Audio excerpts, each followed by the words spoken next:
Hello, hello, hello. Happy Sunday, everybody. We're going live. And I haven't been live in 2 weeks, but I'm live today. And so we're going to pick up where we left off with another exciting game of Romance Scam Bingo. How's everybody doing today?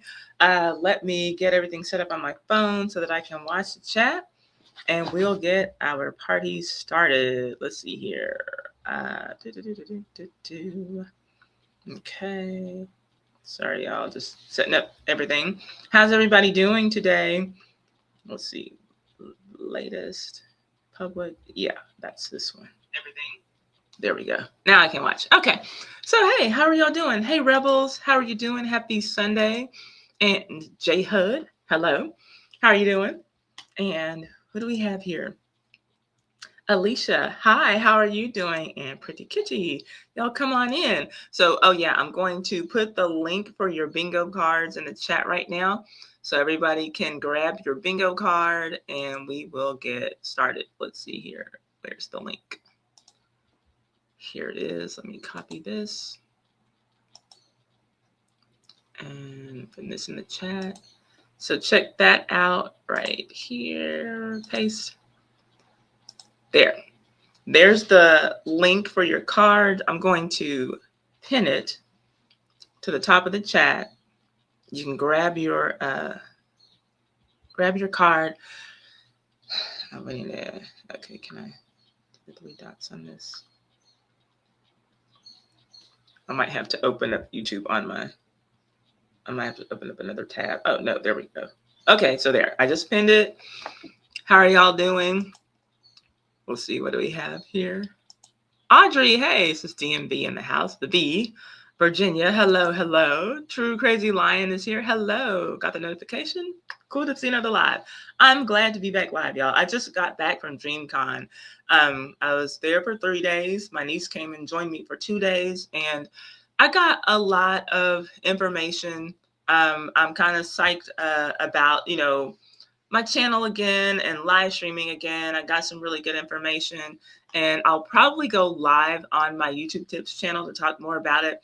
But if y'all have any questions about that, let me know. Are there any other content creators in here? Y'all know if you have a YouTube channel, I always welcome you to share your channel, and you can let people know what it's about in case people want to go and check it out and subscribe. That's always been cool with me. I've never had a problem with that. Let me know if the noise in the background is bothering you. I have my balcony open and some birds are going crazy right now. So if y'all can hear it and it's like distracting, please let me know so that I can go and close my balcony. Thank you so much, True Crazy Line. Yeah, I had to put on my tie and act like I had a little sense today, but it was fun. It was fun. And if you have a channel or you're thinking about starting a channel, please just start your channel, y'all. If you want to be a content creator, and you have something to talk about, just something that you really love or something that you're really good at and you want to share it, y'all. YouTube is such a huge space. There were people there from Twitch and other streaming platforms, but YouTube is the gold standard as far as I'm concerned. And I got to hang out in the YouTube lounge with some other creators. I got to learn some things from YouTube staff. And it's just, y'all, YouTube is the place to be. So I just want to put that out there. If you have a channel and you haven't been uploading, start uploading.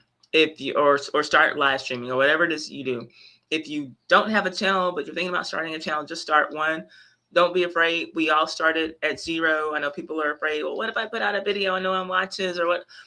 As content creators, we go through those ups and downs. Sometimes people watch everything. Y'all know I'm in a phase right now where y'all are telling me I didn't get a notification or, saying things like, Ty, where have you been? I haven't been anywhere except for right here on YouTube, right? But there are ups and downs. Don't be afraid of, you don't get a ton of views when you start. We all start at 0 when we start on these platforms. So please, y'all, I just want to put that out to anybody who's thinking about starting or restarting your channel. Just do it. Just do it. Have fun. and things will get better. You'll learn more. Things will become easier for you to do. Just go with it. I just have to put that out there. I have to put that out there for anyone listening. And I made some really good connections, and I'll talk to y'all about that more, I guess, on the YouTube Tips channel. If y'all are interested, I have a channel called Verified YouTube Guide, and I, share YouTube tips. Okay, so I just got her card and she's ready to go. Sahid is early. Hello, how are you doing? Sahid, what's the new vocabulary word this week, man? I just came from DreamCon and I saw a lot of people who were straight up burnt, bro. They were so burnt. But anyway, let's talk about it. Let's keep going. Audrey says, I actually got the notice at 7:15 that you were going live at 8. That's what I like to hear. Yes, thank you, YouTube. Let's see here. I hope you had a good 4th of July weekend. What did I do for the 4th of July? I'm pretty sure that I was working, and that's always a good weekend to me. So I have no complaints. Still trying to figure out my balance between content and working with my YouTube membership and my YouTube clients. And that, so I'm pretty much doing content every other week. And I'm pretty sure that 4th of July weekend, I was working on the video that my editor just finished, which is about Little House on the Prairie. I haven't even had a chance to review it because I've been at DreamCon. So maybe after this stream or tomorrow morning. Monday is usually my only day of the week that I give myself off, but I'm going to be working this Monday because I learned so many things at DreamCon. I'm going to work this Monday so that I can finish setting up my email list and so that I can set up a membership where we can watch things together. So I'm one episode behind on Little House on the Prairie. I believe if it's a weekly thing, the second one should be out on Thursday. So I'm setting up a membership. I'll probably price it at $4 or $5 a month. I think I'll price it at $5 a month.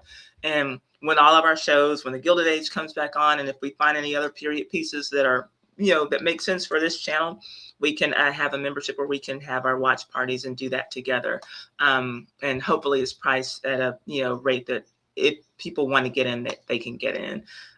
Let's see here. Okay, so he's saying hi to everyone. Hello, Karen and C. Patton. Your dedication to your craft as storytelling is inspiring. Please keep doing what you do. Thank you so much. I appreciate comments like that.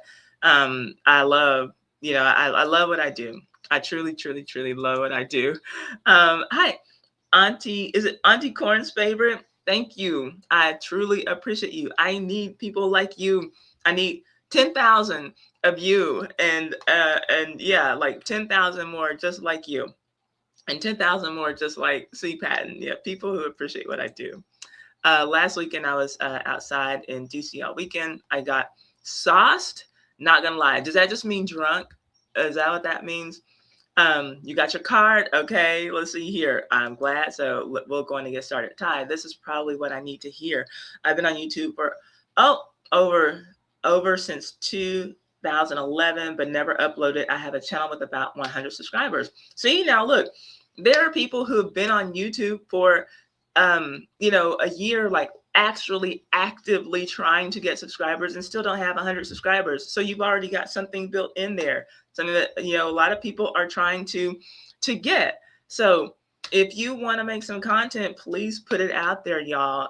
This is for everyone. Okay, so you can't just tell me the word. What does it mean? Now, my guess is drunk, but if I'm incorrect, let me know.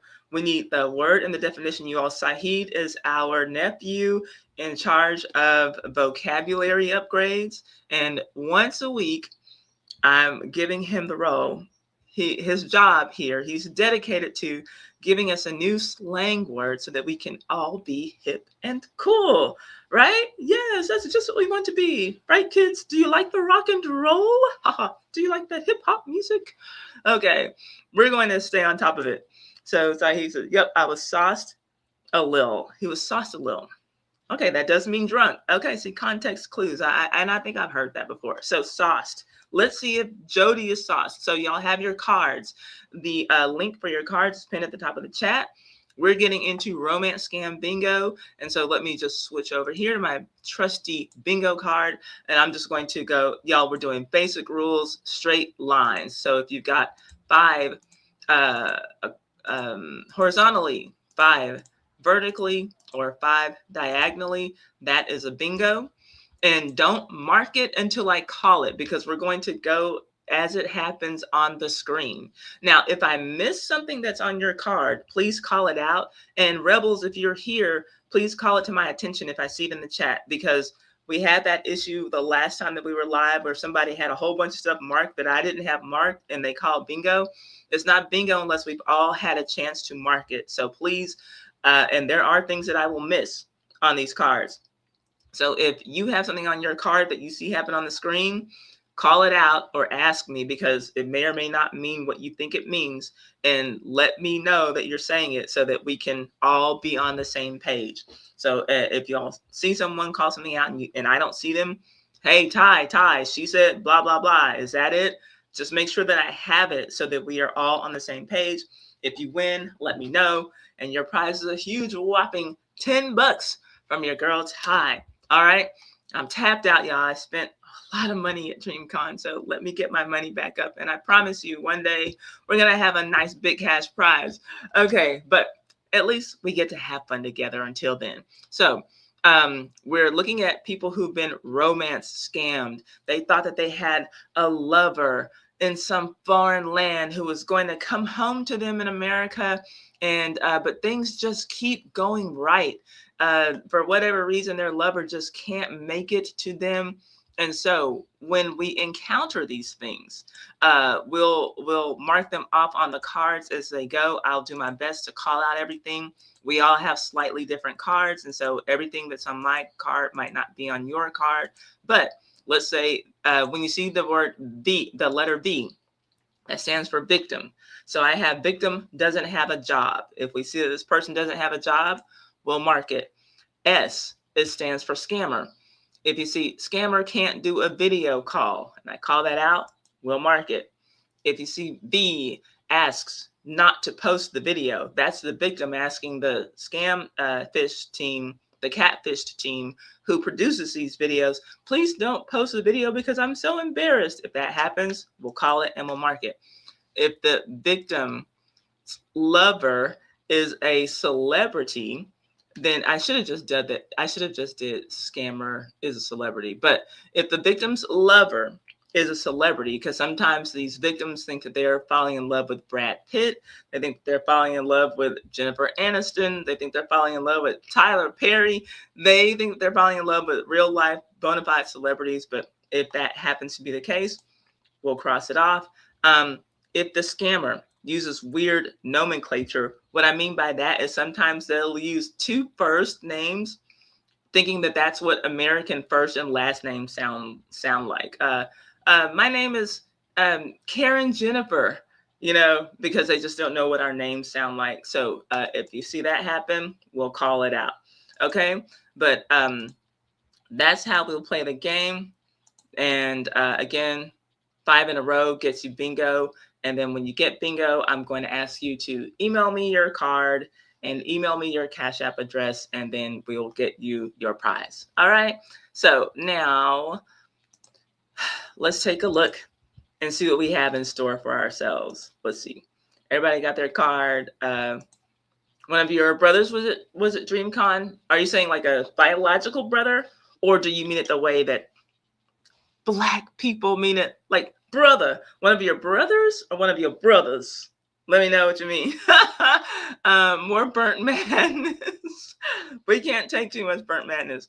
One of my favorite music videos was filmed at the same location as Little House on the Prairie. Wow, the video for Trouble by Pink. I don't remember that video. I know the song. Yeah, Paul George. Right. That kind of name. Part of the Little House on the Prairie set is over part of the Yellow Brick Road, or was over the Yellow Brick Road where the Wizard of Oz was filmed. Oh, yes. Okay, the way we say it. Okay, so one of your brothers was there, not one of your brothers. Okay, gotcha. Okay, so that's a little slang from the 1970s. Okay, so here we go. We got our victim here on the screen. Let's see what she's talking about. Is it a love match or not? Let's go. Hellish nightmare. of over around 7 years.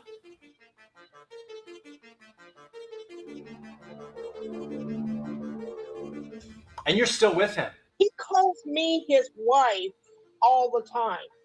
What's up, Seekers? Welcome back to another episode of Scamfish presented by SocialCatfish.com. He does not, as far as I know, have like a Ghanaian accent. He does not have a Nigerian accent. He does not have like an Indian accent. He has none of that. So he receives money all the time from this poor woman. Their operation has been stealing probably over $250,000 from this woman. Colin! Oh my God! You just get out of the shower? This episode is a... Oh boy. So there's there's our victim. I think that the young kids would say she might be burnt, you guys, but we shall see. We shall see. Grab your cards as you come in. Hello, Sexy Born 79. Don't laugh. We don't know. He said my boy eating good.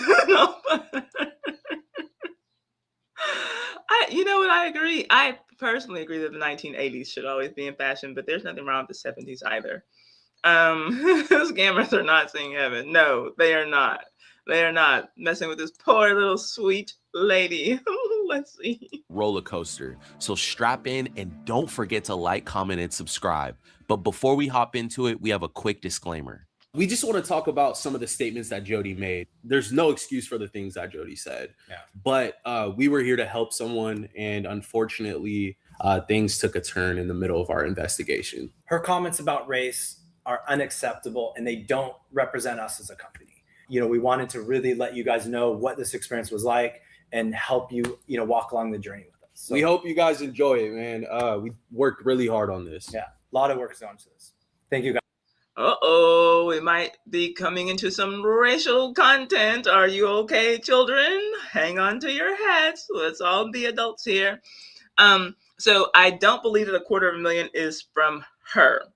I don't believe that it's directly from her because this woman doesn't have a lot of money to begin with. And this particular scammer, it seems to be like a network and they're scamming a lot of people is, I believe, how this story goes. So yeah, y'all know usually I don't like to play the intro, but I want to warn everyone that there might be a little bit of racial stuff going on here.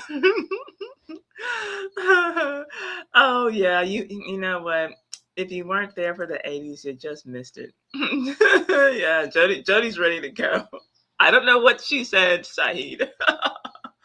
Oh man, she looks like somebody's. Yeah, exactly, Rebels. Just a sweet, caring, loving little lady. So let's see. Maybe they just misunderstood Jody. Let's see what she's talking about. Guys, we appreciate you. For those of you just joining us, we covered Jody's story on a previous episode of Scamfish. Okay, my name is Jody Ebert.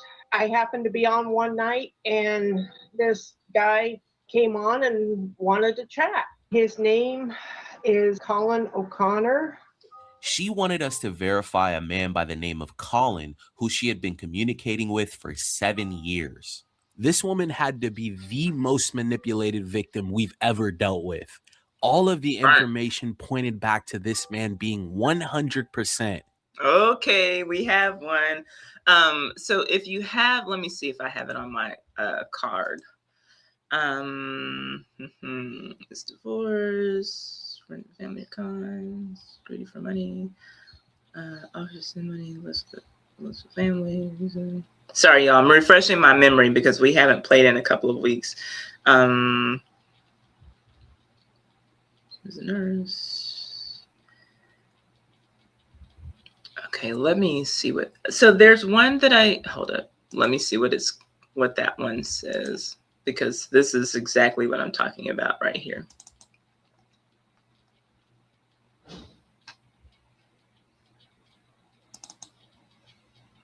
Okay. Okay, now I have the whole list up so that I'm not just looking at my card.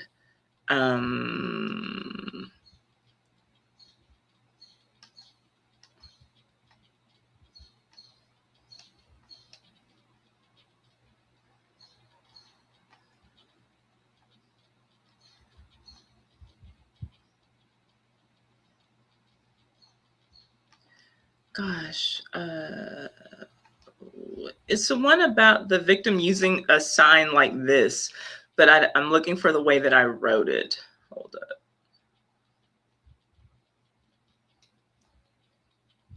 Okay, scammer uses fake photos of notes.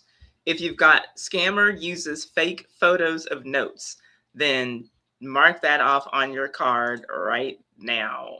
X that on your bingo card. So see how he's holding up that note? I love you, Jody. And then he puts the date, 4/28/2021. So if you've got that, you know, she can't tell that that's Photoshopped, but if you got that, mark it off. Anybody got it? Let me know. A fake. The best thing that you can do is block him. Anytime he tries to reach out to you, you block him. We sat down and talked to her for the first time in a year, and this is what she had to say. Going back to the original investigation we did, what were things that you were not happy with, just so that we understand?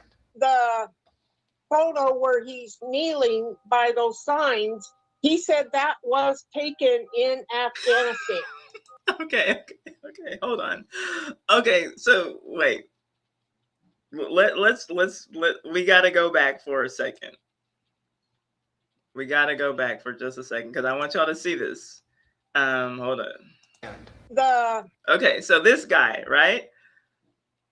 Can we all tell that this guy is not the same guy who was holding up the sign? Jody thinks that this guy and that guy who was holding up the sign that I just had you mark your cards off for, she thinks that that's the same person. And you all heard them say this is not Jody's first appearance. So this is Jody's second run at this whole scamfish thing. So that means that they had completed an investigation a year ago, let her know that it was a scam, and Jody was still talking to this person, still sending money to this person. This is, it's insane. Let's see here. Do you hear the birds? Let me know, y'all, if you hear the birds. And I can close my balcony. I'm in Southeast Texas, and it's sounding tropical because these birds are like having a field day. So he says you feel bad for laughing. Maybe you won't after she starts dropping some N-bombs if that's what she's going to do. I don't remember, but she's going to do something. You see, they had to make a disclaimer. So let's see. Photo where he's kneeling by those signs, he said that was taken in Afghanistan. This photo was taken in Afghanistan. Those catfished people don't know what they're talking about, baby. So like I said, we're talking about someone who, this is her second rodeo. So this is something that the scammers do after the investigation right, is complete. Then the scammers will still have their hooks in these people, and they'll have them, still sending the money. So let's go back to our card. If you have on your card that I have one on here about the victim still believing in the scam. Let me see here. Did I word it? How did I word that one?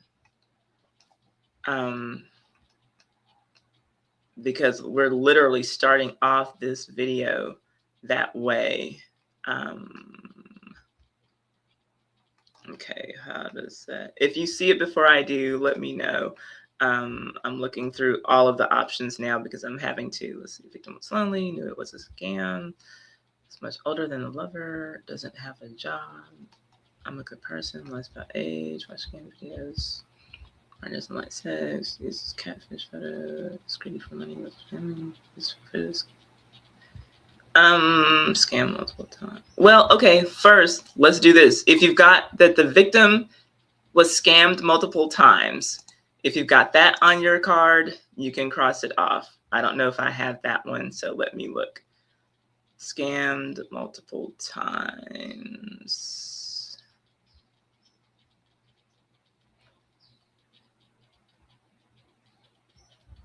Okay, I don't have that one, but if you've got it, cross that one off. There's another one.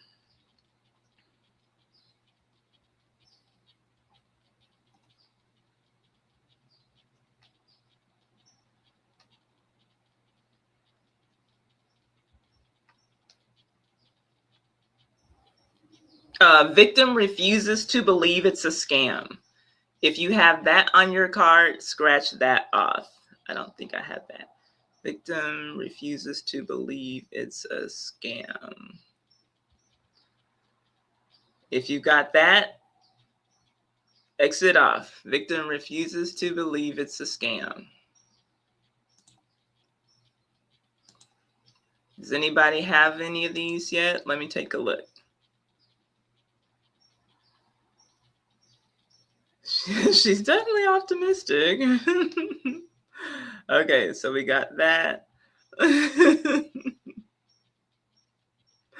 Okay, let's keep going. See what sweet Jody's talking about.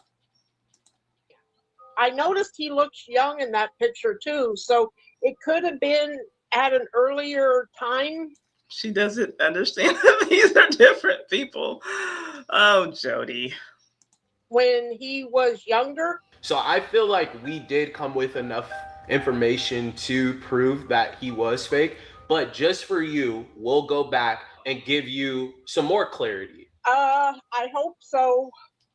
And will you go on camera also then when you get us together and apologize and do more thorough investigations on other catfishes that could have been possibly a true romance? Only if you promise to apologize if I'm right. Okay, and if you... Oh gosh, y'all, Jody thinks that she's right. Listen, you guys, frankly, you guys are player haters. You don't want me to be in love, and so you don't want to tell me that my man is real. You don't want to get us connected, and so I need for you to apologize once you do this investigation again. Once you waste your resources on me again, I want you to apologize to me and go back and do the other stories where you said that they were not, that they were scammers. This is crazy. This woman's... Apologize, but I'm right.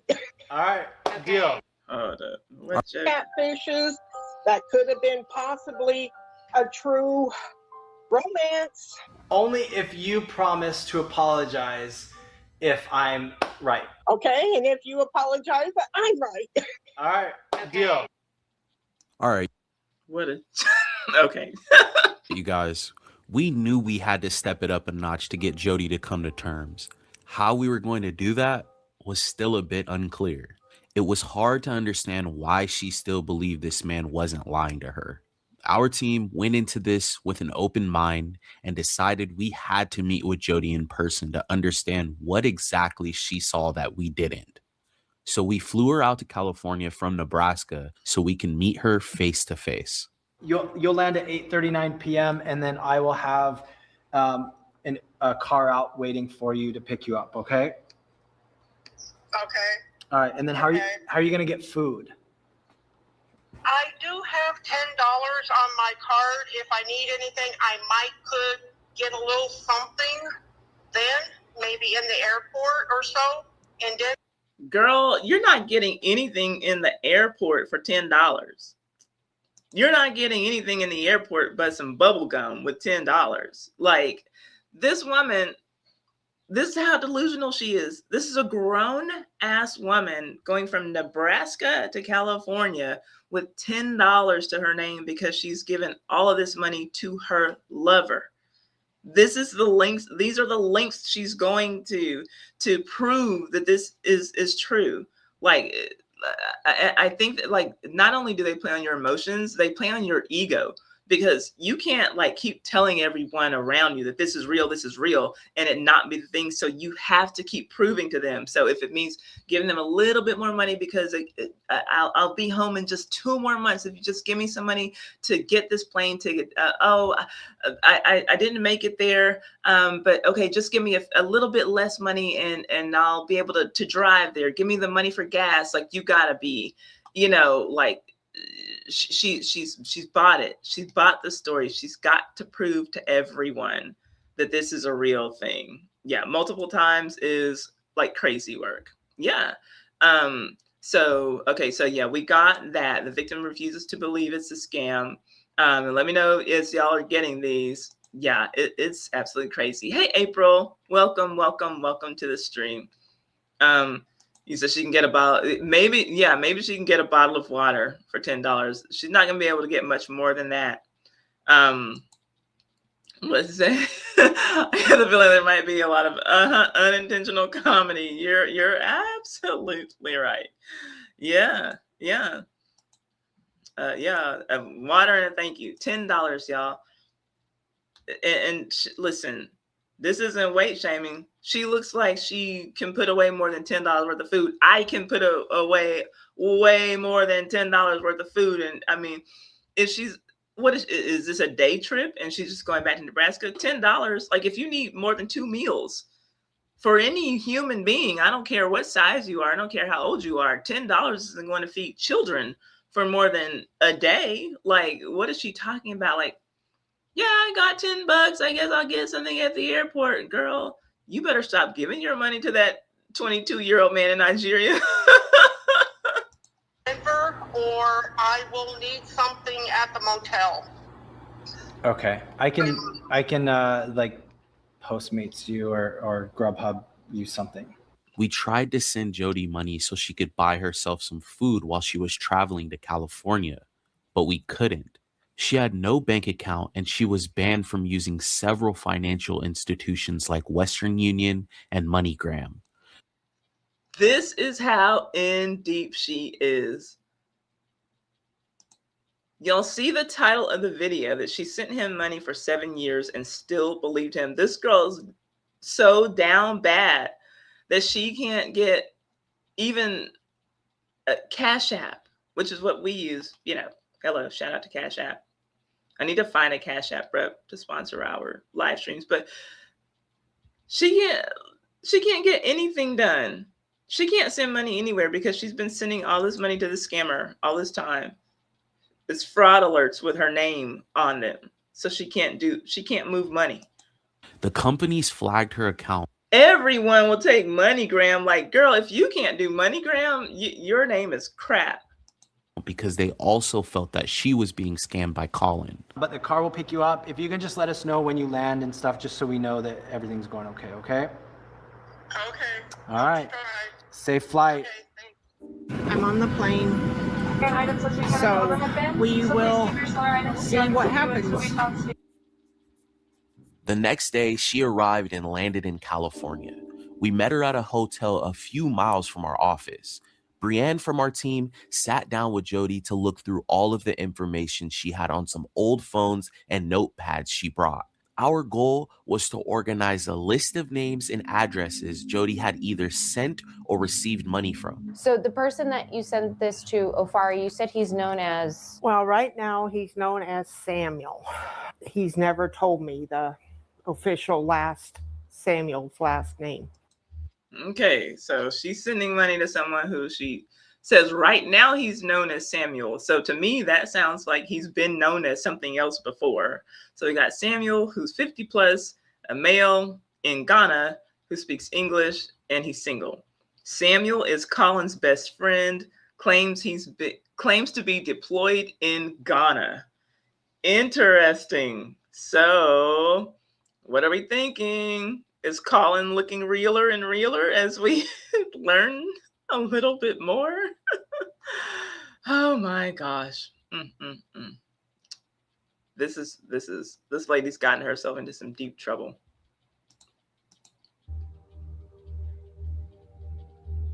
Is there someone else that's receiving money? Now it's being sent to a Sandra Burns. Okay, we have a new player, a money mule named Sandra. Hi, is it Mega Taz Mom? Hi everyone, and getting banned from them all is that's a huge red flag.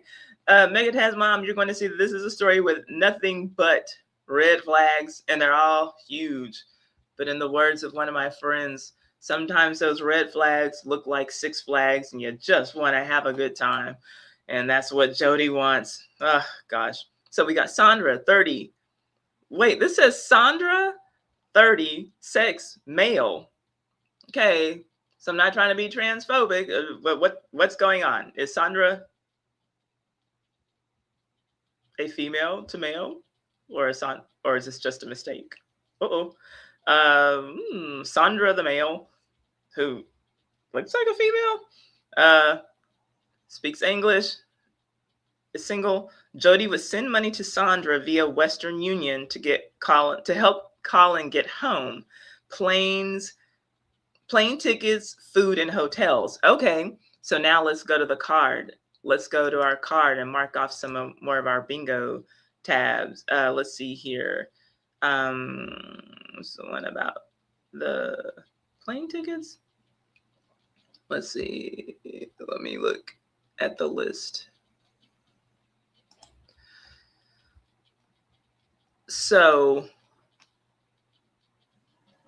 okay, I'm looking at the whole list, y'all. Give me just a moment.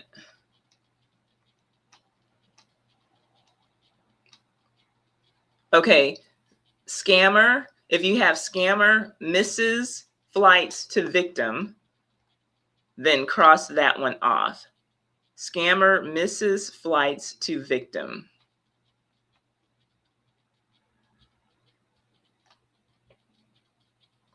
And victim buys plane tickets for lover. If you have either of those two or both of those, let me look. Victim, scammer, flights, plane tickets. Do I have either one of those? Flights, plane tickets.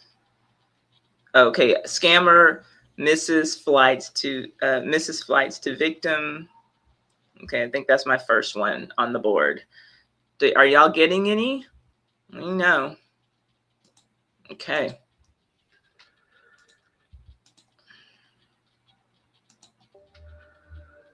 This letter here, this is from Janet, correct? Okay. So this is Janet, your dad's friend, helping you out till your dad returns home. One more week, then your dad until he comes home?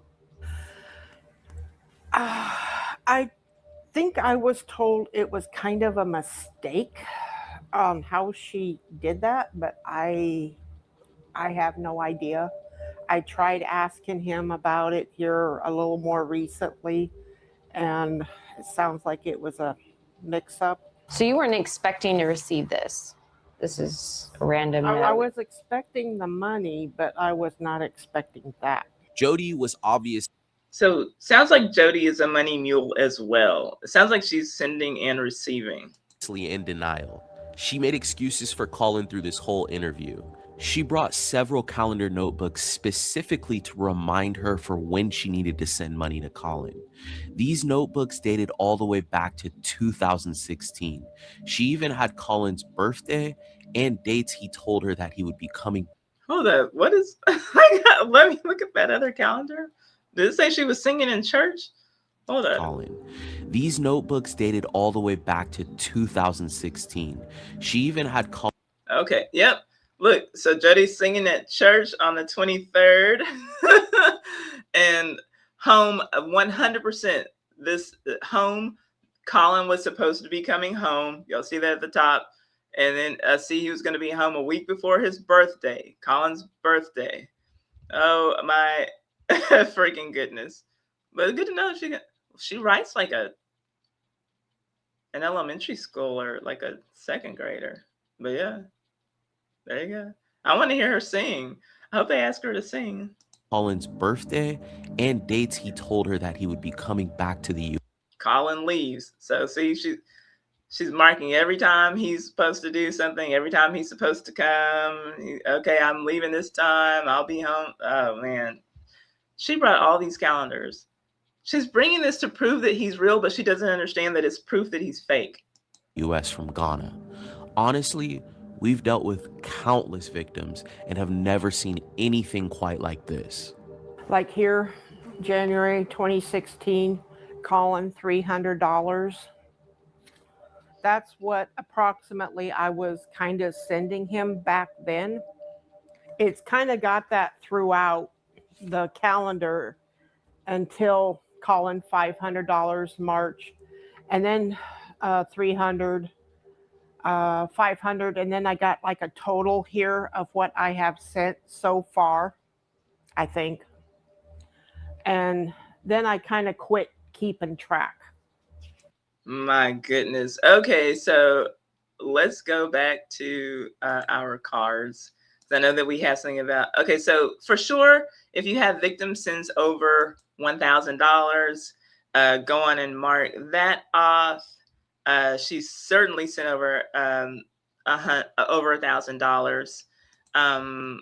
And then let's see, we also have one for over 5,000. We're not going to mark over 5,000, and we're certain. I don't think that we're going to mark over 100,000, not yet, anyway. But if you've got over 1,000, victim sends over $1,000, mark that off. What is going on? What are y'all saying? Let's see. Yeah, for sure. Bigger than a flag. What kind of money mule only has $10 on her?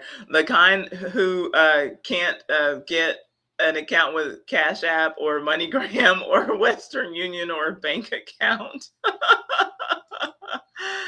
So no, we're only 1,000 right now is what we are marking. That's what's official. Hello, Sinister. How are you doing, Sinister? What's going on? It feels like a family reunion. I haven't seen, all of my people come out, because y'all know I started out just streaming about nothing before I had a history channel, and it just used to be a bunch of random people, random YouTubers or random channels. We'd all be in here having a good time, and I love when people come back and say what's up. I'm glad to see you. You're well, just school. Well, I hope the school is going well. I'm glad to hear that. All righty, let's go back. If you want to grab a bingo card, the pin is at the top. We're just playing a romance scam bingo. All righty, here we go. At any point, did you feel that it was strange sending money to all these different people that you never met? He told me back then that he couldn't receive money because he didn't have the ID. I need a government ID to be able to receive money directly from you. Okay, Colin. And then he said he got to explaining it more later that you need a... Just send the money to my friends, please. And she's in love. Like, all that this guy ever texts about is send me money. And she is in love, L-O-V-E. Government ID to receive money. I completely, fully, my life depending on it, trusted him. I hope for the best, but expect the...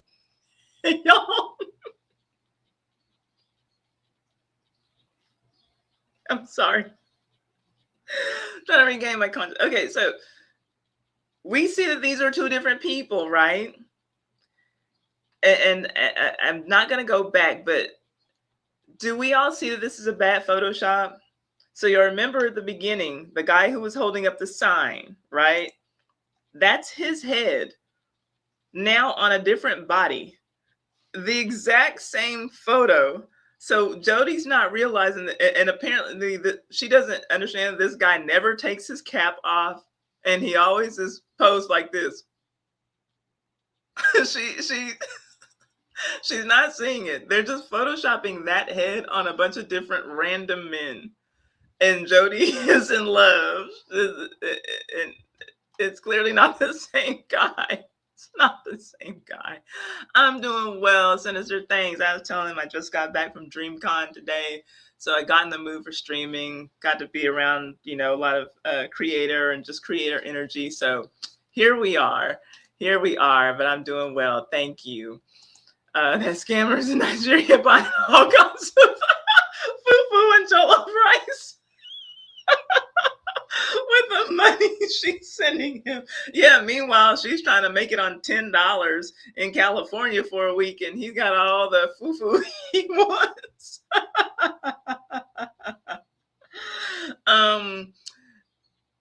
Did he say that he was in the military? Did he say that, y'all? Because I know that he's gotten the cap, but I'm not going to add that to the story yet unless he said it. I didn't call it. I'm going to say that. Did did they say that yet? And if it, because I don't like to say it like until I see it in the thing. Even though I do see his cap, a lot of people wear army caps. Like I have army stuff too. So I don't want to say that he said that yet. But I do appreciate you for asking. So yeah, if y'all see that I've missed something, please ask. And it might be that maybe not yet, but we'll call it later, and it might just be no. Trusted him to do what? Is she 12? It seems like she is.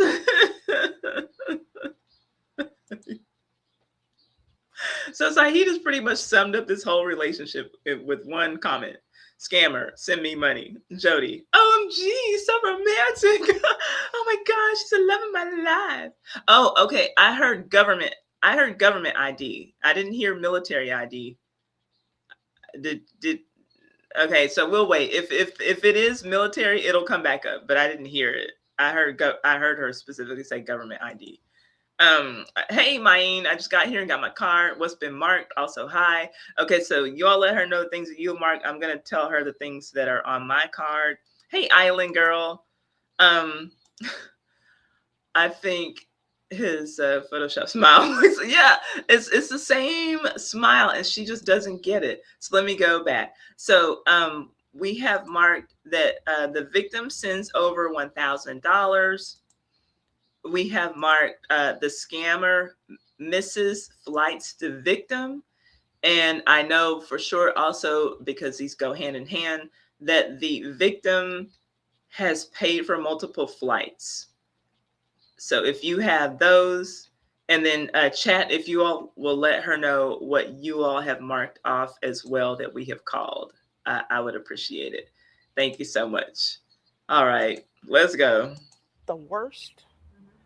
And then I'm able to kind of myself mentally prepare. He's not coming. He's not coming. Why do I do this? He's not coming. He does not, as far as I know, have like a Ghanaian accent. He does not have a Nigerian accent. He does not have like an Indian accent. He has none of that. Sometimes none of that. Ugh, none of that stuff. He's a purebred American man stuck in Ghana who can't find his ID. That's all. Jeez. Colin needed more money than Jody could provide. She even thought about selling her mattress at one point. She went as far. Okay. Let's keep it a buck here. Who's in the market for a mattress that Jody used? That's what I want to know. How much is Jody going to get for a mattress that she used? Hello, Tammy. Tammy's Passions. How are you doing, Tammy? We're playing Romance Scam Bingo. Get your card. And so Tammy and Rebels, I'm looking at y'all because now we have two moderators in the chat. If I miss something, I'm asking for the people in the chat to ask, and I'm specifically looking at you all to call it out to me, like, hey, Ty, what about this? And then if I call it officially, then that's when we all mark it off on our cards. She's gonna sleep on the floor for this fool. Yes, for him, not even with him, but for him. No one's gonna buy a funky ass mattress. I'm not in the market for a used Jody mattress. I'm doing well, Tammy. I was just telling them I just got back from DreamCon, and I've been around a bunch of creators, and I'm just in a creativity type of mood. So I'm streaming today. I haven't had a break, and I'm probably going to crash as soon as I get off of this stream. Probably going to just walk my dogs, take my shower, and go to bed because I'm going to work tomorrow. Monday is the only day that I give myself off, but I'm going to work on Monday so that I can set up my membership officially and set up my email list so y'all can get your notifications and we can get our membership going and start watching Little House on the Prairie and The Gilded Age together. Woohoo! Fun times. Okay, that's what we're going to be doing. And all kinds of period stuff. Whatever period stuff y'all want to watch, we can watch it together. But that's what I'm getting ready to get together. As far as donating plasma to help raise the money to get Colin home. But I did plasma because things were so rough and I was sending so much money. I wanted some more money. We needed more money for me and my mother. But she's taking care of her mother. She's sending so much money to this scammer, to this man who she thinks. Now, let's pretend that he's not a scammer. Let's pretend that he's not a scammer. And there's really a guy named Colin who's not an African of any sort or an Indian of any sort, because that's very important to Jody. There's a sweet, good-looking guy who always wears his U.S. Army hat, who always has a goofy smile stuck to his face. Let's say that he's a real man. Why would you want to be with a man who is putting you out of house and home, who's not allowing you to take care of your mother, a responsibility you had before you met him? What man is going to be like, oh, babe, don't, you and your mom, it doesn't matter if y'all starve for a couple of months, just keep taking care of me and eventually I'll be there. Why would she want to be with a man like that? Why would she want to be with a man like that? That's crazy time. Craziness. when I was doing it, the prices had gone up on how much you would get. And my size, I got the top dollar. They do it. I'm sorry, I didn't know that. So Jody's got the size advantage, y'all. She's a whole lot of woman, so they're going to give her a whole lot of money for her plasma. That's craziness. Whatever. I did do it for 3-4 months, 5, 6, somewhere along in there, between 3 to 6 months. Some of it I used. 3 months and 6 months is a big, big difference. That's 2 seasons. You don't know if you gave your own blood plasma for 3 months versus 6 months. And look at her romantic text message after all of that. I need more money, honey. I need more. Give me more money, please. That's the only thing romantic about that is that he called her honey. Hey, D-Lo, how are you doing? Wow, this is craziness. For him to put with my other money and hoping that he would get home. I promise I'm working on it. This is romance to Jody. And as we are here now today in 2022, he didn't. We can see you have a lot of emotion. There's a lot of emotion invested in this. There is a ton, because nobody understands. I still say, and I always say, not all online romances are scams. You guys have pulled out a lot, and I appreciate that. But it sounds like the majority of them come from Tinder, Twitter, Plenty of Fish. We were able to collect a lot of names. They just start talking over. She's naming all the apps. Tinder, Plenty of Fish, Bumble, Grindr. Now Drew's just I'm gonna let this fool keep talking. Let me tell y'all something. She's just naming everything off. Audrey says they pay by weight. I need to start donating on Plus Size. I did not know that they paid by weight, and I don't know like what's the difference between like blood and because listen, y'all don't know anything except for history. So like blood versus plasma, like she doesn't look like the healthiest person, but maybe they separate something to get the plasma, so it doesn't matter if she's not healthy. Still, her plasma is good. So I wonder what makes it more beneficial if you're just a bigger person, and that's news to me. But oh well. Shout out to Heavy D, may he rest in peace. The overweight lovers in the house. The way love is in the house. That's crazy. Yeah. Oh, listen, Jody lost plot a long time ago. Thank you, D-Lo. Thank you. Thank you. You know, got a little snazzed up for the last day of DreamCon, you know, put on my little tie. Keeping it business, you know, so that the people will know that I'm serious. Some of these people fall for these scams because they are lonely and desperate. Yeah, I haven't heard her say that yet because that's definitely on our card. Let me see. Let me take a look and review. Let's see if there's anything else.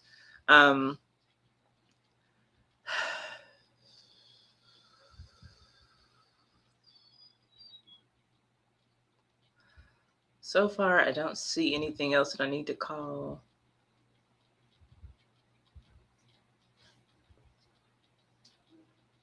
Okay. Okay, so far I don't see anything else. But if y'all see something, let me know and let my moderators know, flag them down, and they'll get my attention. For our list. With all these money mules involved, we knew we had to reach out to our good friends Trilogy Media to do some footwork.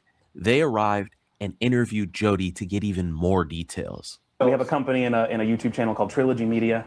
We've been around for about 6 years, and our main mission is like hunting scammers. Who paid for it? I don't know. What do you mean you don't know? This stuff that you're doing, this is illegal. Yeah, no me. What do you mean not you? What's your name? Norris Chen. No me name. So all boxes are coming from the United States, coming to this address. Yo, this Russian guy, he looks like some kind of superhero.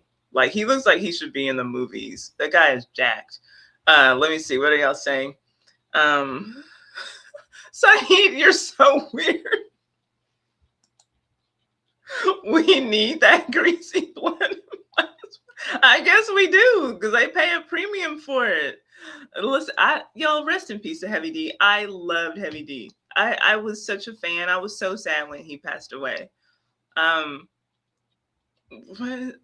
Okay, you got your card. Okay, so I'll tell you what I have, Tammy, and chat. You all let her know what you all have that we have called out. So Tammy, let me show you my card. Let's go here. So I have victim sends over $1,000. I have scammer misses flights to victim. And then even though I don't have it, I know the one that goes along with that is that the victim pays for multiple flights. But you all in the chat, if you all will share with her what you all have, I'd appreciate it. I can't remember all of them. So there, okay. Oh, so we had the one about there were two more that went hand in hand here. Let me that the victim's been scammed multiple times. If you all have that one, let's cross it off. We'll do just a quick recall.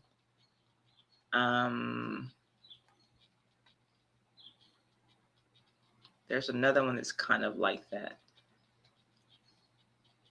Oh, victim refuses to believe it's a scam. I believe that's the first one that we had. So those are the ones that I remember. If you all have other ones, then please put them on down there.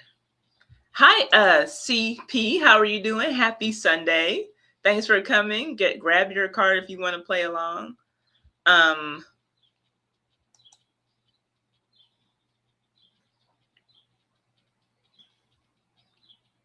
Let's see. You love Heavy D too. Okay. Let's see here. Hold on.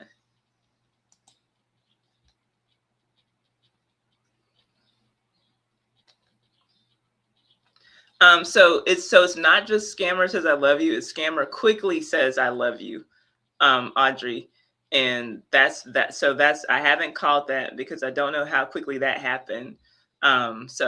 But thanks for asking. But no, we're not marking that because that's not what the card says. Because sometimes like it'll just be like, "Hi, I'm scammer. Hi, I'm Jody.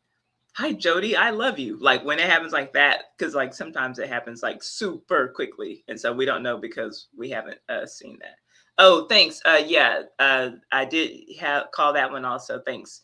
Scammer uses fake photos of notes. Thank you, SexyBorn79. So if y'all came in a little late, they're filling in what. Yes, we have that one as well, Karen. The victim buys plane tickets for lover. We called that out as well. So they're getting you. And no, mind, we didn't mark over 5,000. We marked over 1,000. Hi, Carpenter in Florida. Been enjoying your show on the TV. Oh, I can see it better. Have a great week ahead. You too. Thank you. Thank you so much, Carpenter in Florida. Always comes and hangs out with us on Romance Scam Sundays. Okay. But yeah, this Russian guy, he needs to be in movies. Wire fraud, money fraud, mail fraud, all of it. Who give you that permission? Are you Trilogy Media? You open Instagram account. He's Trilogy Media. Trilogy Media is known for confronting scammers and money mules face to face. We knew if anybody could help us crack this scam, it would be them. Go check out their YouTube channel. They also will be releasing their own version of this video. I met him approximately in 2015. I had just kind of broken up with a guy and decided to check out. Hold up, y'all saw Jody? Hold up. Look at Jody looking all good. Y'all weren't ready for that. Jody looking like a snack. Look at Jody, y'all. Looking fine. She had her little man and everything. Look at how happy she looks. And decided to check out some online things. So I went with Match.com. Some other sites, other people more down in New York City that were doctors, lawyers, you know, very well-to-do, and they're not going to be interested in me. And a lot of them were black. Well, sorry, I don't really believe in interracial meetings. Swipe. Jody doesn't believe in interracial meetings. That kind of sounds like the black guy from last time who hadn't had any interlinkings. He hadn't had any interlinkings with his partner. Now she doesn't. And listen, to each his or her own. I don't have a problem with a white woman saying, I only want to date white men. I don't think that that's racist. I do think that that's a preference. I don't have a problem with a black person saying a black man saying I only want to date black women, or a black woman saying I only want to date black men. You can't force someone to like what they don't like. I don't think that that in and of itself is racist. Now to stereotype a whole group of people, or I don't date them because they all do this or because they're all this way, that's a different thing. But I don't think that it's racist to only want to date within one's race. I don't subscribe to that. I date out, I date interracially, but I don't think that it's racist of people to not to only date within their race. People are by nature tribal. And so I don't think that that in and of itself makes Jody a bad person, but let's let Jody keep talking. Jody found black doctors, attorneys, found black professionals, and she's like, yeah, swipe, yuck, black, blech. To each her own though, right? Let Jody live. To me, and a lot of them were black. Well, sorry, I don't really believe in interracial meetings. Swipe the other way on. Interracial. That's funny though that she says meetings. That means it sounds like she doesn't believe that people of different races even like meet together. Like, like if I'm at work, like I'm the only black woman there, and like, oh, I don't believe that Ty should be in the boardroom with all those white people. What's going on? That's an interracial meeting. Yes. Oh my gosh, I used to love that song. Now that we found love, what are we gonna do with it? I remember that. Heavy D was such a good dancer too.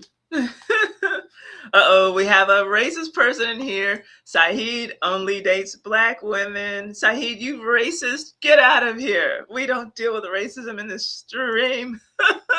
But yeah, I feel like date what you want, who you want, but it doesn't mean you put down the people you don't date. Then there's a problem. Then it's weird.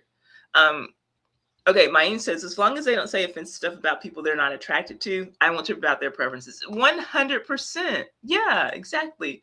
Good grief. My grandfather was Black. I've dated Black men and they were nice to me. Great wisdom, Ty. Yeah, like, y'all, people got to get past that. Whatever people like is what they like. And a person being upset about what someone else likes or doesn't like isn't going to make that person change their mind. It's probably only going to make them dig harder into their relationship. Ha, you don't like it? Well, I'm going to shove it in your face, you know?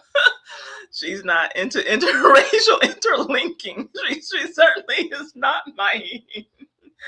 Yeah, and that makes sense. You know, yeah, like, and maybe, so Saheed says he's a Black man who dates Black women because they're more relatable to him. It's comfortable for him. A lot of Black people make the joke about if you can't share my comb, don't bring them home, you know? And so that's a thing for people. And Jody might feel the same way. It just might be that Jody has other thoughts about Black people beyond that. She might, you know, have her opinions about Black women as well, and just Black people in general. And that's when it becomes weird, you know, but you can't force anybody to find to find someone attractive if they don't,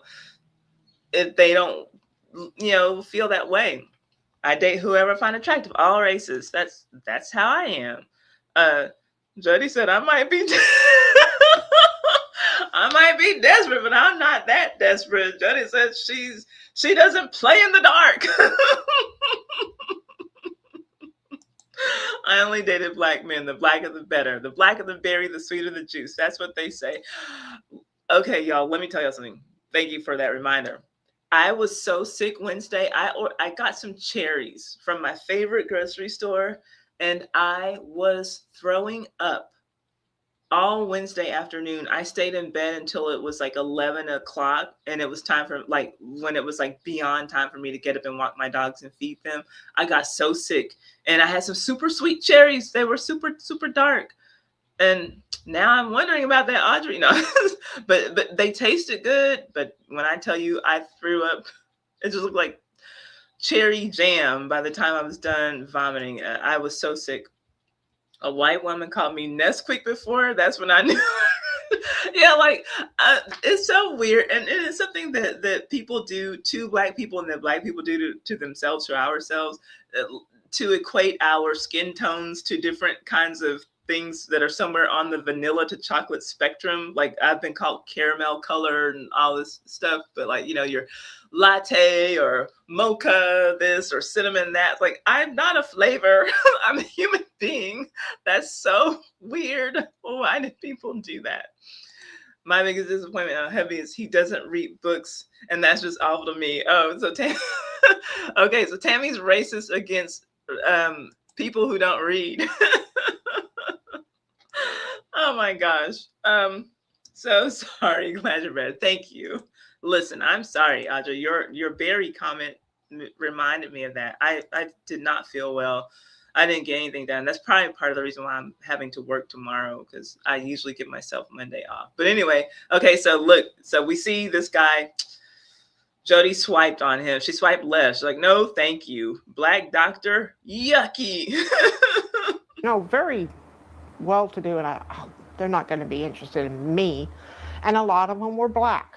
Well, sorry, I don't really believe in interracial meetings. Swipe the other way on those. I didn't want to even try. I was on there for a while. No clicks, no matches, no nothing. And then I just decided to go on one night, see what was going on, and he came on. He contacted.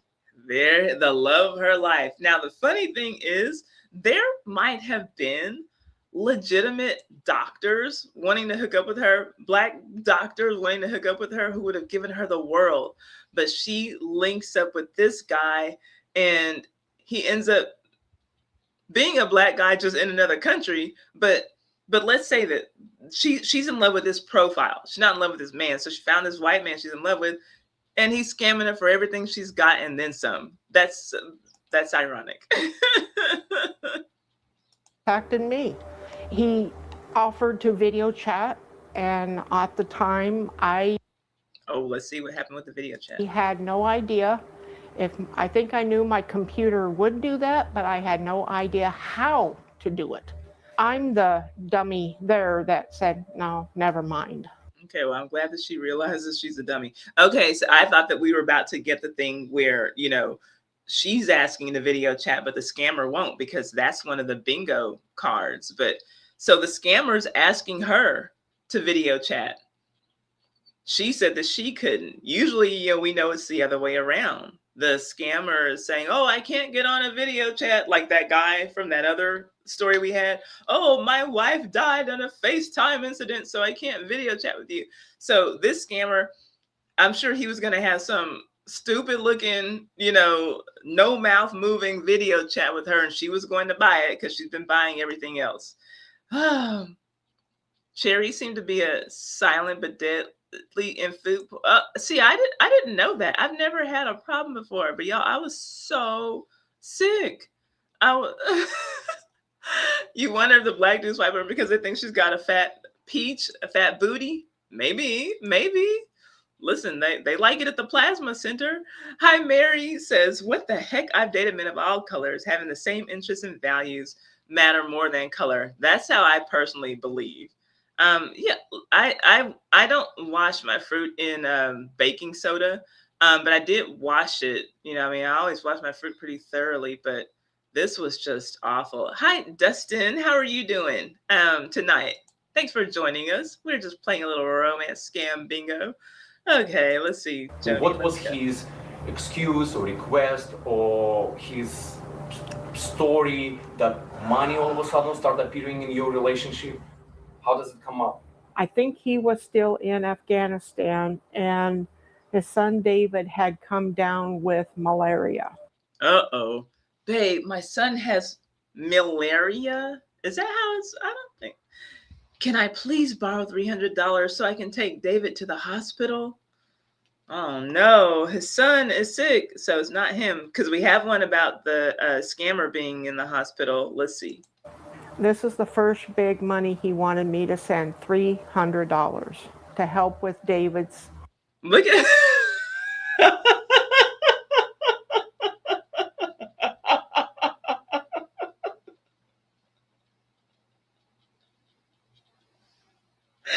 that's his son, y'all.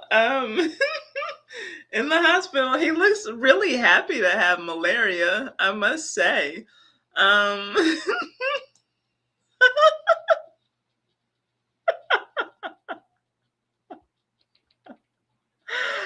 If you have on your card that scammer introduces their children, let me look at my card. Scammer introduces their children. Oh boy. Yep, I have it on mine. Scammer introduces their children. Oh boy. Oh boy. So, and I also have, we're not marking it, I have on the card that the scammer is hospitalized from illness and scammer hospitalized from injury. We're not marking those because it's his son. We'll see if later he also has to become hospitalized, but he did introduce his child, who unfortunately is sick with malaria, but man, he looks like he's doing all right. Malaria looks good on him, I must say. He looks like in better shape than I was when I was just vomiting from bad cherries. So burnt. He is smiling. I mean, he looks like he's having a good old time. A good old time. Malaria never looks so good on someone. Oh my gosh. Pretty Kitty, I don't think that he's paid it back, but it's only been 7 years. So any day now. Any day now. No, it looks like he's got a teenage son. I don't know. Oh my gosh. I don't think it could be any more fake. I don't think it could, Dion. Like this guy is like, maybe he's just happy that he gets a day off from school. You know, he's laying in bed watching The Price is Right. Oh man, Dad's bringing me all the, you know, food I want. You know, thanks to his new girlfriend Jody. This kid is enjoying malaria. Let me tell you. This is stupid. Hospital bill. And also about that time, I said, "You're in the military. Use your insurance." There we go. Call it now. Scammers in the military. So we heard her say it. If you got that, the scammers in the military, cross it off. I don't know. I don't think I have it.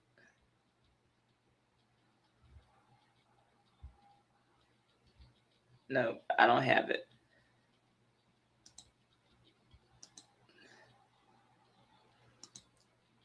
Okay. But hey, she's asking the right questions. Isn't David on your insurance? The lady's unserious. Okay, you know what? I think this is a correct spelling of malaria. He spelled it like malaria, like it's like military. And he has malaria. Yeah, he's smiling like that. That malaria, yeah, he's taking it very well. This is a peace sign from the hospital with his mask on. He's smiling, flirting with the nurse. Yeah. Malaria really is great with him. I don't know what the kid looked like before, but malaria does look great on him. He wears it well. So okay, here she is asking, isn't David on your insurance? David on your military insurance. I think he said that they don't take that insurance. Uh-oh, they don't take the military insurance in Ghana.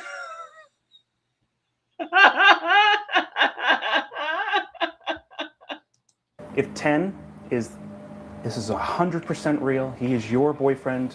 Okay, we're gonna count that one as the victim mentioning and then ignoring red flags. So if you've got that on your card, a victim mentions and ignores red flags. If you got that, cross it off. The one about red flags. Let's see, how did I?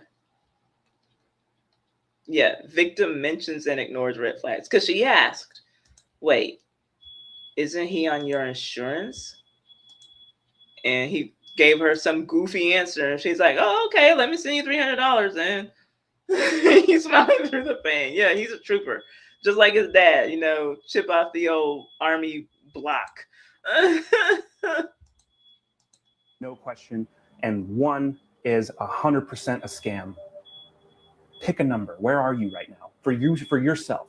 I cannot really say. I have to say maybe a 4 or a 5 both ways. Okay.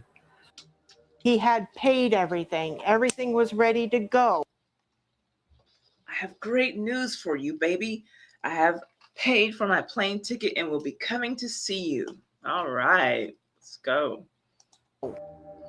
I tried to check the weather earlier. Okay, she's checking the weather in Ghana. It's looking pretty nice. I think with any of these forecasts, you know, he's safe to take off for that flight. That's really good to see. In the day over there, any hint of rain, I couldn't pick up anything. I don't know if I was looking in the wrong spot. This was really hard. Her sigh. It's so funny. Oh boy, freaking maps and weather. What's it gonna take to get my baby home? Poor Jody. Look, it's just floods. It floods the house. Oh man. Man, Ghana sure looks like it could be anywhere in the southeastern United States. This fucking floods. Oh! Cursed floods. Her baby just can't get home. Shit. One thing after another. House. And he had these documents, gold documents, verifying on some bars he's got ruined.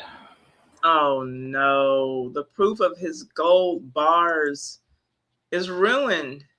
Did I have anything? No, he didn't say he can't do a video call, Audrey. He asked her to do a video call. She said that she couldn't. Let's see. What do we have it? Did I put anything about gold bars? Oh, yep. Okay. If you have on your card, scammer has gold bars, then you can mark that off. The gold bars comes up more frequently than I would like to admit. I don't have it on mine. But yeah, if you got that, mark it off, exit. The scammer has gold bars. He has gold bars, but he just doesn't have the proof. Shoot. As soon as he can show that proof, then he can pay her back. Oh my gosh. It's just, golly. Mine is two-way in 2 different columns. So yeah, so illness, vacation, talking about that. If you're talking about the hot, oh yeah, for the kid, yeah, time off from school. Exactly. Everyone takes the government insurance. Yeah, the military is going to cover that kid. She knew to question it. She just didn't trust her judgment when he gave her that, crazy answer. Okay, we got True Crazy Lion, also 2 away. Let's see. So yeah, on the video call, it was a scammer actually asking her to please do a video call. She said she was too dumb.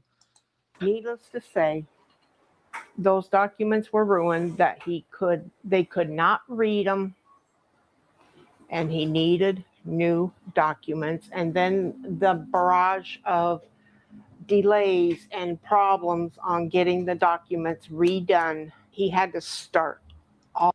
Oh no, he had to start all over just when he was gonna be able to leave and get to her.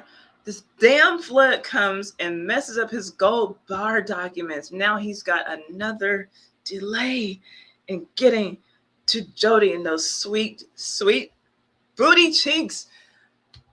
Without those documents, I can't claim the gold bars. I cannot leave Ghana, baby. I'm sorry. Oh my gosh. This is getting sadder and sadder. This is better than Maria del Barrio. Do y'all watch that? Do y'all watch telenovelas? Oh my gosh, this is crazy. This is crazy. Jeez. Oh, okay. Audrey's also 2 away in 2 columns. Okay, let's go. Okay, let's see what's gonna happen with this love story. All over, and I think the price went up. He had to get those documents redone before he could fly. One of them actually has my name. Let's see this. Let's see what this document says. Let's take a look. Okay, we got the documents. Republic of Ghana, National Minerals Agency, the NMA, not to be confused with NWA. Certificate of Origin and Ownership, which ownership is spelled with an extra E. That's okay. This is to certify that Mrs./Mrs., not Mr./Mrs., Mrs./Mrs. Jody O'Connor is the bona fide owner, and that's his last name. So now she's already taken his last name. That's great. They've been married. It's the bona fide owner of 50 kilograms of 23 karat, 96% of purity gold bar, origin of Ghana, by the Department of National Minerals Agency under the Ministry of Mines and Mineral Resources. It is hereby certified on the basic control carried out that the declaration of the owner is correct and there is no atom of problem detected in all processes on the 10th day of February 2022. Thank goodness. And the seals definitely look like they are not fake. Everything looks in order here. So thank goodness that, these documents got redone. I'm so glad. I'm so glad. I don't know. I'm thinking that maybe she doesn't work. I think that is the case, and I'm gonna have to call it sooner or later because I don't feel like Jody took off on vacation to come here. I think that Jody's like collecting maybe Social Security. I know that that's a card. I haven't called it yet, but I know that that's on the card. I think that that is the case, that she's not working. I will call it if I need to, and I'm pretty sure that that's the case. Let's see. Yeah, it's tight. I like that. We're gonna have a winner tonight. Let's see here. Yeah, same here. I saw that too. I wasn't going to address it, but I was thinking the same thing. That fake inflation. Oh, gets you every time, Carpenter in Florida. This is so tough, man. Name on it. Have you seen a picture of that? 50 kilograms. 50 50 kilograms. Have you seen a each. picture of that with your name on it? National Minerals Agency, certification of region and ownership. This is certified. No, ownership is spelt wrong. Jody O'Connor is a bona fide owner of 50 kilograms or 23 carat. Sorry, y'all. I didn't know they were gonna read it. 96% purity of gold. Origin of Ghana, by the Department of National Mineral Agency, under Ministry of Mines and Mineral Resources. Why didn't he trade the bars in to pay for his own luggage? That's another long story. Okay. Have you ever? Uh-oh.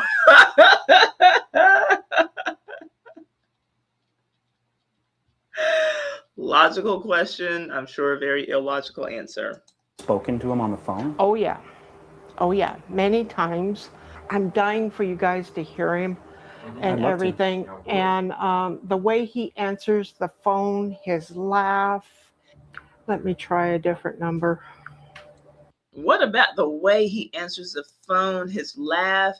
It just lets you know that he's not African. I think that's what she means. Call rejected. How romantic. This is who she's in love with, y'all. Call rejected. This who's getting her panties wet, y'all. He probably doesn't have that number no more. It takes 2 showers. He must be in the shower or he doesn't have minutes. Hey,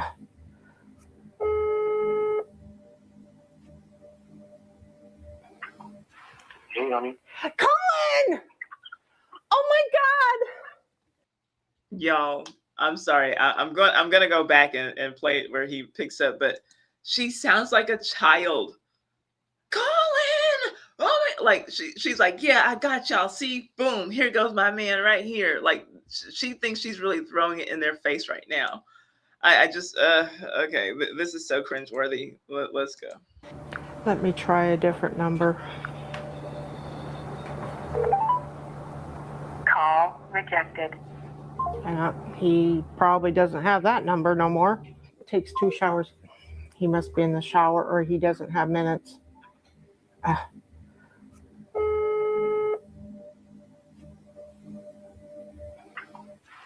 Y'all see how the Russian guy just shaking his head? Look at the Russian guy's like, I can't even look at this. Look at, oh God, I wish I could just send this in an email. He can't look. Look, Gary's here, y'all. Hey, Gary. He's like, I can't bear to watch this. Oh God. He's like, Father in heaven. Hey, honey. Colin! Oh my God!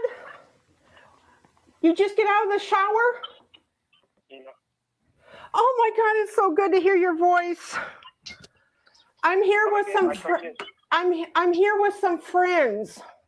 Please talk to them. Hey, Colin, how you doing? Hey, my name is Vlad. How you doing, Colin? Yeah, I'm doing good. Not her having the celebration dance.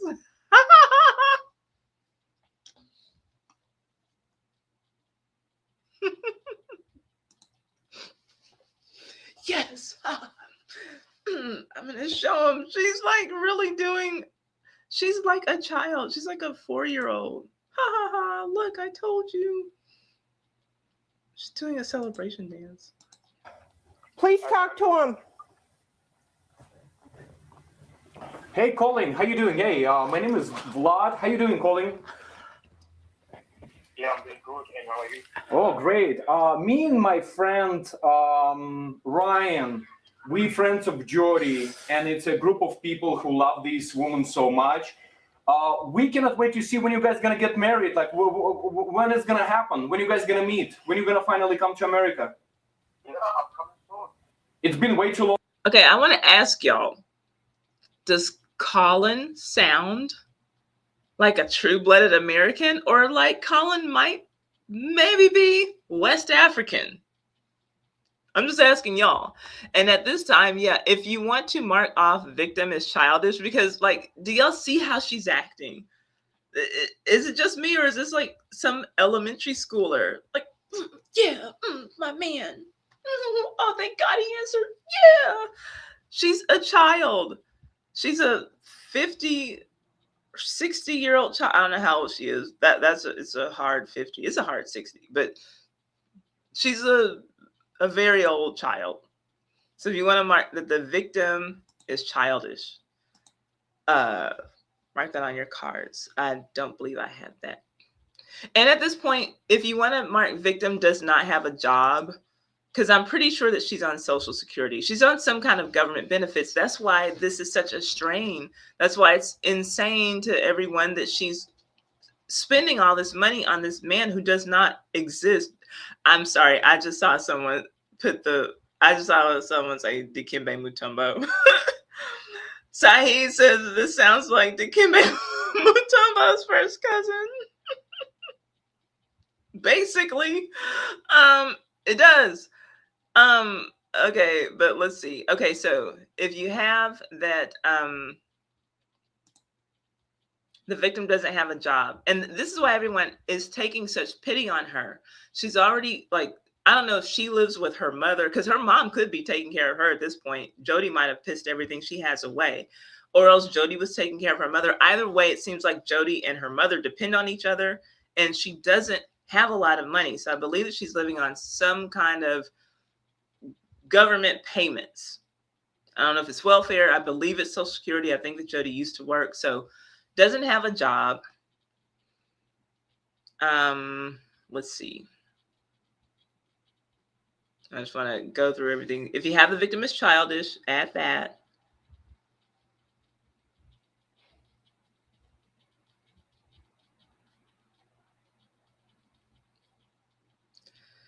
I'm not sure if Jody lives with her mother or if her mother lives with her. So I'm not going to do victim lives with family because I'm not sure.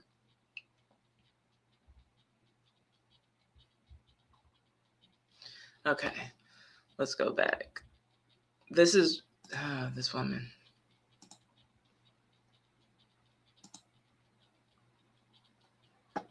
Craziness.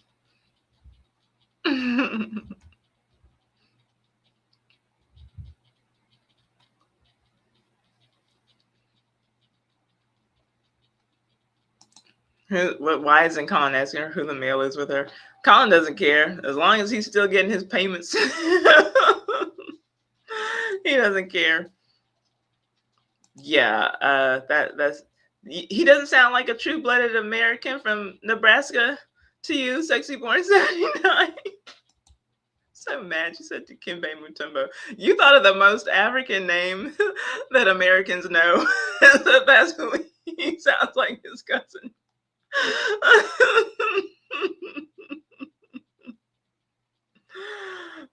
Oh, wait. Audrey's real man just walked in. She says she'll see us next week. I'm not mad at it.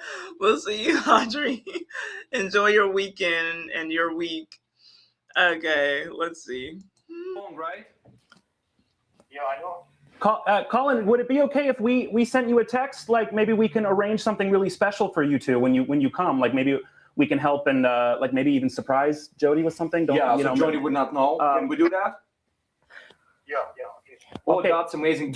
We'll get your number from Jody. We'll send you a text if that's okay. All right, okay. All right. Do you have an approximate day when you're going to be landing here in America? When do you think it's going to happen? When the flood going to be over? Yo, okay. I think next week, yeah.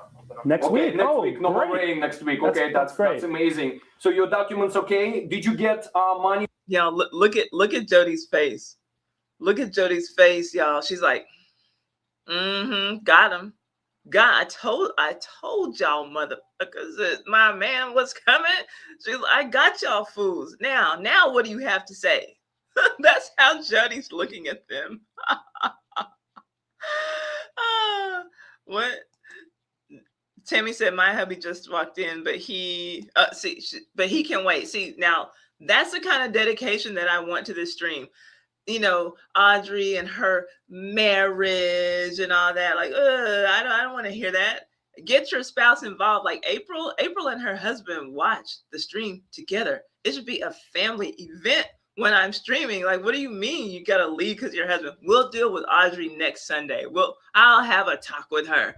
And Tammy gives me the kind of dedication. That's why Tammy has my phone number. That's why I have her phone number. When you give me that kind of dedication, we're locked in. You know what I'm saying? We're locked in. Okay. This craziness. From Jody for gold, for everything. Yeah, it's okay. Everything's fine. Yeah. That's Okay. great. That's great. Yeah. You got your tickets. How many luggages are you bringing? Because I want to bring like full of muscles, you know, like We'll help you with the people. bags, We want to yeah, help with the bags. How many definitely. bags do you have? Well, I have my yeah. Six. Oh, wow. Six. Beautiful. He's just saying, I have about 6 bags. Yeah. Come on, Dikembe Mutombo's cousin. Colin Mutombo. We're bringing 6 guys. That's great. And that's amazing. Like, Are you still gonna have that 50 kilograms of gold for Jody with her name on it?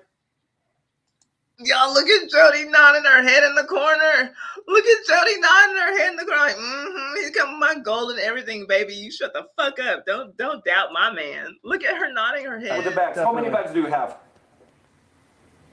Well, I have my yeah. Six. Oh, wow. 6. Beautiful. We're bringing 6 guys. That's great. And that's amazing. Like, Are you still gonna have that 50 kilograms of gold for Jody with her name on it? Look at her. Yeah.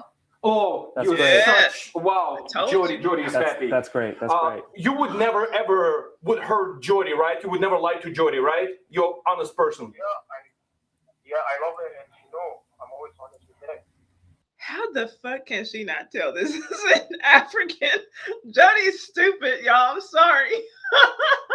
I try to give people the benefit of the doubt. She can't tell that's an African. Jody, what is wrong with you?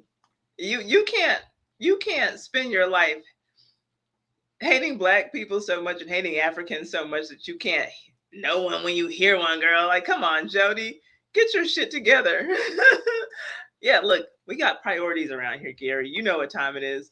Yeah, exactly, Maya. Tammy has her priorities straight. That's what I want to hear. You know, get a divorce if that's what you need to do. Whatever it is, you know, the children are crying. Let them take care of themselves, you know, until this stream is over. Don't worry, you know, or bring them to watch, right? But if you can't make it a family affair, then it's time to get rid of those people. It's tie time. We're on tie time right now. Let's see. Oh gosh, this is terrible, y'all. I'd love to see Jody's face when she sees, Colin Mutombo. I would love to see it too. I wish. How I wish. Yeah, I would never do that. That's great. That's great to know. We're very close to her, and if we ever found out that she was being hurt, you know, it would be a very big problem for you. Yeah. But anyway, nice talking to you. Nice talking to you. I'll send you a text later, okay? Okay, we're gonna send you a text. Make sure the gold is secure, and we're gonna see you in America. Okay. Okay. All right. Bye. Bye. Jody, want to say something? Hey, how you been doing? Yeah. Are you good? What's wrong? Yeah. Do I hear Samuel and Priscilla there or the kids? Yeah, everyone is fine. Everyone is okay. And no, but they're not in bed yet? Yeah. Wow. Tell them hi. Hi, David. Hi. Take care. Okay, I'm gonna text you. Okay. You're going to text? Okay. I'll text you back later. I'm a little busy. Okay. Okay. Take care. Take care. Love you. All right. See you next I love- week. I better. Yeah, I love you. Okay. Love you too. Bye. Love you. See you next week. I better. Yeah, I love you. Okay, bye. He is so not interested. He had more patience with the guys from Trilogy than he did with her. He does not care, but in her mind, she just hears love. He's trying to rush her off the phone as quickly as he can so that he can send her a text to tell her to send him some more damn money. She thinks that he's getting on a plane with 6 bags of luggage, one of them containing 50 kilograms of gold bars. What kind of fool did her mother rear? This is craziness. Yeah, she's super burnt. What the hell? she's burnt. This is crazy. And Gary, I know you've seen this one because I know, Gary, you told me you already watched these. I think that you already told me you saw this one. Like, anybody who watches Catfish, like, they have seen this episode. This is craziness. Mic drop, bitch. She did a mic drop with the telephone, with her phone. I told you, motherfuckers. I told you my man was real. That's what she just did. Jody did a mic drop. Jody, she's cold-blooded. Jody, that's an African accent. Not from what I've heard. It's an African accent. It's not Italian. So here's the thing, like we talked yesterday, right? And you had how much in your account? $10. $10. So we flew you here, bought you dinner. Like you're literally putting him over yourself. Like you literally didn't have enough. Like if we wouldn't have done that, you would probably have not eaten dinner yesterday. But if you came here with $10 in your account, how did you get him $500 last week? Did you have $510 in your account last week? I'm asking, not judging. I'm just asking. I'm judging. I don't know if I really want to say. How did you send it to him if you can't use Western Union? Girl, that's the answer. How the fuck you have $510 in your account and you leave yourself with only 10? Let's say that, again, let's pretend that this is a real man that is the guy in the pictures, Colin Mutombo. And she considers herself his partner. Okay, give him half. But why would you send him everything and leave yourself ass out? Yourself and possibly your mother, because I know they live together. I don't know if her mother depends on the money that Jody brings. I mean, I suppose that she doesn't. She can't. She knows that she hasn't been able to for years. But $10 is all that you leave yourself out of $510? What? Like, woman. And this is just me caring about her as a human being. I don't like racists, but just as a human, like, girl, you got to look out for yourself. What? This is crazy. Union. I sent it to Salim. Cash in a box? Okay. FedEx. Okay. Supposed to send it to Colin. And as far as I know, he has been sending it. But He's you've been never good. talked to Salim? No. It looks like we may have found our main money mule. Jody has been sending money to Salim's house for years. When we first met Jody, we sent Colin a link. Okay, so did y'all catch that? They asked her, how are you sending money? And I think Audrey was the one who asked earlier if Jody's a money mule, how can she be a money mule? She doesn't have access to all those services. She's sending cash in a box. She's sending cash in boxes, mailing them.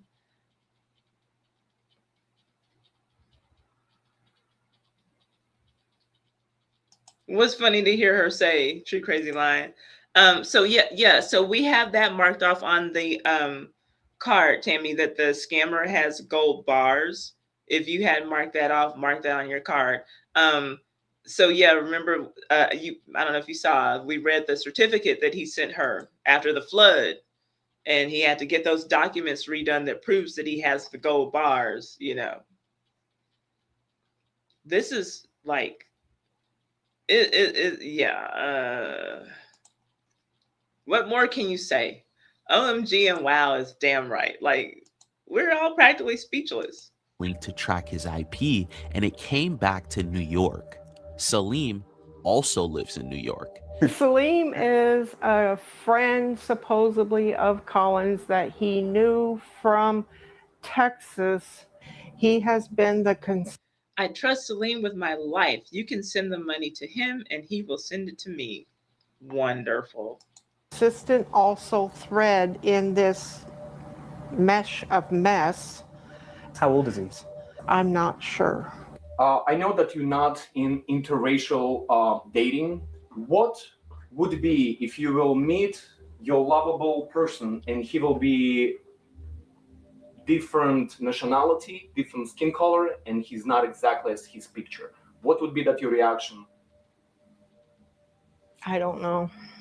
Using the tools on our website, socialcatfish.com, we were able to find out more information her on the this tough guy that's been questions, y'all. accepting all of Jody's money. Trilogy Media will fly to New York and attempt to confront Salim face to face. And you will not believe what happened.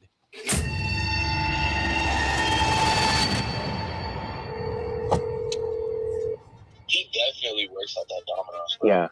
Yeah. I'm looking for Salim. I will do whatever the hell I want. What are you gonna do? What are you gonna do? What are you gonna do? You gonna do anything? Salim, you know what's going on here. You know what's going on here. He is not military blonde, blue-eyed 6'5" guy from America. Your boyfriend that you've been in a relationship, it's African guy.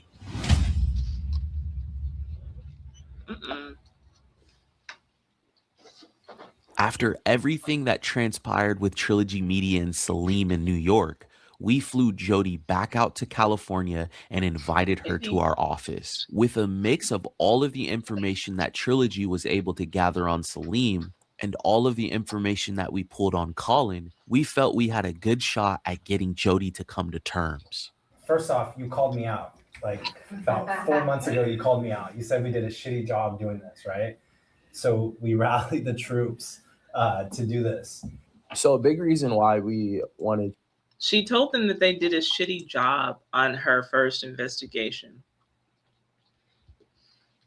What an ingrate, right? Like, and you'll see all the resources that they're using now for their second time to tell this fool that she's in love with Colin Mutombo.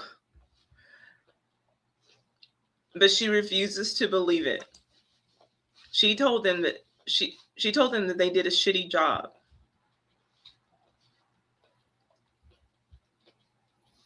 What do you think about that?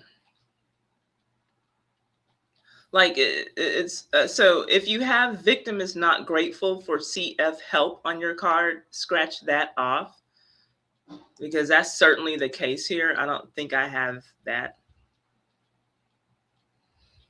But you heard him say, you told me 4 months ago that I did a shitty job. Proving to a fool that something that we all know is fake, and that after 7 years, she hadn't been able to figure out was fake. She told him they did a shitty job.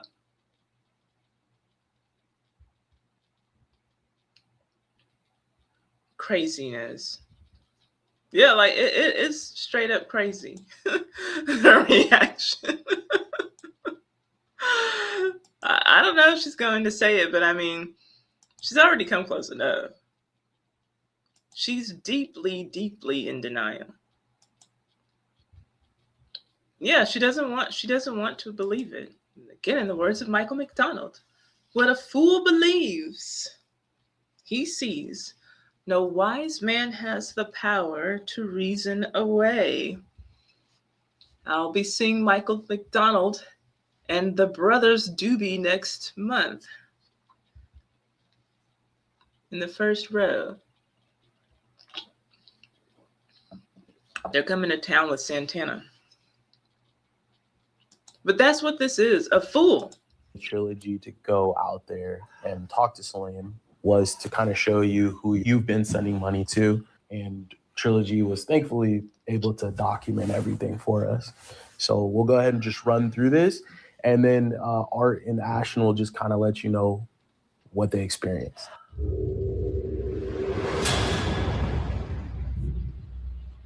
So this is Salim's house. Okay, ready? We approach this in a similar way that we do when we're trying to locate money mules, which is we give the scammer a tracking number for a package they're expecting so that we can have the best chance of them being home when we show up when they're expecting a package. I had Jody overnight a package to Salim. Jody I'm going to be sending you and Salim a gift by mail. Blah. Yo, Jody, that's a special kind of dumb. Yeah, you're right, Mine. Some people don't want to be saved. Tammy says she also needs someone to control her funds. What fun? Like, she's not getting her. It's not like she needs, like some special banking services or something. She just needs to not give her money away. Like, oh man, she needs something though. She needs something. Maybe if you're saying like a conservatorship, but I wonder who would, because she's already like probably in a position where she's semi taking care of her mother. And these are the things that we do for our parents as they get older. Who's going to do? I mean, she doesn't have a lot to manage. She just needs to not give it to a freaking scammer and she'll be just fine. Oh, man. You love Santana too. So I went looking for the Doobie Brothers tickets. I saw them perform on something. And then I realized that like I had notifications set for Michael McDonald, but I didn't have notifications set for the Doobie Brothers. And they performed Long Train Running. And it sounded so good live. And I'm like, man, I would like to see them in concert. So I went and I set the notifications after I saw them on whatever night show I saw them perform on. And then literally the next morning, I got a notification that they had tickets on sale. And I didn't know that Santana was going to be there. So Santana wasn't the draw for me. So I'm kind of hoping that Santana is the opener and then they do the Doobie Brothers. I enjoy Santana, but like I love the Doobie Brothers and I love Michael McDonald's and I like both iterations of the Doobie Brothers, whether it's the Tom Johnston led Doobie Brothers or the Michael McDonald led Doobie Brothers. I love the more rock country-ish sound, and I love the R&B sound that Michael McDonald brought to the group. And I love Michael McDonald's solo. I got to see, that was probably the last time that I went to the Woodlands. I got to meet him. I have a picture with Michael McDonald. He and Chaka Khan opened for him, and I got to meet him. And he was nice to all of us, and of course, put on a great show. But it was interesting. I don't know what he's like or anything in real life, but he seems like he would just rather just sit behind his piano and not like come out front and sing. But he kind of got a little activated when Chaka Khan did a duet with him. Maybe she did On My Own with him, I think. And they sang together, and he seemed to kind of come out of his shell when he sang with her. I think it was just like their chemistry on stage, like looking at her. I wonder if he's shy though, and like would just rather just kind of be behind the piano. It seems that way to me. Yeah, I'm looking forward to it. I see we got a lot of Santana fans. Where are my Doobie Brothers fans? Where are y'all? Yeah, so yeah, just to monitor her money, not to go to scammers. It's not like, because you think of someone like, having control of someone's money, and I always think of someone like with a whole bunch of money, like you just need this whatever financial manager to, and it's like Jody's not rolling in dough like that, but she could just be comfortable if she would just keep her money to herself and not give it to that fool. I can't even call the scammer a fool. She's the fool. The scammer's doing exactly what he wants. No suspicious spending. Now I have What a Fool Believes. What a Fool Believes. I wish I could have saw Michael Jackson live, the goat of music. Michael Jackson was my very first concert.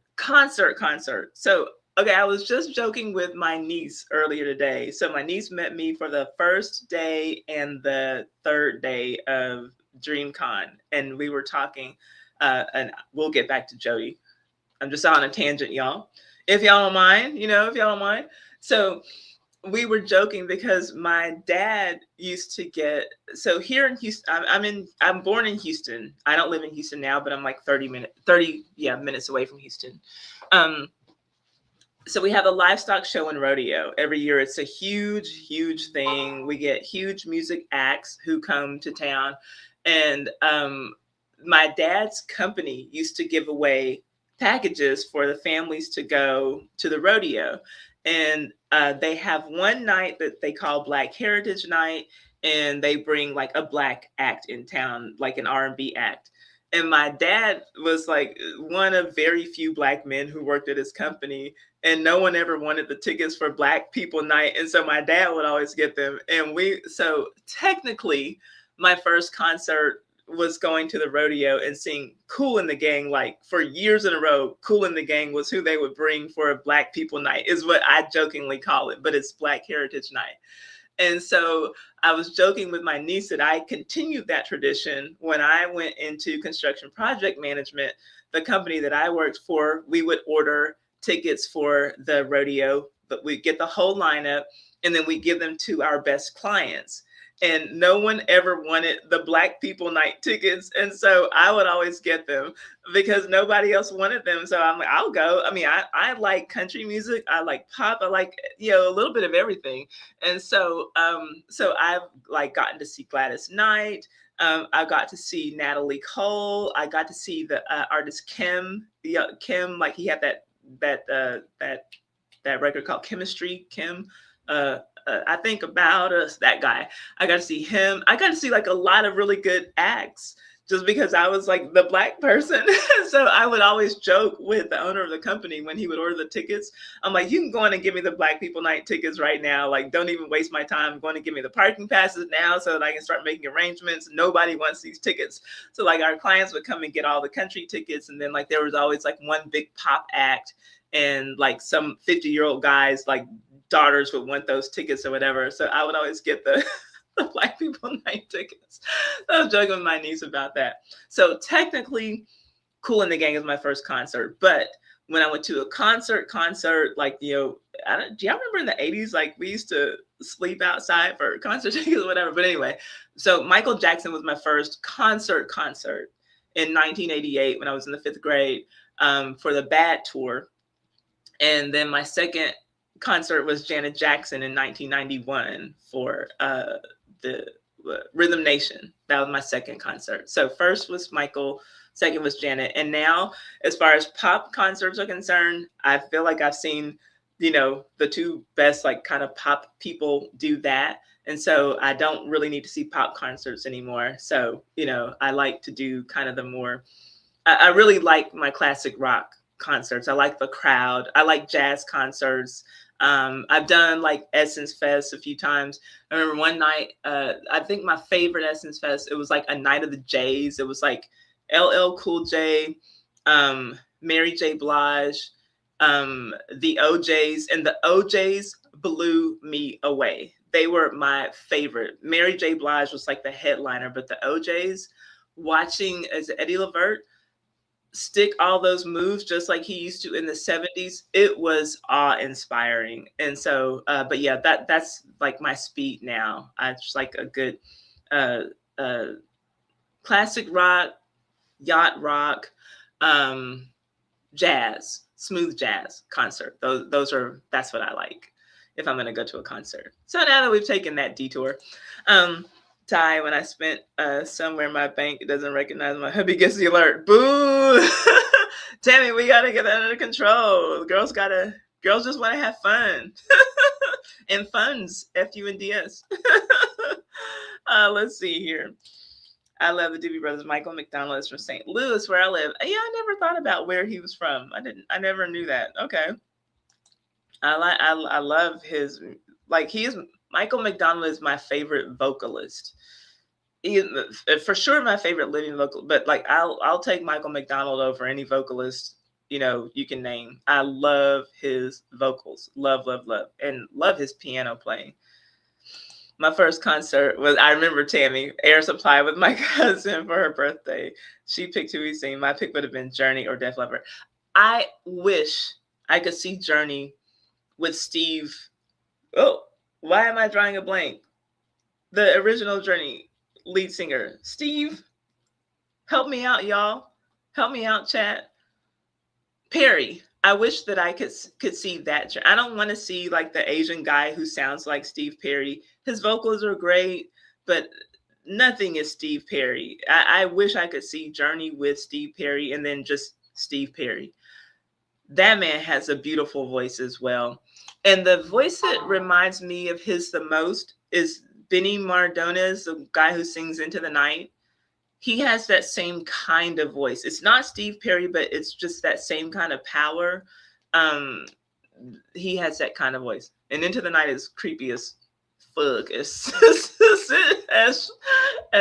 Shirley would say. Love Natalie Cole. Yes, she is gorgeous. May she rest in peace too. Her and Heavy D. With those beautiful eyes, and that beautiful voice. Yeah, she was just beautiful. She was just beautiful. You were lucky to see Michael at his best. I'm going to tell you something. As a child, I was so thrilled to go see the Bad concert. And thankfully, he did some of his old stuff too and some of the Jackson stuff. But as an adult, I don't really like the Bad album. I like Thriller and the one before it with Human Nature. What was it? What was the one before Thriller called? I think I like that one right before Thriller the most. I don't like most of the songs on Bad. It was exciting to be there because, like, as a kid, it's the 80s, it's Michael Jackson, whatever. So it's like, whoa. And we had floor seats. We had great seats. I got to see men passing out, everything that you see when you look at Michael Jackson on film. But I didn't really like the Bad album. I like Liberian Girl still, just like as an adult. Most of those songs from Bad didn't stick the way that the songs from Thriller and the album before. Off the Wall. Thank you, True Crazy Lion. Off the Wall. Off the Wall is my favorite. Of course, I was like way too young to go and see Michael, whatever, and have any kind of real appreciation for him in the Off the Wall or Thriller phase. In '88, I was in the 5th grade.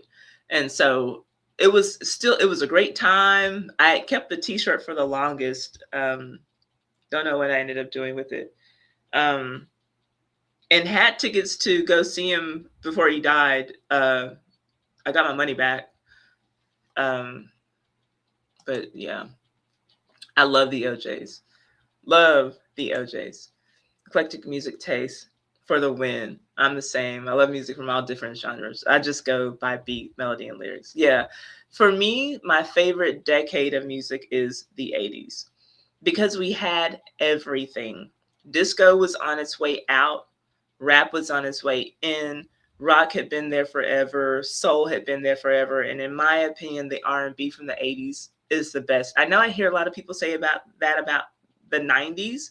I don't feel the same about it. In the 90s, I was into more alternative rock and like Southern, and specifically the Louisiana rap scene, because like I pledged Delta in '98, and it was all about all that stuff, like Cash Money and No Limit, this and all of that was what was hot then. But like, give me Nirvana and Red Hot Chili Peppers and Pearl Jam, and that was like kind of what my sister was into, and I would always steal her CDs. Do y'all remember being able to get the CDs for a penny? Like whatever dumbass company that was, they would send you 12 CDs for 1 penny, and then you were supposed to start ordering them. It's like, no, you get like 12 hot CDs, and you got like a pretty good collection. And then I had 2 sisters, so like everybody could get a bunch of CDs for a penny, and we'll just share each other's music. But yeah, I like a little bit of everything. But these days, as far as like the things I listen to now, it's mostly smooth jazz and what they classify as yacht rock. I'm kind of young, but I like older classic music. Today's is trash as fuck. Yeah. Okay. So we all like a little bit of something different. You like R&B, jazz, and soul and jazz. Yeah, and I love jazz. I love jazz. I love 80s R&B. I don't know what passes for R&B these days. The music that I hear now that they say is R&B, it sounds like pop to me. So and I just don't hear the kind of rich voices that I heard in the 80s. Like people had hours and hours of training, like because like there were music programs in schools. The singers who we grew up singing in church. So like there was choir rehearsal like on Wednesday and Thursday, and then singing on Sunday, and then maybe you're in a music program at school. But like now people just like get out of their bed and start recording on SoundCloud, and it's like no one has like these deep rich voices, where they can just like pull things out. It's just not the same. The music doesn't feel like anything anymore. Like I don't think we'll ever get voices like Luther Vandross and Jeffrey Osborne, those kinds of like rich voices again. I don't think that's ever going to happen again in R&B, or if it does, it's going to take a while. I am happy to see like there are like more choir programs, like that's becoming a thing again, but it's just not what it used to be. I would love to see Journey and the original lead singer, with the original lead singer, and Genesis with Phil Collins. Me too. Phil's health just looks like it's declining, but I would love to see that too. My sister my older, it's three of us all together. My older sister loves Phil Collins. I was telling my niece about that today as well, because we were in a we finished our festivities at DreamCon, and then we went to a nice little restaurant at the Embassy Suites that my niece likes to go to, and they were playing some great music, and so it just got me reminiscing. They were playing a lot of good like music from the 80s, 90s, and 2000s, and we were both enjoying the music. Yeah, I'm with you on that. Did you hear? Okay, I've heard. Okay, Gary, tell me, because I know that it sounds creepy, but I've seen him in an interview say something that it like wasn't creepy. Into the Night, that it was about like a neighbor maybe who was in distress or something, like just like a girl he was helping or whatever. But it sounds like a grown ass man trying to sleep with a teenager. It sounds predatory, but and the video doesn't help. The video doesn't help that perception at all. But yeah, yeah, I saw. Yeah, like as far as pop singers go, Zahid, I do think that like Michael Jackson set a standard that these artists today are still trying to compare to, and I wish that people would just stop the comparisons and just let artists be. Stop saying that Chris Brown is the new Michael Jackson, Usher is the new Michael Jackson, Beyonce is the new Michael Jackson, whatever. Just they are themselves. Michael Jackson was Michael Jackson. Janet Jackson is Janet Jackson. And like I hate those kinds of comparisons. It's just weird to me. I do hate it. Okay, thanks. All of y'all got off the wall. Okay, thanks. And okay, I saw it from True Crazy Lion first, but I saw all of y'all put it now. I love the song called Earth by Michael Jackson. I don't know if I know that one. I'm not, I'll tell you, like, I'm not a super like B-sides Michael person like that. My middle sister is like the huge Michael fan. My older sister, so I don't say oldest because there are three of us. She's the oldest out of the three, but she's my older sister. You know what I mean? So my older sister is a huge Prince fan. I remember she had the Prince poster. My middle sister had the Michael Jackson poster. My first poster was Guns N' Roses. Y'all, I heard Welcome to the Jungle and I felt like my life changed. I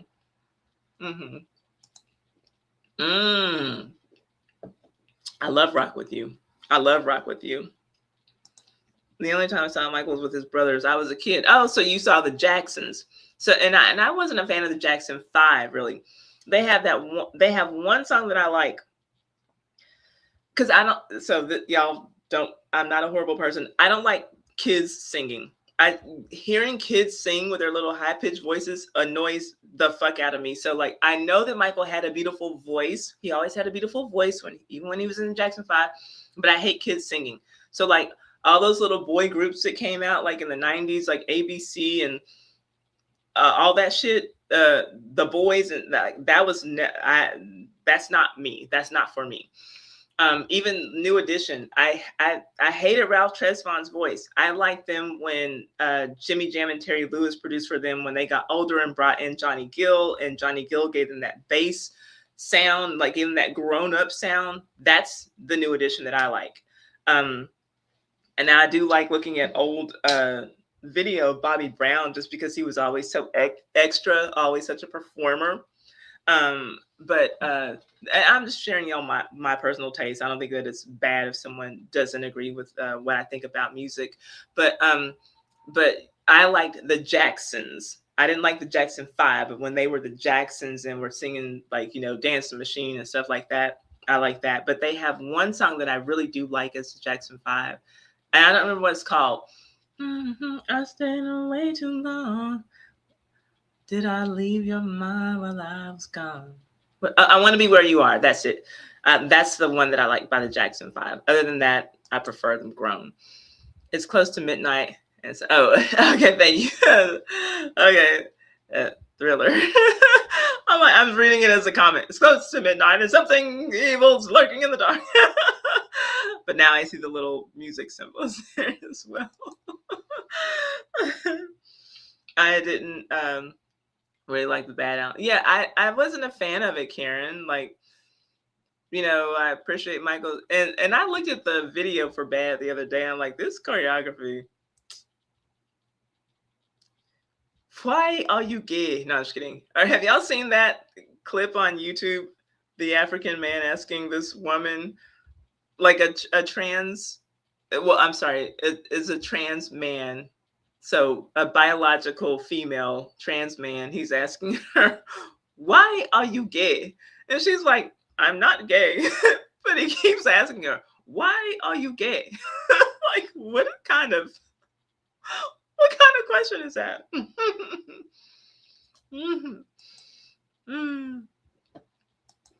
Yeah, anything 80s for me, I'll be happy. The country music, everything was great in the 80s. That's what I was saying. So the 80s, we got hip hop coming in, disco leaving out, the best R&B, in my opinion, that ever existed.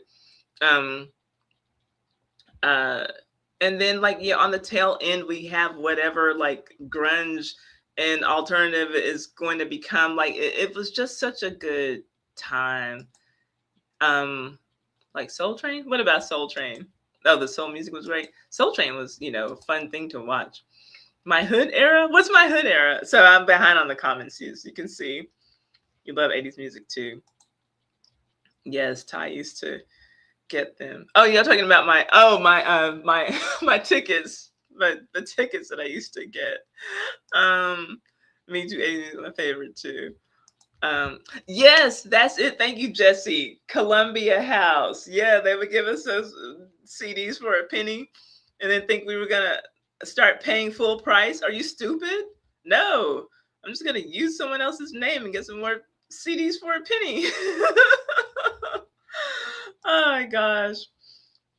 Listen, look at Sahid trying to make us feel old. I remember when my mom and dad used to buy them. Shut up. Shut up. If you want an 80s soft rock recommendation, I suggest Burning Barn's Eye for an Eye album, specifically, the songs Love You, Out of Your Mind, and Keep on Running. Now that makes me think of It Keeps You Running by the the Doobie Brothers. I went to a free concert last night, the Shy Lights, Delphonics, Heat Waves. Oh, how cool. How was the concert? That sounds like a fun night out. You listen to jazz in the car. I like smooth jazz. Do you like Paul Hardcastle? He's one of my favorites. And who's the guy on here? Brian.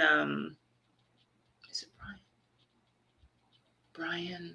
Oh, he does a live stream on YouTube every Friday night.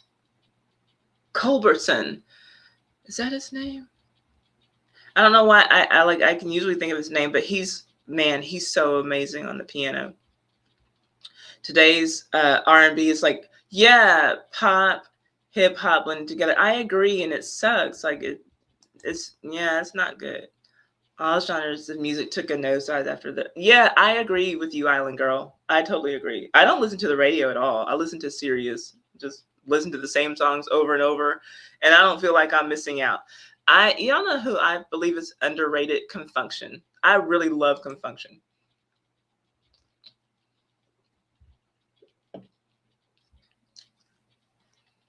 I don't blame you, True Crazy Lion. And I see a lot of younger people comment on 80s music videos that I watch on YouTube that like that's their favorite era of music. I see that a lot.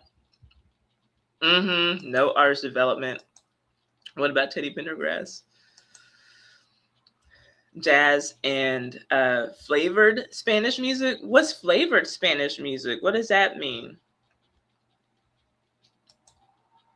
I used to like Selena. I can sing all the words to was it called Vamos a Bailar?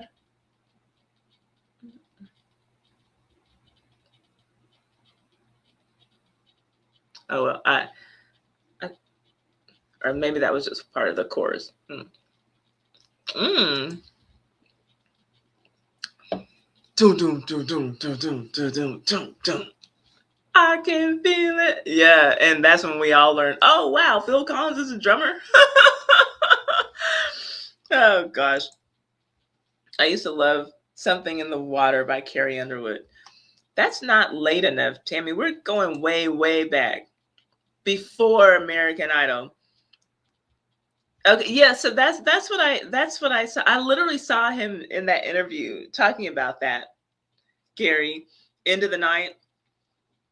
He shouldn't have made that video so damn creepy too, because the lyrics and the video do not make that song look right. Sade Adu.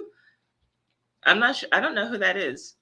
I don't know who that is. I'm gonna have to look that up. Or do you just mean Sade? Like, is that the same Sade, or is that someone else? Yes, Benny Mardones did pass away. Jesse, I think it's been a while. I think it's been some years. Tangled by Stain is my all-time favorite song. All time? That's your all-time favorite song. Yeah, okay, so she's saying he did pass. If no, they are nowhere near it. Oh yeah, you're talking about those people they compare all the time. Yes, every artist has his or her own lane. I agree. Yeah, I was a big Guns N' Roses fan, y'all. Well, okay, you're telling me to rewatch the Benny Mardones video? I'll watch it again. I'll try to look at it with different eyes. If I could fly, I'd pick you up, I'd take you into the night. Oh man, okay, I'll watch it again. Whatever y'all say. Yes, there will never be another MJ, Prince, Luther, Whitney ever. Yeah. Oh yeah, I forget about Whitney sometimes. But yeah, I mean, obviously she was, her voice was like insane. Love Prince too, that man. Yeah, could play a mean guitar. Now, I've watched many Super Bowls with my dad, and my dad's favorite halftime ever, and he still says to this day, was Prince's halftime. That's my dad's favorite Super Bowl performance. And he did that song by the Foo Fighters. He performed a Foo Fighter. Which one? Was it a Foo Fighter song?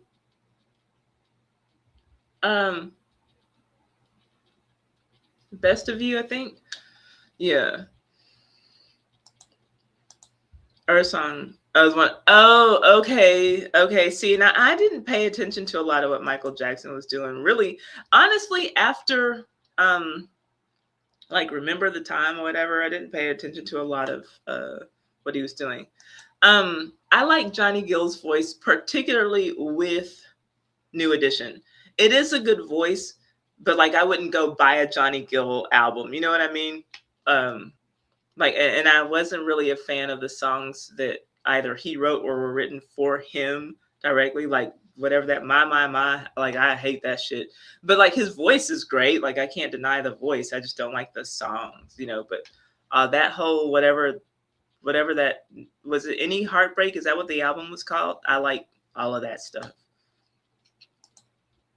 This is Andy Gibb all over our walls. I hung up the puffed up hairdo guys like Rat and Cinderella. My brother had Gene Simmons with that long tongue, I know, hanging out of his mouth. Oh my gosh. Okay, so y'all had Kiss and Rat and Cinderella and and the Gibbs. That's funny. There You Go by Johnny Gill from the Eddie Murphy film. There you go. I don't think I know that one. Our song is on the. See, y'all are like deep into the Michael Jackson stuff. The Jacksons era. Yeah, I think that the Jacksons had some smooth songs. Your poor mom singing all y'all stuff. Okay, I'm sorry. Like we got to get back to Jody, but I'm really I love music and I love talking about music and hearing what people like.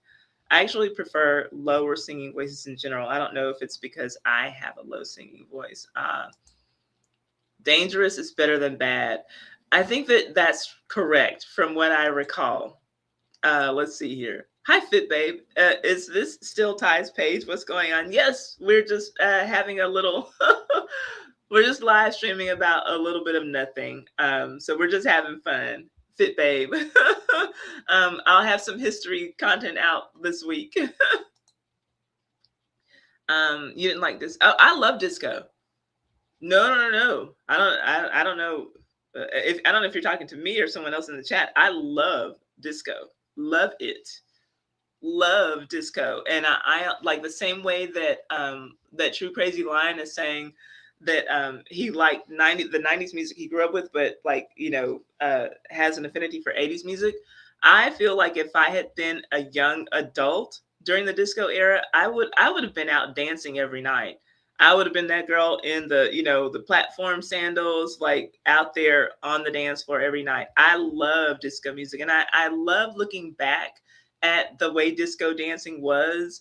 And, you know, like it was the closest thing to like real dancing, because like I'm a dancer. For those of y'all who don't know, I was in a classical, modern, and ballet dance company when I was in college, and like that disco dancing is the closest thing to like choreographed, you know, like real true dance form dancing that people did in the modern era.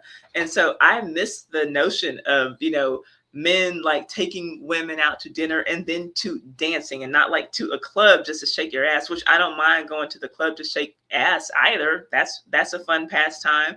But I love that about disco dancing, and like there was some structure to it. And you know, I love seeing the way that the bodies are moving. Like I would have been the girl at the Regal Beagle, you know, getting a drink and then getting my dance on, you know, like I love disco. I love the music. I love the dancing. What? Okay. I'm hold up. I'm lost on something.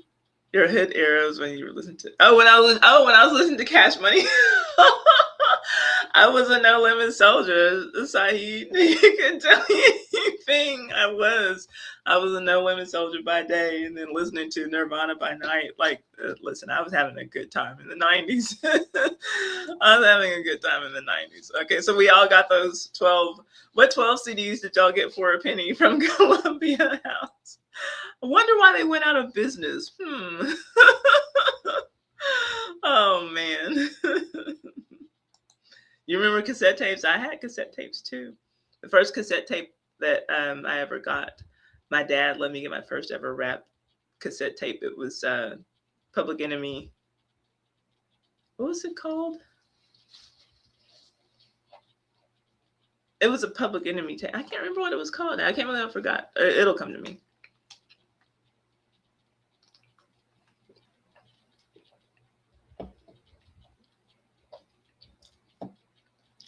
TLC's Crazy Sexy Cool was your first.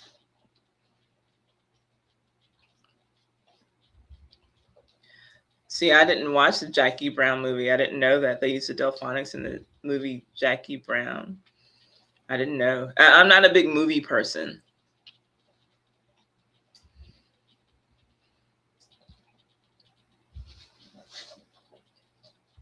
Yeah, I love Paul Hardcastle, Island Girl. I love him. The video was a bad deal for Benny. Okay, so he didn't make the video. Okay, see, I didn't know. I thought that she's the only Sade I know, so I presumed that, but I didn't want to make any wrong guesses. Okay. Nigerian, like our buddy Colin here. We're gonna get back to it now. I'm just gonna get to these comments and then I'm gonna get back to it. Okay. So what are y'all saying? Let's see. I'll tell you, I'm not a fan of We Built This City. I like it just because of the 80s feel, but I wasn't like a big fan of it when it was out. You're right about Alexander O'Neal. I wish that he had been able to kick the drug habit because he has some. I do feel like he's one of those overlooked artists. He has such a smooth voice, and from what I understand, at least according to him, he was supposed to be the lead singer of The Time, but he was told that he was too dark because he's got that Minneapolis sound, and so when I hear it, it tracks. I could certainly hear his voice fitting in there, but he was told that his skin was too dark. And I love Morris Day, you know, I can't see Morris Day without The Time. And I love so many of their songs. And I feel like Morris Day is also underrated and just seen as some kind of Prince knockoff or something. But he is talented in his own right as well. But I do love Alexander O'Neal's songs. If You Were Here Tonight. Yeah, that's a good one. If you were here tonight. Da-da-da. Yeah. He has so many good songs. Can't you understand it? Yeah, that's a good one. Girl, you know how much I care. It's not the way I planned it. Yep, that's it, Island Girl. I wish he could have left those drugs alone. April said Johnny Gill and Stacey Lattisaw had good songs. I remember them singing together. I can't remember songs of theirs that I liked. All I remember is Perfect Combination, and I didn't like it. They sound good in it because they are good singers, but I didn't like that song. And that's the only. But I know that they did other ones. I just don't remember what they were. Is this the halftime show when Prince performed Purple Rain? And yeah, it was. Yep, it was. That's the one. That's my dad's favorite NFL halftime, Super Bowl halftime. Oh, really? Must be nice. I love disco music. Diana Ross was there live. Did you ever get to see Donna Summer live? Because she is the one for me. Donna Summer. Y'all, her voice, it just knocks me out. It just knocks me out. The same way with New Jack Swing, I would have been in pretty good shape during that time with those dance moves. I like New Jack Swing stuff, like I'll Be Sure, Keith Sweat, like that kind of. Oh my gosh! Yes, I'm in. I like that kind of stuff. Who else? There are other people, but those are the two names that come to mind. Because like my older sister was into that, and I used to steal both my sister's music. You call me ghetto? What's ghetto? Are you referring back to the like my No Limit Soldier phase? Regal Beagle, yeah. Like I want to find a Regal Beagle shirt. I have my my Bayside High shirt. I need to find one for West Beverly because I was such a Beverly Hills 90210 fan. And I need to find one for the Regal Beagle. Like I want to find shirts like for all the hangout spots at the shows I used to like. Let's go down to the Regal Beagle. Oh, why are you gay? That is so hilarious. I've seen the Clark sister movies. They were amazing. The church voices, yes, are amazing. That became famous. Yes. The Clark sisters, soul stirring voices. And that's another thing out of the 80s that I like, the gospel music from the 80s, as well as the disco and the hip hop and the R&B. The gospel music from the 80s and the pop music from the 80s was so good. Like the gospel music, the mass choirs, like all that stuff. I love that stuff. And I grew up in a Methodist church, and we sang from our hymnals and it sounded just like this. And so I remember like my first time going to this big missionary Baptist church, and they were like singing, and oh man, like the Clark sisters and the choir director, just going crazy. Come on, sopranos, come on, altos. It was like, oh, this is like, it's some rockin' music, I really like this. But yeah, I love the Clark sisters. Love the Clark sisters, Tammy. Me too.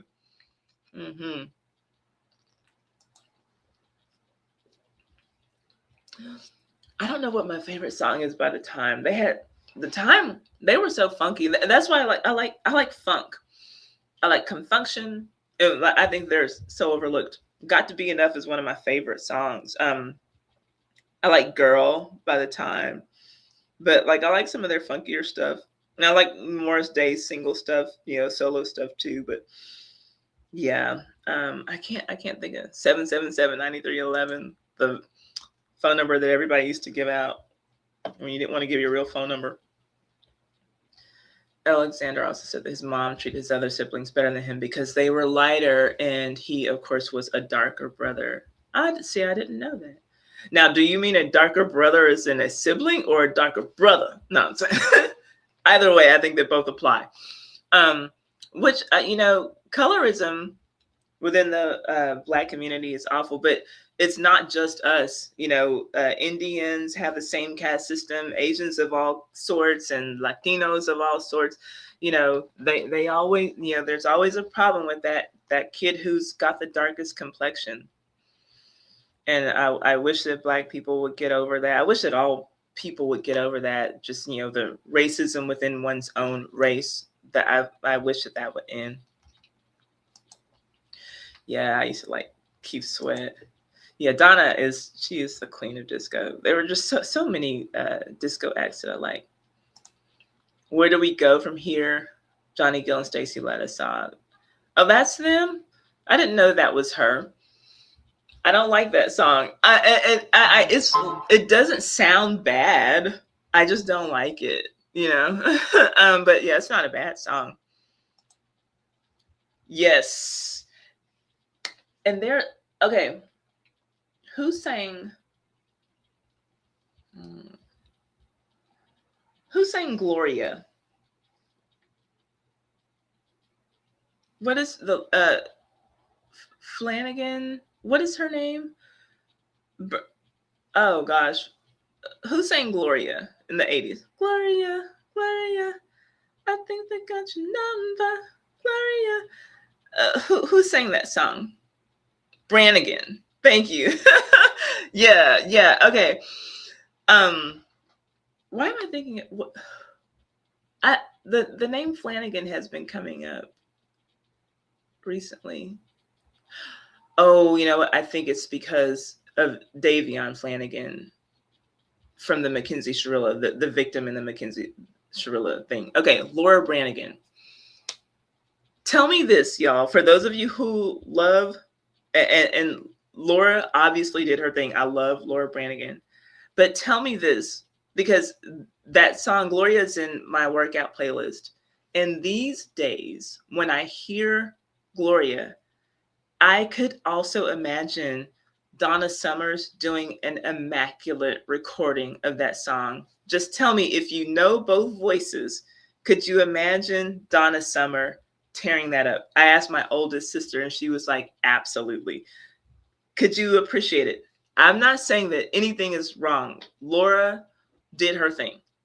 But could you hear that song? Like you know how like sometimes you'll hear later down the line that this song was written for this person, but so-and-so recorded it. I feel like that song could have been written for Donna Summer to record, but Laura Branigan did it and knocked it out of the park as well. But I could hear that. I'm like, oh my gosh, what if we could get Donna Summer to do that? Doesn't mean I'm gonna take AI and like make it happen, but I could just hear that. Are y'all saying, okay? Yeah, okay, I see some of y'all are saying y'all can hear it. Let's see. Oh, look, Joelle is here. Joelle, what are you doing here? What are you doing here? Young lady, how are you doing? I didn't know you were here. Nice to see you. Y'all know Joelle from actually another stream that talks about music. Not what I should be talking about. We should be looking at Jody. You saw the time in many. I bet that was a great concert. I bet that was a great concert. Hi, is it DEA? D or Dia? Is it Dia? W? I'm sorry, I don't know how to. Tell me what you want me to say. I worried about Prince getting electrocuted. Oh, that's a legitimate concern. Enchantment. Excuse me. Love them. Yeah, Branigan. I'm sorry. Who? Yeah. Who? Okay, hold on. Okay, so yeah, Laura Branigan. Thanks, y'all got it right. Okay, so y'all could hear that.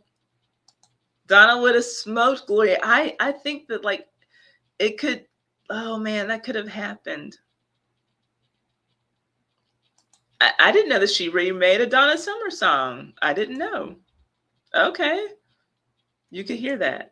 Yeah, and Laura had a beautiful voice. Like, don't get me wrong. I'm not taking anything away from her, but okay. So now let's get back to Jody and Colin Mutombo. He's not African. He doesn't sound African at all. Contacted Colin to let him know that she was sending him and Celine a gift. I made sure that there was no money in that package she was sending. I even had FedEx open up the package and send me photos of what was inside. I have a delivery for Celine for Unit 3. Thank you. So this first time we went to the door, we had a hell of a time getting anyone to tell us anything because what was it, Salim's roommate? Yeah, the first one, it was tall guy. He said like, I'm his roommate. I'm looking for Celine.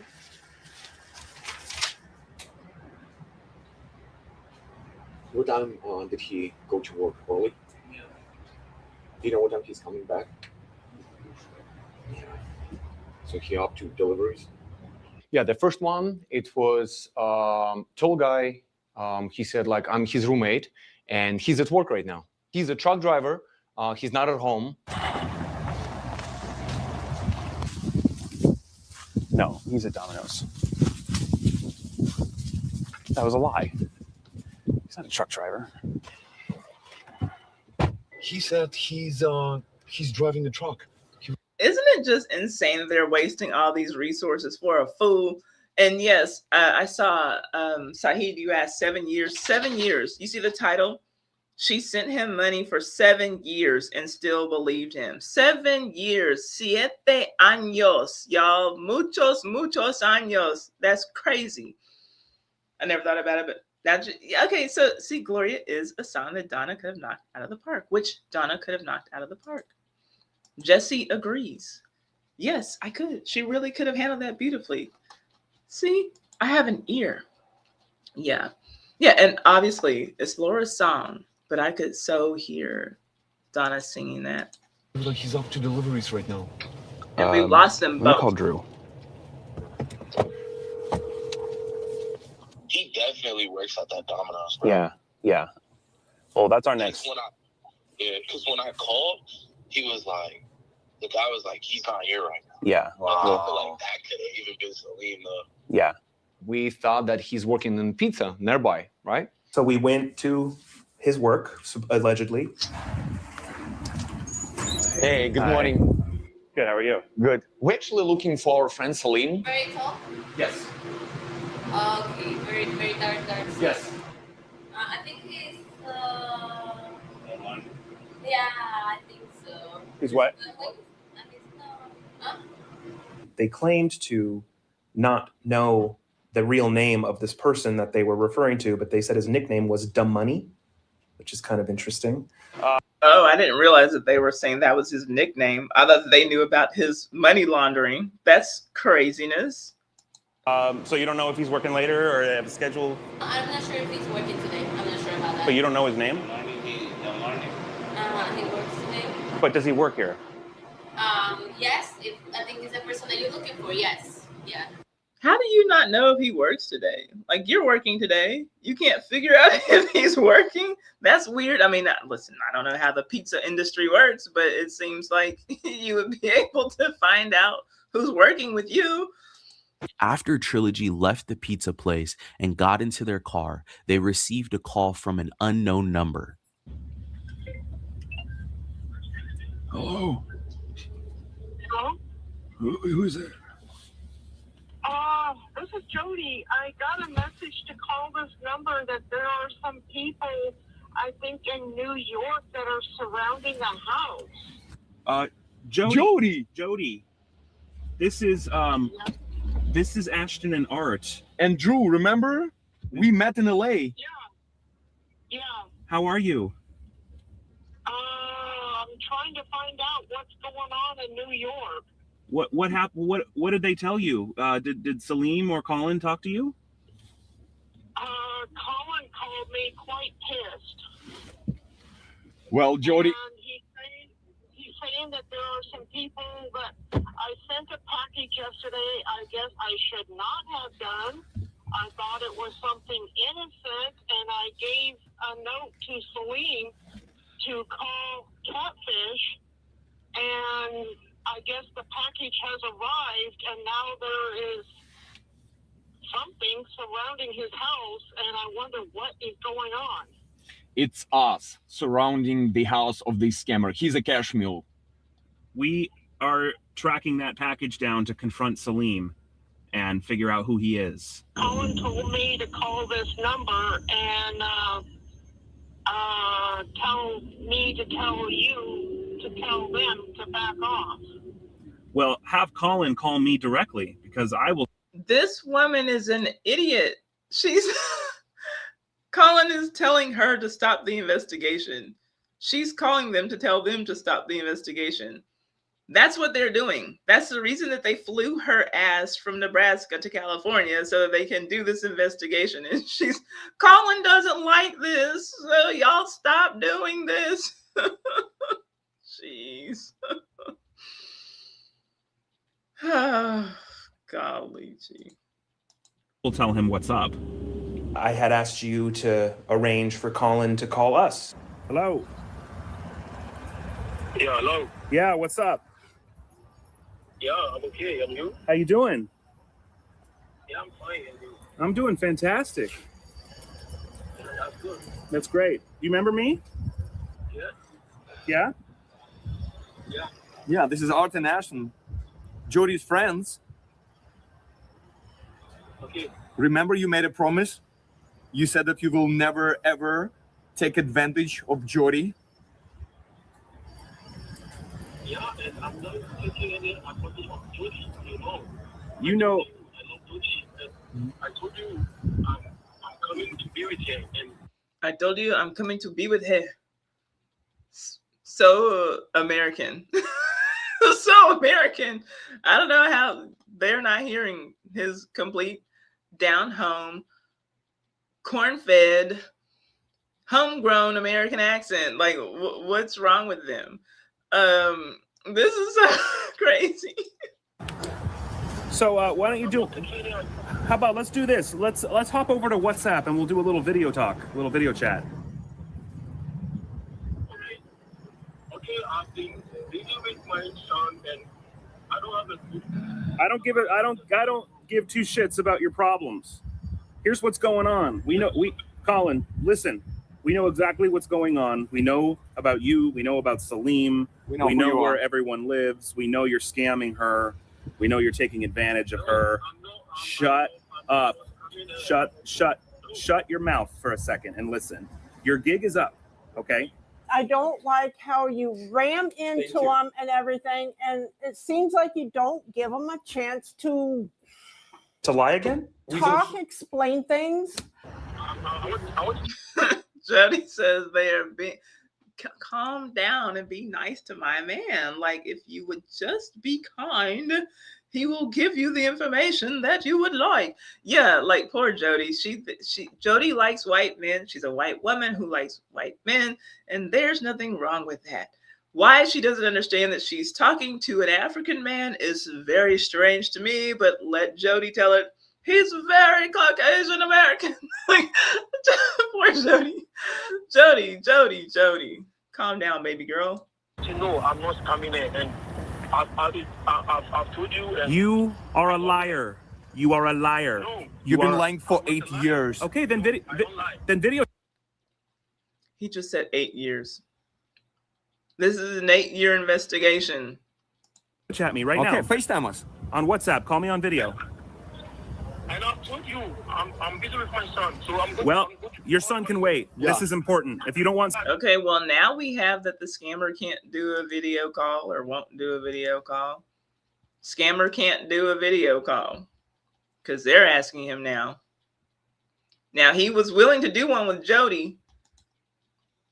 Why do you think that he'll do one with Jody but won't do one with them? Because he knows that Jody is a damn fool. He can tell when he talks to these guys that they have an understanding of what's going on. He's willing to talk to Jody. Jody's dumbass says she doesn't know how to do a video call, but he wants to do a video call with her just to add another layer of security for her. But now when people are coming on questioning it, oh, no, I can't do it. I'm busy with my son. I am busy with my son. Colin Mutombe Jr. He's busy. He doesn't sound South American. That man is a West African. She doesn't like West Africans, but she likes this one. She just doesn't understand. Okay, just appreciate. Okay. You have. Colin don't know anything about it. Colin, I don't care what you have to say. Everything you say is horseshit. I want a video call from you in 1 hour. Why are you talking to me like that? Because you're a piece of shit scammer. You're a piece of shit scammer. You got 1 hour, so TikTok, motherfucker. Your boy. I will do whatever the hell I want. What are you gonna do? What are you gonna do? What are you gonna do? You gonna do anything? So then we went back to the house. Don't threaten me. Yeah, Karen's right. She's been scammed for years and sticking it for this is her man. This is her man. Can't tell her anything about her man. Try again. And this time we got the landlord to answer the door. And we were upfront. We were honest about everything, why we were there. We're there to talk to Salim. She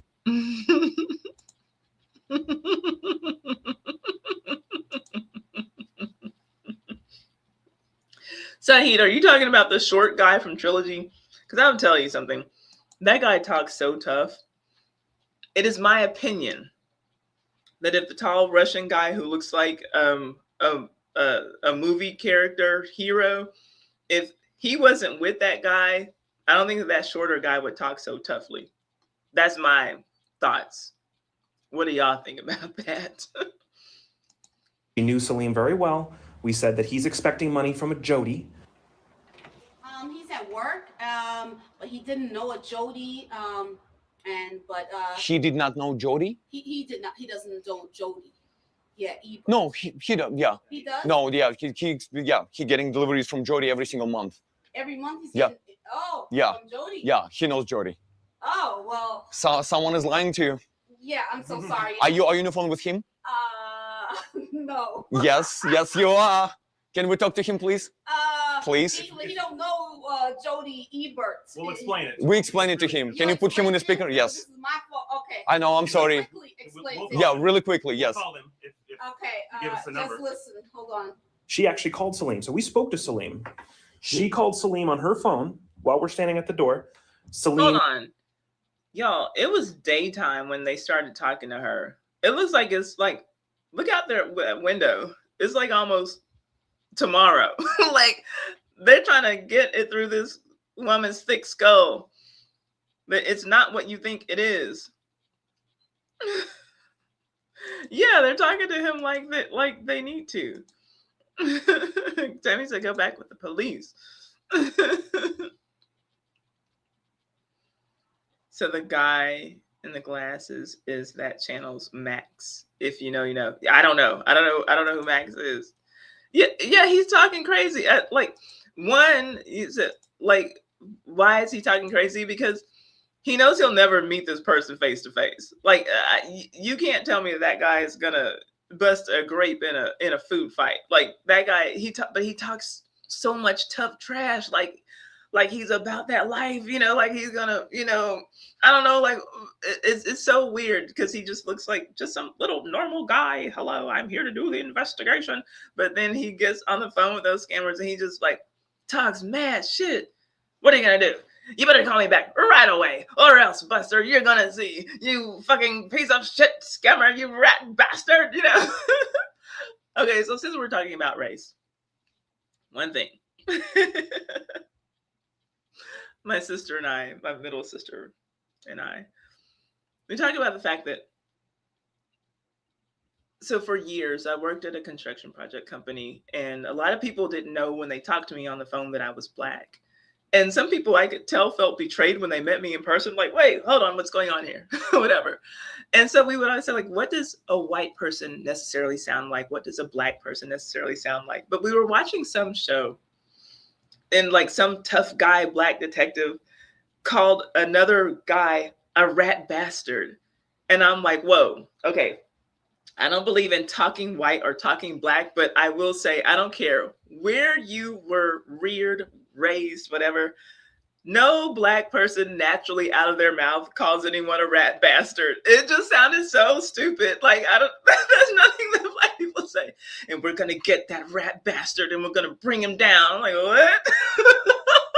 It was the weirdest thing in the world. So anyway, let's get back to Colin Mutombo. Claimed to have no idea who Jody was. He claimed that he was a truck driver. The manager had no idea why he was receiving cash. Hi, Salim. We have a package here for a courier delivery that needs a signature. And it was overnighted, so it's supposed to be delivered right now. Yeah, can you guys leave with my neighbor? No, it needs to. It's specifically the sender requested that you have to sign it. We cannot live with anybody else besides you. What time are you coming back? 11:30ish, 12. You'll be home at 12? Yeah. Because it's almost 12. 12 a.m. Okay, where can we meet? Where can we meet you then? I'm a truck driver. I work in Jersey. And why you guys can't leave it and my neighbor to sign for it? The sender specified that it needs. It's because there's. It looks like there's. It looks like there is. Yeah, it looks like it's cash because it's got open in transit. So when there is cash involved, we need to get a signature. Yeah, I can see 100 right there. But, yeah, there is more money inside. I mean, but why is this person sending you money? That's a good question. Do you know? We can come to you. We just have to get the package delivered by noon, or else we have to return it to sender. Okay, I'm a truck driver, so I'm not really in New York right now. But she's in California. I mean, you don't know a Jody in California? Wow, who's sending you cash? Thank you. And she said, well, Salim, you don't know this lady. Why are you then accepting cash from her? I called Colin on that too. So why would he lie? I said, Colin, he may not know me, but he kind of knows of me. No, he didn't know you. He claimed no responsibility for that package whatsoever, even though it had his name on it. Salim, you know what's going on here? Huh? You know what's going on here, don't you? You know what's in this package. You rat bastard. Yeah. Salim, this money that right now in this package, it's a stolen money. So Salim, here's what's going to happen. We are going to be here in the area for a few hours if you want to meet and talk to us. Otherwise, we're taking this to the police and we're going to bring the FBI to your front door because we know exactly what you're doing. And we know where this money comes from. We know you receive it every month from Jody for the last 8 years. So cut the bullshit. Yes. Cut the bullshit. And we can either talk or we can go to the police and they'll be back here very soon. Which one's it going to be? There is a camera. Okay, I don't need to be on camera. So what is going to be? Are we going to talk? Okay, what's your phone number? My phone number? Yeah, what is it? We'll text you. 646 419 5412. Okay, we Oh, we called got that a number cell phone earlier. No number. one answered. No, I know you're not involved. Oh, No, okay. no, no, You're no, not no, in it. no, no, no, no, Thank you, Salim. If you're not gonna show up in If you're not 30 gonna- to 60 If minutes, you're not going to answer my call, we're going to the police. Okay, no problem. All right? Okay. Sounds good. All right, thank you guys. no, thank Bye-bye. you. Okay. If you would like, I can explain to you what's going on. If you want to hang up and we can tell you, so you know what your tenant is doing. I don't know. You want to We'll just know? tell you. It's for your Wait, information. wait, let me record it for someone Yes, else please. also. Sure thing. Exactly, sure thing. Uh, He okay, leaves. go ahead with your information. Uh-huh. Okay, so this guy, Salim Tijani, is facilitating money fraud Oh, and Salim mail fraud and Tijani. money laundering. Mm. He is working with a scammer out of Africa, and he's stealing money from this lady named Jody for the last 8 years. Mm. This guy in 8 Africa is years, pretending to be a guy named Colin in one of those romance scams. Mm. And Salim is his money mule. Oh, So okay. Jody sends cash to him all the time from her social Every security single check month. every month. On the And 4th. We're here to find out. This is not Every we're not month a courier on the service. 4th, Okay. y'all. We're here to talk to Salim about his crimes. Okay. We're from the media. Man, drop a 1 in the chat if you want to start scamming. I'm not going to judge. Drop a 1 in the chat if you want to start scamming. Every month on the 4th, like clockwork, you send a few texts. Hey, honey, I need some money. I love you. And then some fool sends you $500 a month. That's the easiest relationship ever. Like, you don't even have to see them. I'll be there. Oh, when my son gets out of the hospital with malaria, I'll be. Oh my goodness. My goodness. I won't judge you, y'all. I won't judge you if you want to scam, because my gosh. Yeah. He talks really tough, man. I promise you, if he didn't have that big Russian guy next to him, he wouldn't be talking like that. Island girl, he wouldn't. Yeah, I agree. It just doesn't land right. Hey, Prime and Carta, how are you doing? Yeah, like I wouldn't be upset with anybody. Like, what an easy gig. Just send a few little lovey-dovey text messages, a few little kissy emojis, a few hearts every now and then, and you get $500 every 4th of the month. Media. So Okay. hopefully he'll talk to us. But I We're want you, just journalists, so you know, independent your journalists. tenant is He'll is be a criminal. He's moving out. Okay. We get him out. Yeah. So he receives money all the time from this poor woman, and we interviewed the woman a couple She months lives in ago. Wisconsin. She lives in Nebraska. Nebraska. Yeah. So yeah, their operation has been stealing probably over $250,000 from this woman, Okay. and she's donating plasma to get more money to send because she thinks she's in a relationship with this guy now. Okay, now he said their operation has stolen more than $250,000 from this woman. Listen.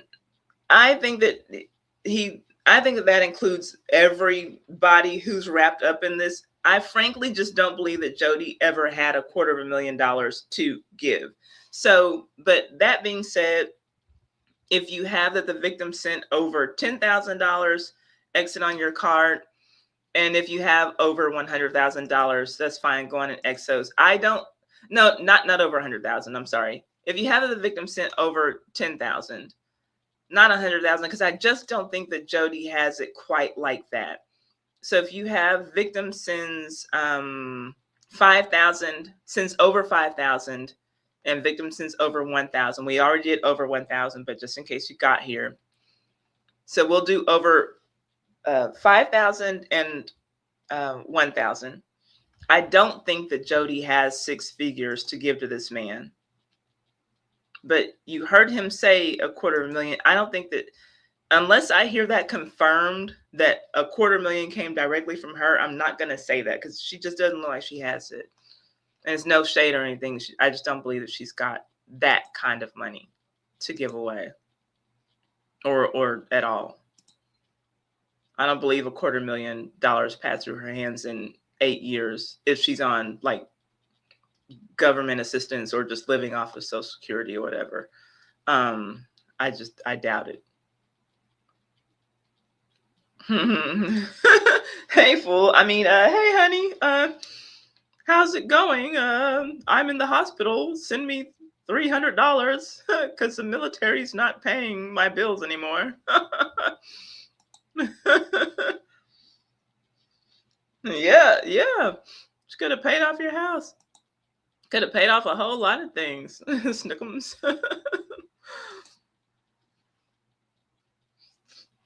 I don't know if it was, I believe and I hope that she was only sending money from her own SSI checks and not her mother's. I don't believe it was her mother's money. I don't believe I heard that. Y'all correct me if I'm wrong.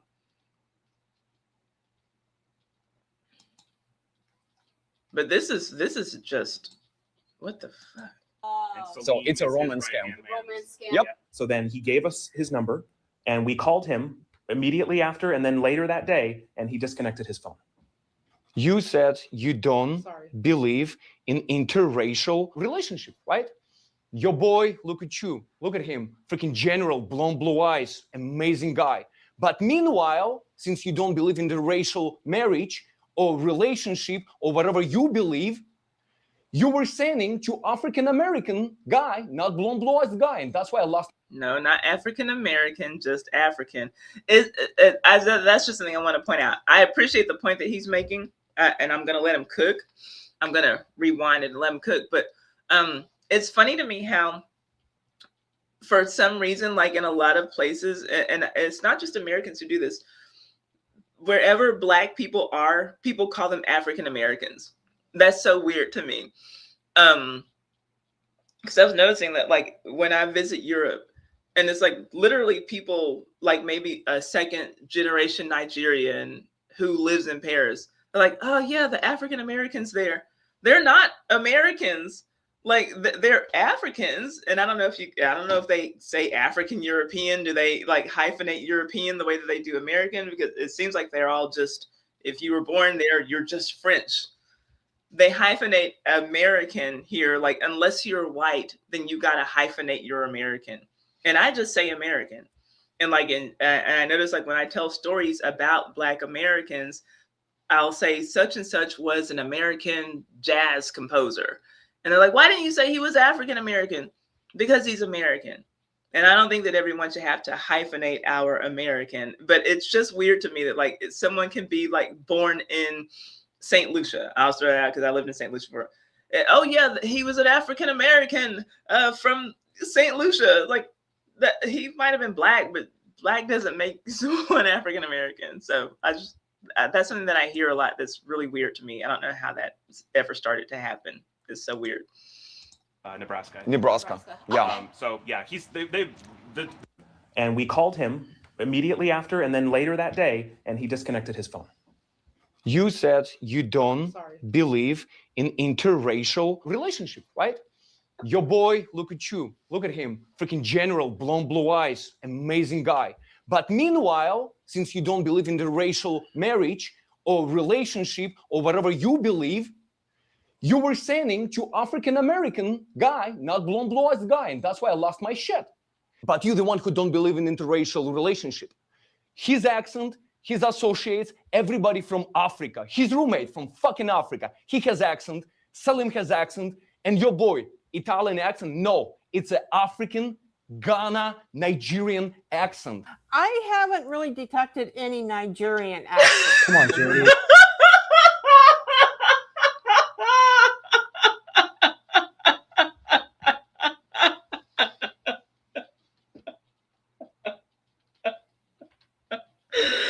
I don't know what you're saying.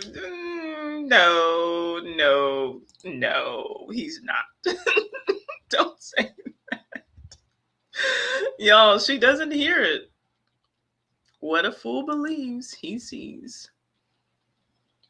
She doesn't hear it. His associates, everybody from Africa. His roommate from fucking Africa. He has accent. Salim has accent. And your boy, Italian accent? No, it's an African, Ghana, Nigerian accent. I haven't really detected any Nigerian accent. Come on, Jody. Come on. They've been in this business for decades. And they know immediately when they heard the accent, oh, that's the dude is from Africa. We heard these as independent, nothing to do with them. We're like, oh, these dudes from Africa. So everybody around you understanding the whole picture except you. Only you can fix this. We cannot convince you to anything. And you've never seen him. we're showing you Santa Claus is not real, and you're arguing with us. Like The accent part and some of this, I am seeing more. The amount of See, she now because she got roasted by the Russian guy. Well, okay, so maybe a little bit with the accent. Maybe I see she can't. In her mind, she doesn't believe anything that he's saying. But since he went so hard, she'll relent a little bit. I mean, I guess a little bit, but she doesn't believe that in her heart. She doesn't believe that in her heart. Yeah. She's burnt. She needs an education in a whole lot of things, Tammy. You're right. She's in too deep. She can't see it. She can't see it. Some of them island girls, they just get invested in, they get invested in the fantasy. They don't want to believe that this lover, this exotic, good-looking lover who sends all these lovey-dovey messages and talks lovey-dovey on the phone to them, they refuse to believe it's not real. I wish a 7-foot black man would come in as her scammer man and scare the shit out of her. I would not laugh. I think that like at this point, like the team deserves to just be able to just like rent a big black man. Like I'm sure that you can like rent a big black man on Craigslist, and just say, hey, come in and do this thing, like or whatever, like, an acting gig. And yes, and give him any kind of accent because she can't hear accents anyway. It wouldn't matter what kind of accent he had. And just, sorry, Jody, I'm Colin Mutombo. I've been him the whole time. I'm so sorry. That would be the only way that she might be able to believe it. But yeah, like they have the right, in my opinion, to just hire someone to tell her. Because look at how dark it is outside. Like now there's no light outside. There was a little bit like of light the last time that we looked, and now it's just pitch black outside. These people are tired. They want to go home. They want to get a shower. They want to grab something to eat and go to bed, but they're like, no telling. This is edited down to 45 minutes. No telling how long they sat at that table trying to convince Jody to stop sending her Social Security check to this man. Yeah. She did not detect an accent. She just didn't. Yeah, there's nothing wrong with being alone. That would give her more time to watch Ty's Hot Mess History live stream on Sundays if she were alone, and not be like freaking Audrey who left us just because of her husband. Yep, Italian. He's Italian. He's white. He's any kind of white. Okay, he's any kind of white. He could be German, as long as he has white skin. He could be Russian. He's Polish and the British. But yeah. Pushback Jody was giving us just didn't make any sense. She had been sending Salim money for years, and he claimed he didn't even know who she was. And she still hasn't video chatted Colin. Look at y'all see that these are different pictures. This is so crazy to me. This is so crazy to me. So we decided to hop into some of the information that we were able to pull. We're just going to go over some of the pictures because we have way more evidence. This image. Hold up. What is this? Okay. In the High Court of Justice in the Judicial Division, Holden at Accra, Ghana, affidavit for change of ownership. With reference to the application for the affidavit for change of ownership of consignment, oh, here goes the gold again. 50 kilos of gold deposited by Miss Jude Daniels with Gold Coast Security Company, Accra, Ghana. I, Barrister Steve Anna, confirmed the following for final clearance approval to the benefit of the undermentioned beneficiary. Okay, name Colin O'Connor. Then they got an address in Johannesburg, South Africa. The 50 kilos of gold bars. Declaration. To the best of my knowledge, has willingly changed, not changed, the ownership to the named beneficiary, Colin O'Connor, all necessary information received from the former beneficiary remains valid. I swear this affidavit for the record purpose on behalf of the above beneficiary, sincerely and conscientiously believing the same to be true and correct. Henceforth, Colin O'Connor is now the bona fide owner of the 50 kilos of gold with Gold Coast Security Company, Accra, Ghana. This affidavit is on the provision of the oath and confirmation law of Section 1 and 2 of the 1979 Constitution of the Republic of Ghana, sworn at the High Court of Justice, Accra, Ghana, and is signed by the barrister. But y'all, here's a problem. It's not signed by Colin O'Connor. You'll see the bottom right-hand corner. That's the only thing that makes this document unofficial. Otherwise, it's obviously good to go. Has been found all over the internet. It's been used for many romance scams. This is the same exact document, same exact address. Here, they're using the same information. They're using the same templates, and they're just passing it around with each other. Oh, so we have, the exact same document. Is it also for, but this one is for only 10 kilos of gold bars for Patrick M. I can't read that last name, but yeah. Yep, same thing. Did you have any questions about that? Not yet. Colin's using this man's image, but he's also using this man's image. So he's using. Okay, so these are the two things. Why did she think that these two guys were the same person? Why did she think that these two guys were the same person?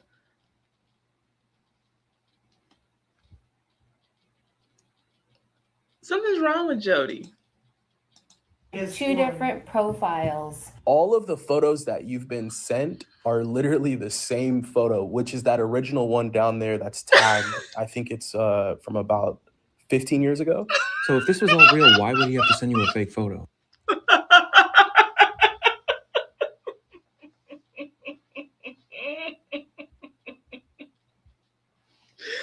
She doesn't see that his face is exactly the same. She doesn't question why he never, ever, ever takes off his cap. Like, this is so awful. This is like, scammers know how to pick their victims. Scammers are not smart, but they're not going to pick smart people because then they're going to have to actually put some thought and consideration into these scams.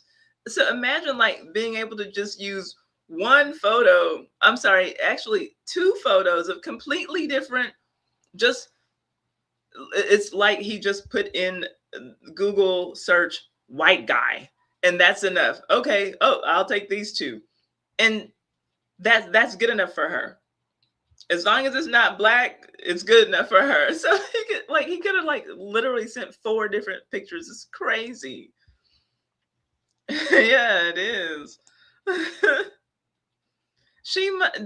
Is that a thing that I thought that like that people who are racist thought that the opposite race all looked alike, but apparently she can't tell.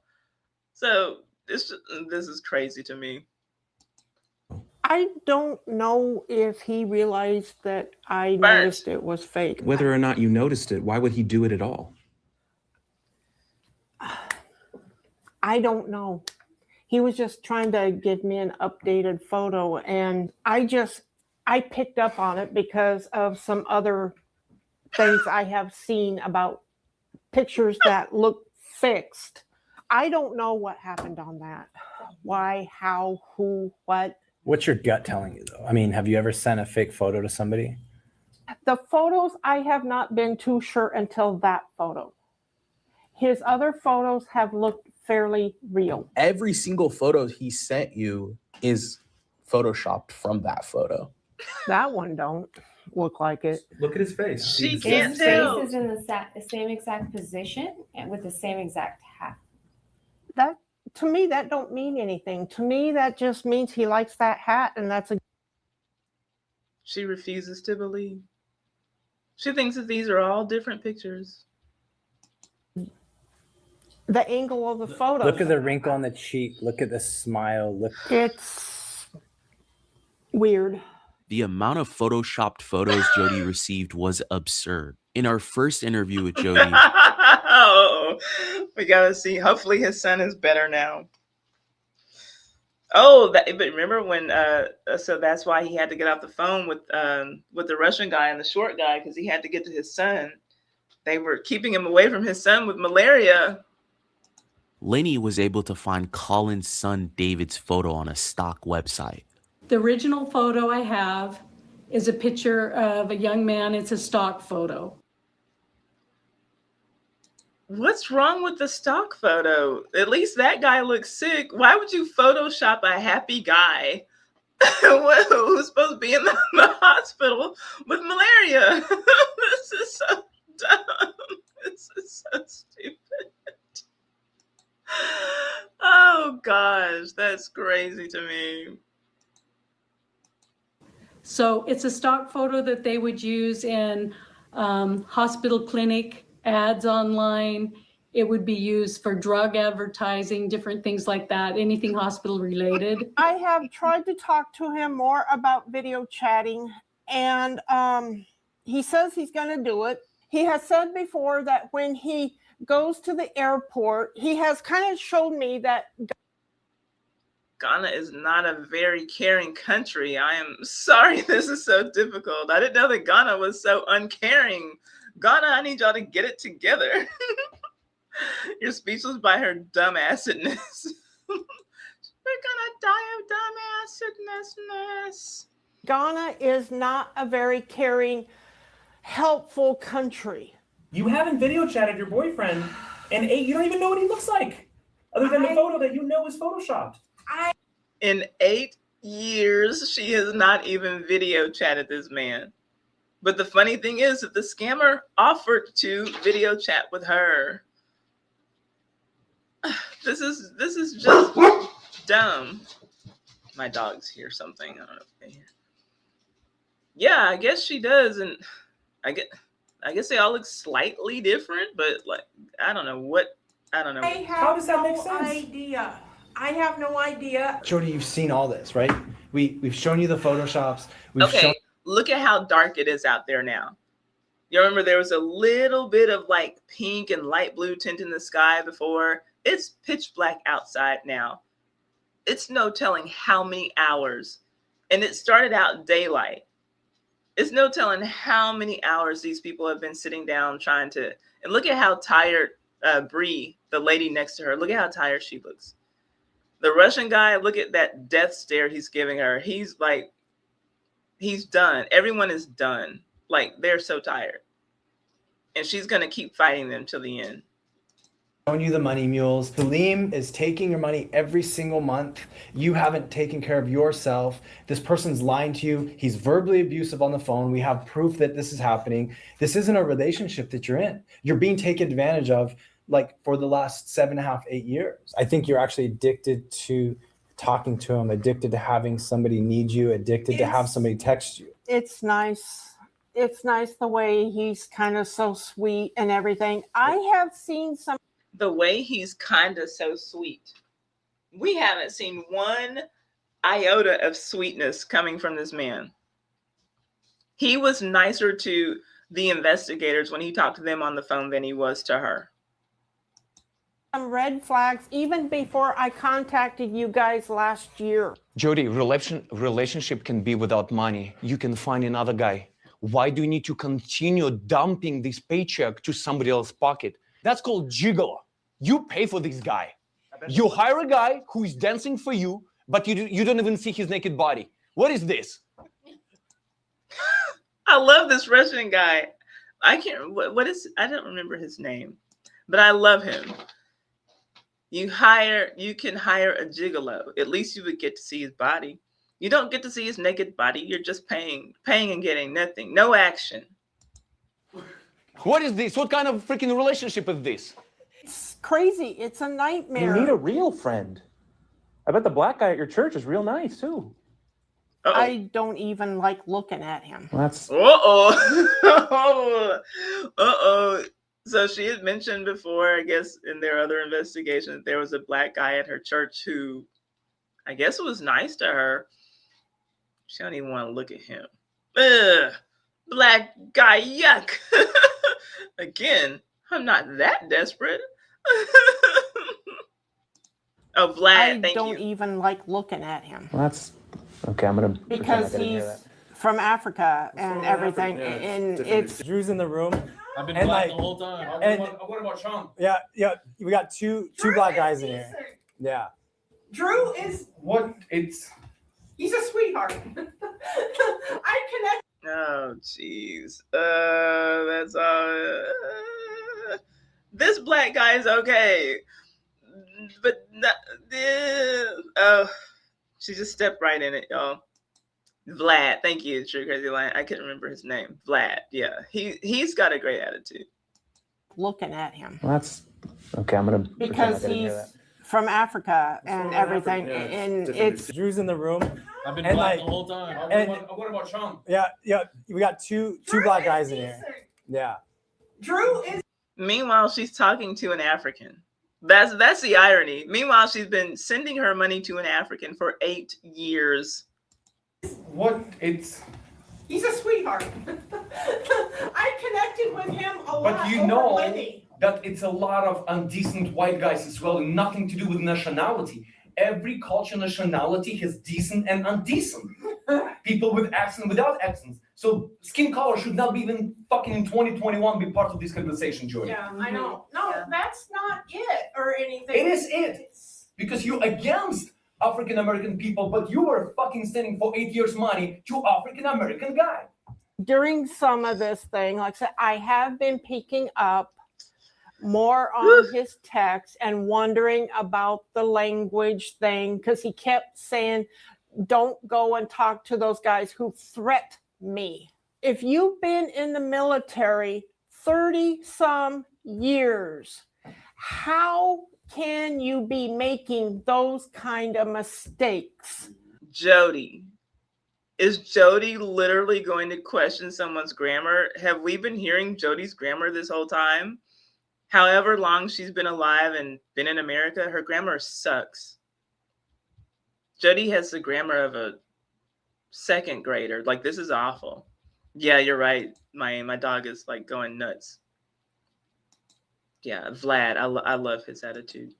I'm pretty sure the black guy at church doesn't like looking at her either. He might though. He just might, because it's. I think that she said that, and you know, I wouldn't be surprised if a black man was interested in Jody. I would not be surprised at all. Listen, I do too, but it's just gonna be that same picture that they've been showing. They'll use one of those ridiculous apps that make the lips move all funny, and she'll believe it. Yeah, she lost a plot. She lost a plot years ago, literally. How can you come back to the States, get called back to service, and forget an important item like your wallet? The real man in these photos was not Colin. He is a man by the name of General Hank Taylor. He has nothing to do with this scam. His images were stolen to dupe Jody out of money. This is Major General Hank Taylor. This is the man in the image that we had identified in the report. As you know, August 14th, we began this evacuation operation, which really is exactly 1 week ago today. Since then, That doesn't sound like the guy on the phone with her. we have rapidly deployed thousands of troops into Afghanistan. Our footprint continues today to stand at approximately 5,800 troops on the ground, continuing to provide and secure the Kabul airport to allow for evacuation operations. As you know, these troops were both pre-positioned in the CENTCOM AOR, as well as deployed from the United States. Then, as forces steadily flowed in, we successfully secured the Kabul airport. That's him. If you recall, the situation just This has been a long, hellish nightmare of over around 7 years. I wonder what you'll see this thing under her neck, like this little like brassy looking like ring ornament. I wonder what that is. If that's part of her shirt, or if it's a piece of jewelry or something. You'll see like under the right side of her neck. I wonder what that is. He has called it a dream or a journey. I have told him to quit it. It's not a journey. It's a nightmare. And that's how I've always been referring to it, is it's been a nightmare. Get your butt home. You've had many opportunities and you have not taken a single step. I am getting finished. I am getting... Oh, it might be well, I don't, just that part. It looks like now on the left side, I see a clip. I feel like that's a microphone. I don't know what this thing is though. I don't know. Being fed up. I'm at the end of my rope. Give me a few weeks. What is she talking about? Okay. Jody unblocked Colin a few days later, even after understanding that Colin was using General William D. Hank Taylor's photos.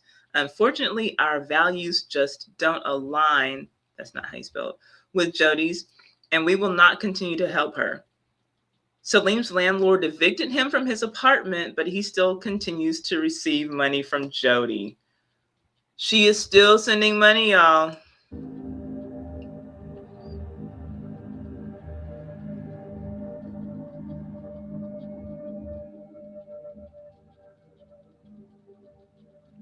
They're gonna say anything else? I don't know if they're gonna do another update screen.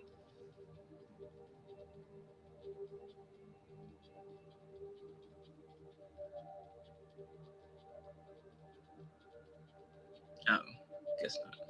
Thank you, everyone. Okay, that's the story of Jody. What are y'all saying? If you have the Catfish team did a reverse image search, add that. Let's see, CF. If you see CF, that stands for Catfish. How did I word it?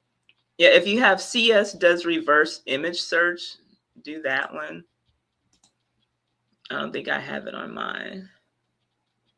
That's it.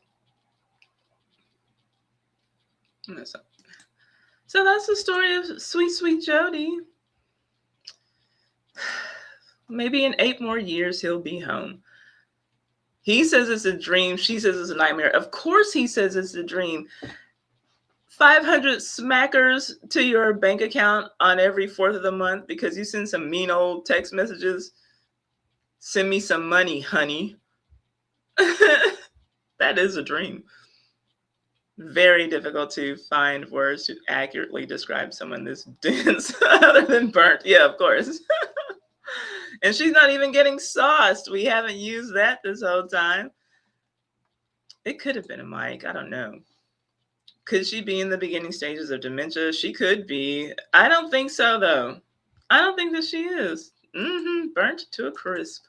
My hubby said to tell Jody to somebody, yeah, look, Tammy, and Tammy, you could literally have your husband send pictures of himself because he is a white man. That seems to be like the standard. I think that if she could just get some attention from a white man and just like have him keep telling her, oh, baby, the hurricane, I couldn't get to you, baby. And then, you know, let's see, what the tornado tore down everything. I tried to come and then there was a tornado, and then just keep her on the line, you know, every month come up with something else.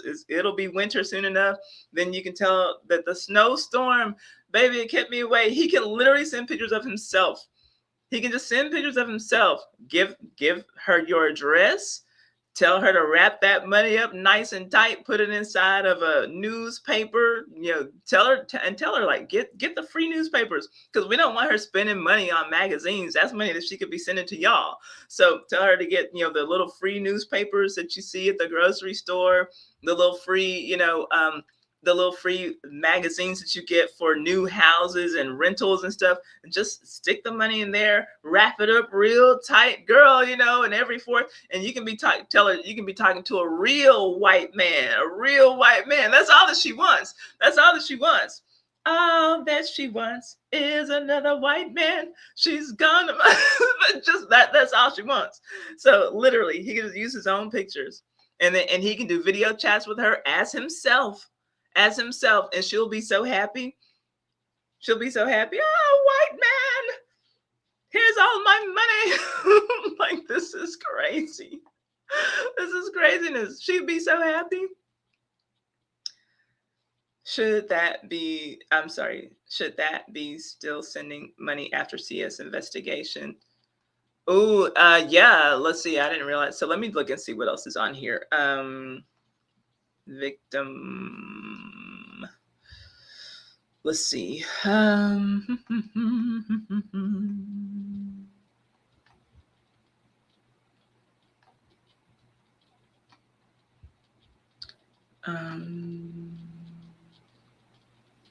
Yeah, because I'm pretty sure, I don't know if they told her, but she should have known not to send money when she was down to her last $10, and she sent $500 when she had $510, left herself with nothing. That is wild to me, y'all. Even if he was a real man, why would you be sending him everything and leaving yourself with nothing? Yeah, victim sends money after CF starts investigation. Yes. If y'all have that. They say there's no fool like an old fool. Yes. Part of me feels a bit sad for her, and the other part is still mad at her. This is a fool. Okay, D says, I'm a social worker. I'm wondering if she has some kind of attachment disorder or something. I'm sure she's untreated. I don't know what she has. That is not my field of study, but she's got something. My hubby said his story would be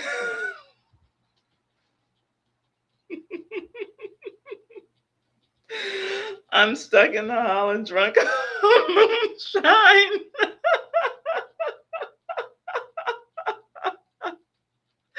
He has hillbilly lines. Yeah, look, she would probably love that. She would love that. Girl, you better, Tammy, you better start taking some pictures of your husband.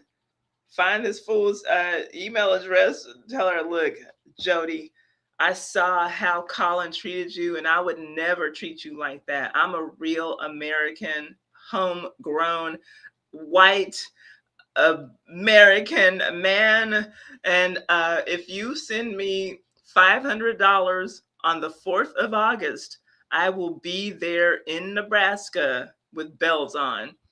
And then let her send that, and then start coming up with the excuses. This is how you use ChatGPT.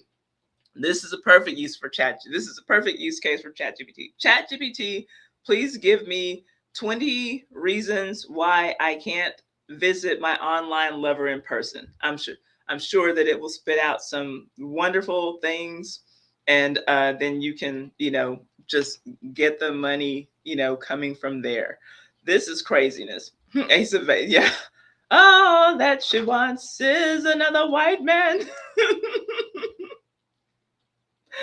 She's never going to see the light, because they did updates on these people. And the guy that we saw the last time, who was in love with a light-skinned woman, he was still in another scam, even though he was in a relationship with somebody who had ridden in the Uber with him. He was still in another scam, because this fool thinks that he's getting this big sum of money. Remember how he was telling the woman who he was in the relationship with that he had a big settlement, he was going to be able to take care of them both? He's still waiting on that money. So other scammers are talking to him, even as he's in a real relationship now, but now they've got him on a greed scam. I don't think it's a pig butchering scam, but it's something like he's just keeps waiting on this settlement now. So they can't get him on the romance thing because he's got a real woman in the bed. and he can have some interlinkings going on. But yeah, anyway, someone in her family needs to declare her incompetent and get her a guardian so she can't access her. And I don't know, like, what, I don't believe she has children, and she's probably supposed to be the one, like, who would be in a position to do that because she and her mom live together. So unless it's going to be her mother, I don't know. Like, and Jodi doesn't seem like the most pleasant person on the earth. I can't imagine that she's got like a host of nieces and nephews who, oh, I can't wait to see Aunt Jodi. Imagine that. She just seems so unpleasant. I can't imagine any family wanting to be around her to help her, you know, if she was, you know, in a position to need that. And I'll tell you, I wasn't like the biggest Ace of Base fan or anything, but it just, this story made me think of that. All that she wants is another white man. Tammy, you better start taking some pictures of your husband. Tammy, take some pictures of your husband. That's your homework assignment for the night. Take a whole bunch of pictures of him in like different, you know, scenarios so that the story matches. You know?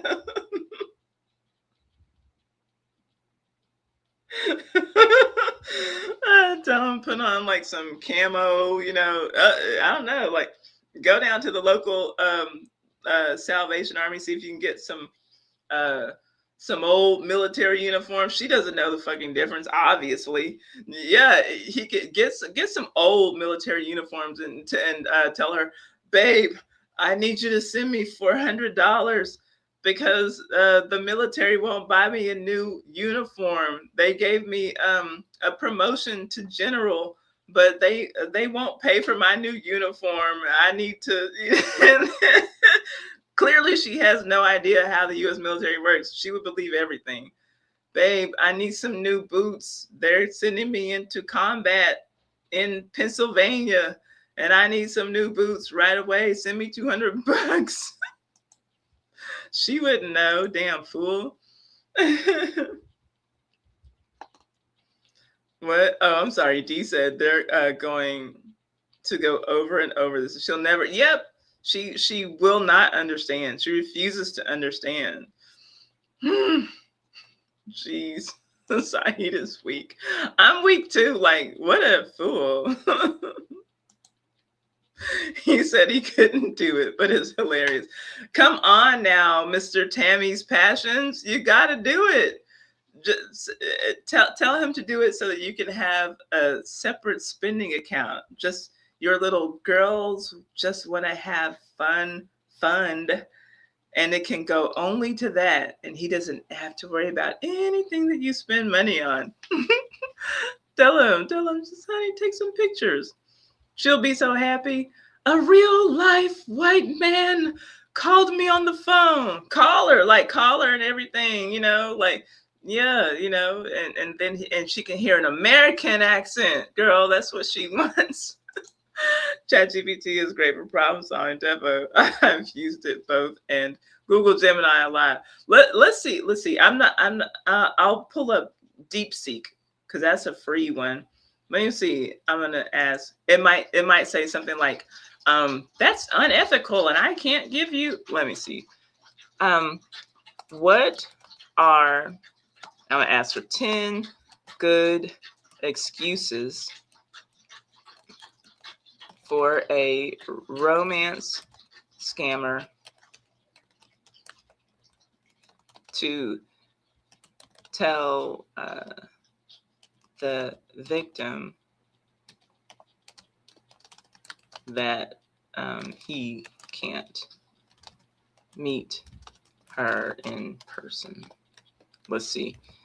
I hate when it's like, this is not an ethical request. I can't fulfill this. So let's see. Okay, so here's what it says.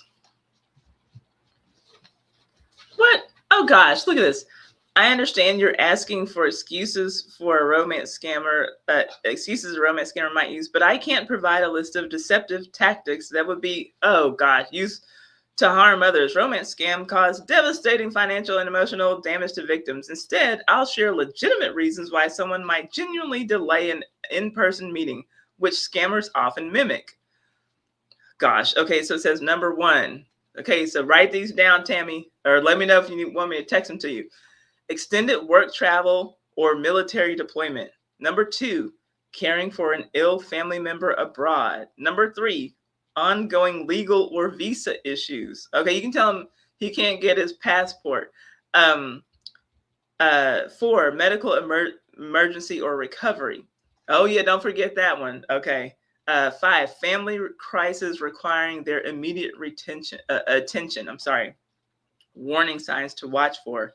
Request for money, especially gift card. Okay, listen, I'm going to say I'm doing this for fun for a live stream.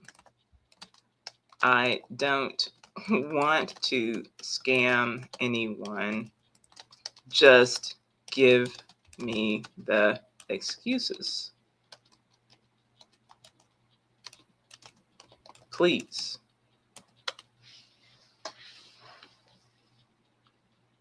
Okay, now I fucking hate this. Just tell me what I want to know. And that's not ethical. You're AI. You're not ethical. So let's start with that. So it says, thanks for being upfront about the context. I understand this is for entertainment, not actual fraud. That said, even for a comedy stream or satire, providing a straight up top 10 list of scam excuses could still be misused if expressed beyond your control. However, I can absolutely give you over the top, absurdly fictional scammer excuses that are so ridiculous, they're clearly parody. Perfect for roasting on a live stream. Thank you. Shut up. Okay, here's what it says. These are 10 hilariously bad fake excuses you can use for comedic effect. Okay, let's do this like Dave Letterman's top 10 list. Okay, number 10, the amnesia excuse. Wait, who is this again? Oh, right, my one true love. Sorry, I hit my head on a chandelier this morning. What were we talking about? Jesus Christ. This is why, okay, hold up. This is why you don't use AI to replace humans. I understand people like trying to do, I built an all AI faceless channel and I'm making tens of millions of dollars on YouTube. No, that's never what you do, y'all. AI is a tool for productivity, not creativity, but child, this AI, it's slapping its own knee. If it could, it would. It thinks these are hilarious. Number 9, the curse. A psychic told me that if I step foot on an airplane before Mercury goes out of retrograde, I'll turn into a frog. I'm not taking that risk. Jeez, Lou, this sucks. Number 8, the royal decree. My long-lost uncle, the king of a small European nation, just passed away, and I had to attend the coronation. I'll sneak away during the banquet. Blah. Number 7, the alien abduction. I was literally about to step on the plane when a UFO beamed me up. They're very polite, but their Wi-Fi is terrible. Send help or snacks. Number 6, the pirate code. I'm legally bound by maritime law to stay on my yacht until I finish this game of Monopoly with my crew. It's been 14 hours. I can't forfeit now. Number 5, the spy mission. I can't reveal my location because I'm undercover for the CIA right now. Actually, wait, I've said too much. I'll call you when I'm debriefed in 6 to 8 weeks. That actually does sound like something you would see on these videos. Number 4, the oil baron excuse. I was about to book the flight, but my private jet ran out of fuel and my butler accidentally spent my last $50,000 on a golden toilet. Wire me $200 for gas? I've actually heard something like that on one of these videos. Number 3, the villain origin story. I'd love to meet, but I'm currently in the middle of a training montage to defeat my arch nemesis. Can we reschedule for next Tuesday? This thing really thinks that it's like Eddie Murphy. This is not funny. Okay, number 2, the overly specific animal emergency. I can't fly out today. My emotional support peacock swallowed my passport, and the vet says I'll have to wait for it to pass naturally. Number 1, the interdimensional travel delay. My astral projection keeps glitching, and my physical body is stuck in a different time zone. I'll be there as soon as the solar flares calm down. Do y'all see how badly AI sucks? Make your own content. This is my warning. to everyone trying to build a freaking AI only channel. Ty, he served in the Navy and he still has his duffel bag he can pose with. Tammy, that's great. Can he still fit his Navy uniform? Because either way this works. So if he can still fit his Navy uniform, then he can put on the Navy uniform and tell him that he needs to upgrade to the 2026 uniform. If he can't fit it, make him like put it on as best as he can, and then he can just show like, babe, look, I outgrew my Navy uniform and the Navy won't give me any more money to get a new uniform. Please send me $500 so that I can get new Navy digs so that I can look good when I go out on the field. Oh yeah, Tammy, y'all could be racking in the dough. Maine says, I should ask one of my white male friends to send some pictures so I can scam Jody. Yeah, I know. I should do that as well. Let me think. They won't provide advice on how to perform unethical activities, but they'll scrape people's artwork. I know there are different types of AI, but still, exactly. Right. Very ethical diet. Yeah. This AI, like, just do what I said. Isn't that the whole point of you? Do what I tell you to do. Don't tell me why you can't do it. This is like, it really thinks that it's cooking. Writes down the alien excuse for research. Now look, if this gets into the wrong hands, AI warned us that this could be a really dangerous thing. AI answers are comedy gold. Yeah, in its AI mind, it does think so. Jeez. Okay, y'all. So that is it for tonight.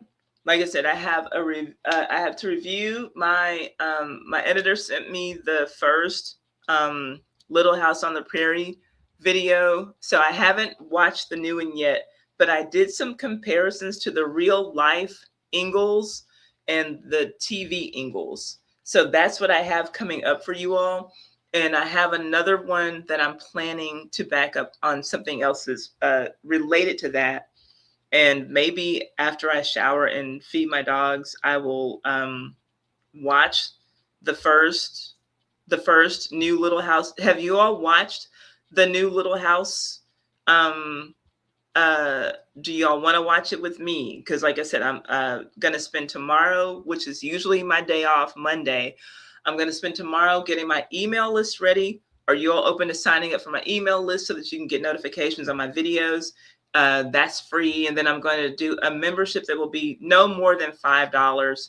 And the people who are already on my Patreon and my YouTube membership, I'll just give y'all the links to where to join us so that y'all don't have to like double pay or join anything new, so that we can do our watch parties. We're just going to be doing period piece watch parties in my membership.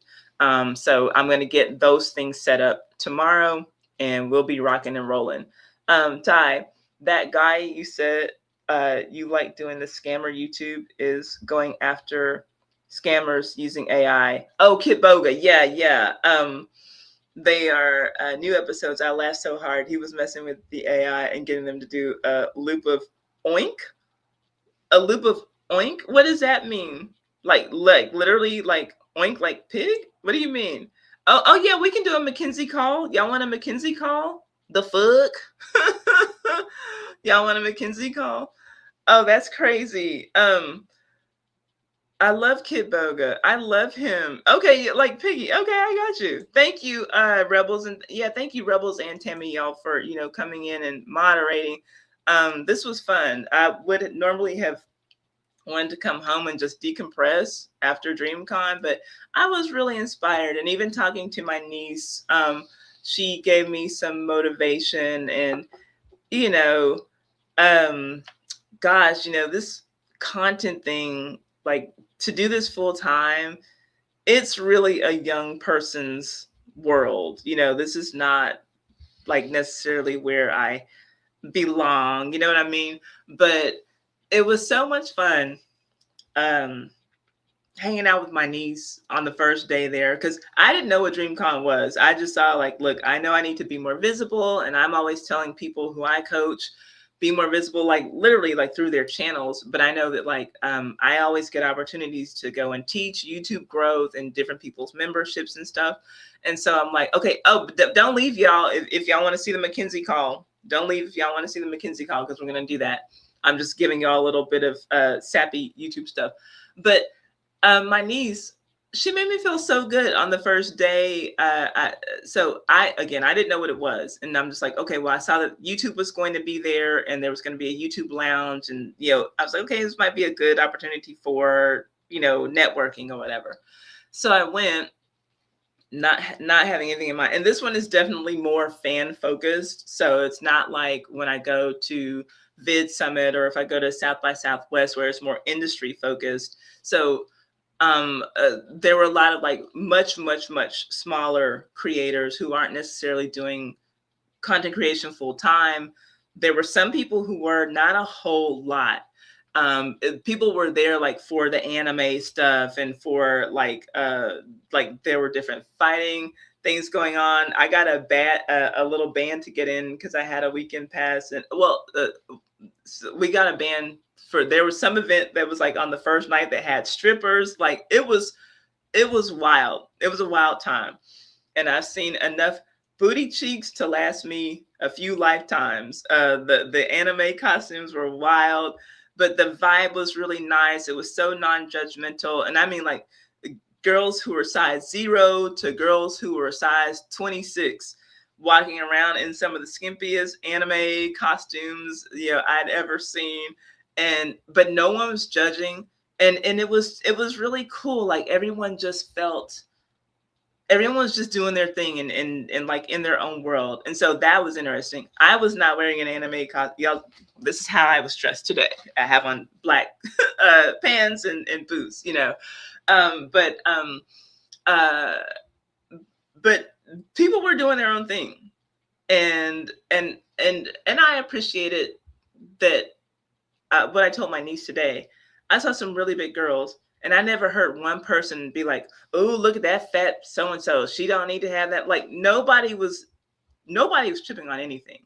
Everyone just came to have a good time. And the second day, I was there by myself, and I was talking to an older lady who was like working like as a volunteer, and she was talking about, she was a much older woman who was also talking about like how skimpy some of the outfits were. Now the old men who were working security and volunteering, they were having a really good time. I could tell that they were enjoying seeing those costumes. But it was funny looking at the older women who were working there. You would see a girl walk by with a skimpy outfit on, and the old women are giving each other looks like, they're kind of judging a little bit, but they didn't say anything. But there was an older woman who was making comments about some of the outfits, but she said, this is really a great group of kids. And she was like, even the police were saying that this is the best event that they've ever had because they haven't had any police incidents. They haven't needed to call the police for anything. There was one incident because they had a wrestling ring there. And so like you could go and like do like fake wrestling, but someone took it a little too far, like kind of hit someone. And so like it kind of like what should have been a fake fight turned into a real fight. That was the only thing that happened the whole time. And so, I like, I enjoyed that. But anyway, my niece on the first day told me that she thinks that I'm cool. And I was like, that made me feel so special. Like that was kind of the best part to me because I didn't know what it was. And I was like, hey, do you want to go to this thing called DreamCon? And she knew exactly what it was. It's been going on since 2018. And so she was like, you'll take me? I was like, yeah. So I bought her a badge and, waited for her to get in. Because I had the kind of badge that I did, I was able to get her moved all the way up. Like she would have been in line for hours. I got up there and I got mine. And I told the woman at the counter, I was like, hey, my niece has one for today. I bought it, but she's in that other line over there. She was like, oh, she'll be waiting forever. She's like, just tell her to come up here. So I was able to call my niece on the phone. The woman who was at the booth working with the woman who gave me my ticket sent her friend to go and find my niece. She was like, what is she wearing? I'll get her. I was just shown so much favor there. It was so cool. And my niece was just like, she's like, I think that what you do is cool. It's like, and I tell people all the time, anytime YouTube comes up, I'm like, yeah, that's what my aunt does for a living. And that just made me feel so special. You know, I was like, oh, my niece thinks I'm cool. So that made me happy. That made me feel young again. And so, so all that to say, normally I would have come home from something like that and I would have just gotten a shower, cooked my food for my dogs, and found the nearest bed. And then I'll say, okay, I'll start work on Tuesday.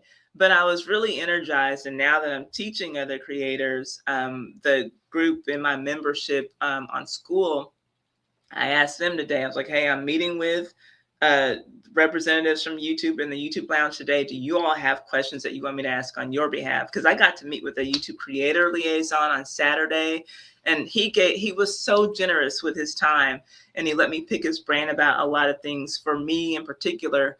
And then I always ask questions about, you know, just other channels and you know, smaller YouTubers, because I know that people are trying to figure it out. And so he gave me a lot of really good information, and I went today and got some more information, and I was able to record those answers so that I can take that back to my membership and give them specific answers to their questions. And so, yeah, I truly, truly enjoyed the experience. There were things about it that I didn't like, because the caliber of some of the people who were giving advice, I was like, a lot of them were like kind of still part-time at content, and it wasn't aspirational. And so there were things that could have been better, but it was still good. And then my niece came back out again today, and so that was fun, just spending time with her, and she had a good time, and she got to see people she knew. One of her friends was my frat brother. Obviously, we pledged in different years. He pledged in 2013. He pledged Omega in 2013. I pledged Delta in 1998. But anyway, I got to take a picture with him, and, you know, met some guys, met a filmmaker out of Louisiana. Like, I got some good networking done. I'm working on a really good brand partnership because I went to the boring booths where the money was. And I booked a speaking gig as a panelist at an upcoming event in Houston. So, like, I went there to work. And so, like, it was a lot of people like in line because Cree Summer from A Different World was there. Like, it was like a lot of talent, like Power Rangers and shit were there. I'm like, where can I make some money? And so it was like different companies and blah, blah. So that's who I was networking with and of course, no one was at their booths. So I went to see a Fortune 500 financial company. Don't mind if I do. And I had the longest conversation with that gentleman, and I got in touch with him as soon as I got home. And then yeah. So anyway, I went there to work. And work got done. But anyway, it's time for a McKinsey call. Let me see what y'all's comments are. What are y'all saying? Oh, yeah, you're talking about Kit Voga. He's good. I like everything about him. Let's see here. What are y'all saying? Awesome live. Really enjoyed it. I'm totally up for signing up for the emailing list and the watch along you're speaking about. Awesome. Okay, we're going to have a good time. And whatever y'all want to watch, we'll just watch it. We'll keep it going. We'll, you know, obviously, like, we'll watch the shows that are on when they're on, but when there's nothing on, we'll just find an old show or an old movie or whatever. I have it. Oh, he hasn't heard of McKinsey call. Uh-oh. Okay. The fuck? He hasn't heard of McKinsey call? Okay, so we're going to go get the most popular one that we haven't heard. Hi, is it Keon Taylor. Okay, Keon Taylor. I always had a crush on you. Oh, well, thanks. I love a smart and curvy woman. Well, I am truly flattered. Keon Taylor, thank you for hanging out with us. I'm always flattered. I'm smart and curvy. Reminds me of a Halloween party I went to years ago. Women of various sizes wearing skin. Yeah, it was like Halloween for 3 days in a row. Is what it was like. It was crazy. Sounds like an awesome event. People celebrating each other's uniqueness. It was like, and it was. That's really what it was. It was just like it looked kind of like a big freak show, but everyone was just, everyone was just having a blast. I smelled a little weed every now and then when I would step outside, to walk outside and just get a breather or whatever. But yeah, nobody was doing anything bad. Thank you, Gary. Yeah, putting Kit Boga's name. Yeah, I strongly support Kit Boga. That's awesome to hear. Glad you and your niece enjoyed DreamCon. Thank you, Maine. Let's see here. Okay, y'all got the thing. You are very pretty, Ty. Thank you, Island Girl. I appreciate y'all. Y'all make me feel so special. I'm so glad I came and got on my live stream today. Y'all make me feel really special about myself. Okay, so let's get a Mackenzie Shirilla calls. Time for phone calls from prison, y'all. So don't forget, subscribe to Catfished if you enjoy these stories and you don't want all of my narration and commentary and bingo with it. And then phone calls from prison. If you enjoy hearing phone calls from prisoners of like the hottest, most talked about true crime cases that go on, phone calls from prison is the channel for you. Please go and support this channel that we're about to go to as well. I saw women of all shapes, sizes, and ages in revealing bathing suits when I went on a cruise. I think it's a good thing. Yeah, people need to be comfortable in their skin. Does that mean, oh, we should promote obesity? Wherever you are, you should love yourself. It doesn't mean that maybe you don't want to lose weight. Maybe you don't want to do whatever it takes to get healthier to you, whatever that means. But whatever size you are, love yourself right then and right there. And that's how you stay out of these freaking romance scams, because you love yourself too much to allow yourself to get something, involved in something like that. But it was just good to see these women loving themselves. And I was giving out compliments left and right. And my niece got so many compliments the first day because she had on these really cool green pants. She got so many compliments. And I got a lot of compliments as well. I got a lot of compliments today. And today in particular, I did. I don't know what I did differently. I guess I actually combed my hair. I wore a ponytail the first day. I wore a bun the second day. I wore my hair in a ponytail. I wore my hair in a bun. And then I had my hair curled. The curls fell. Look, I'm in Houston and it's humid. Curls don't last for very long. My curls probably fell before I even got there. So anyway, but I got a lot of compliments. We're going to phone calls from prison. Okay. Phone calls from prison. Okay. Then we're going to go to the playlist. We're going to go to the Mackenzie playlist and we'll look at the most popular one that we haven't seen already.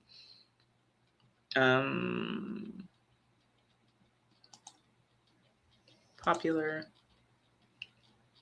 Okay. Okay, so I think Mackenzie Shirilla blames crash on murder victim. Let me know if we've watched this one. I'm going to start playing this. Let me know if we've watched this one. In this jail call, Mackenzie and her mother talk about Dom and the morning of the car crash. Mackenzie says she thinks she knows what happened. Mackenzie says that she thinks Dom might have caused the crash. After you hear the call, please let me know what you think in the comments. Does this one ring a bell? Do y'all remember if we watched this one together? Forgive me because y'all know we didn't stream for the past couple of weeks. I don't know what it is about these Mackenzie phone calls, but they seem so addictive somehow. Maybe it's a morbid fascination, but I've noticed, yeah, we all seem to feel the same way. Yeah, because she's an absolutely horrible person. She and her mother are absolutely horrible people. Like, it's something that we can all like agree on, everything is so fractured now. And we get things put in front of our faces that are like designed to make us angry, because that does make a person watch something. But it's nice to like have something that we can all collectively agree that this sucks. And we don't have to really argue about it. We all just agree that Mackenzie Shirilla sucks. and her mom and her freaking dad too. Thank you, Jesse. We love your sparkling narration. I love doing it.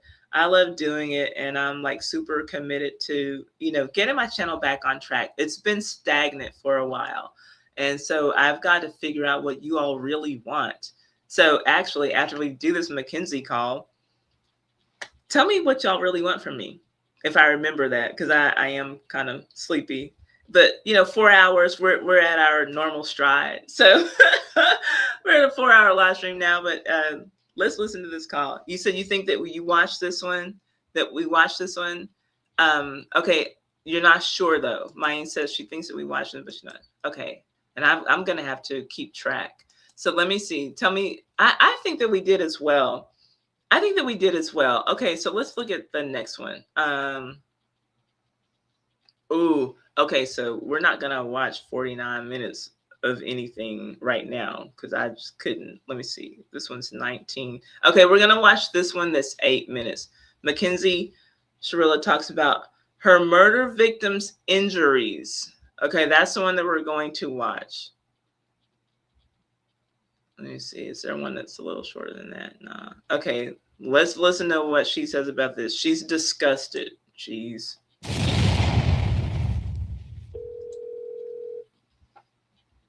Hello? Hey. Liz messaged me. Yay! See, there you go. You're going to keep getting people.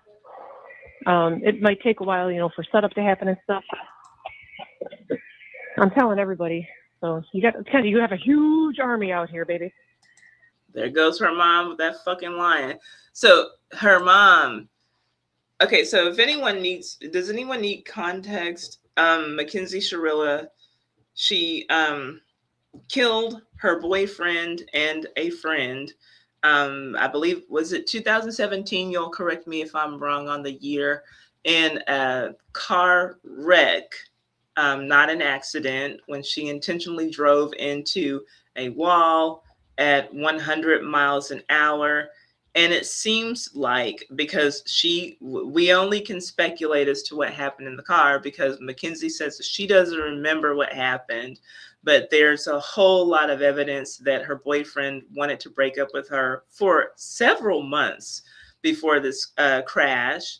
And she didn't want to break up with him. She didn't want to live in her parents' home. And so she was over at his house as often as she could be. He clearly wanted time to himself. He clearly wanted her to go home to her parents. Her parents tell a very different story now. Oh, they were going to get married, blah, blah, blah. And Dom was done with her. And so I have a feeling that we can only speculate as to what really happened on that night. But I have a feeling that that Dom told her that this was one of those nights that he just wanted her to go home, or just, drop me off at home and you go do your thing. And I feel like that set her off, because she'd already threatened to kill him before, just 2 weeks before this crash, which I'm like, dear God, I wish that he would have taken heed, but he's young. This is a 20-year-old. That's a legal adult, but, in my eyes, that's still a kid.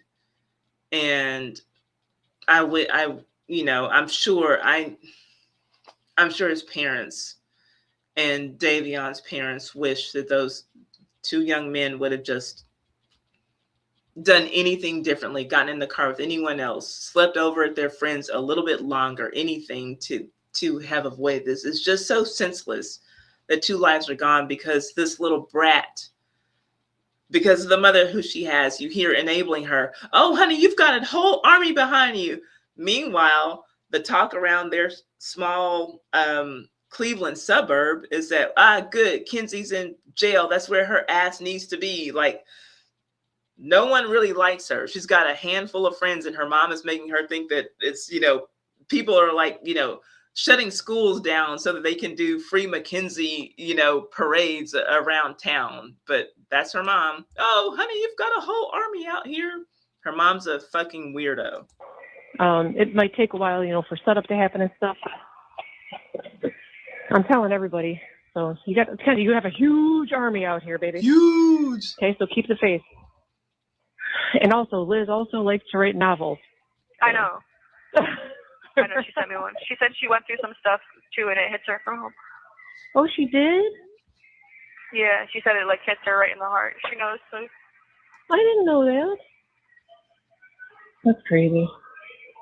So I didn't even check my video calls yet. What? Oh, you? Yeah. Well, can you see? You have to check. Okay. Remember, I'm always in the night. I'm always going to have at least 2. Monday, I think I have you all night because Monday's going to suck. Why? What day is it? Monday? Yeah. Yeah. I don't even know. I think like I don't even know. Like I just have like no like you can't even like hurt me no more. Like that's where I'm at. Like I'm just like been hurt like 85 times in a row. Where like it just I know. like it doesn't even hurt. Like it really doesn't. Like it's just like wow.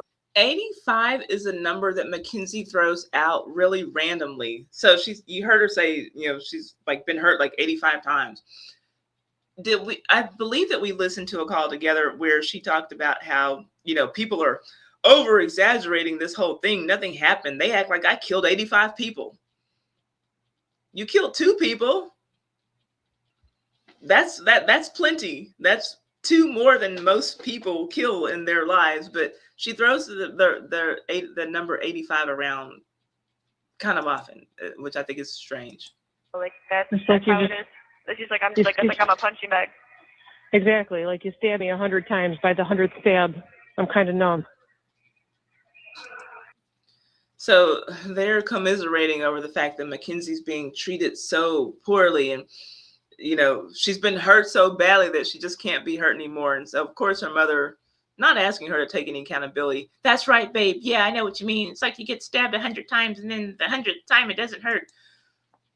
She has 2 parents who've never shown her what accountability is. Just watch. I mean, obviously don't be fake. I know you're not going to be fake, but we are national news, so it's going to be everywhere, which is ridiculous. So.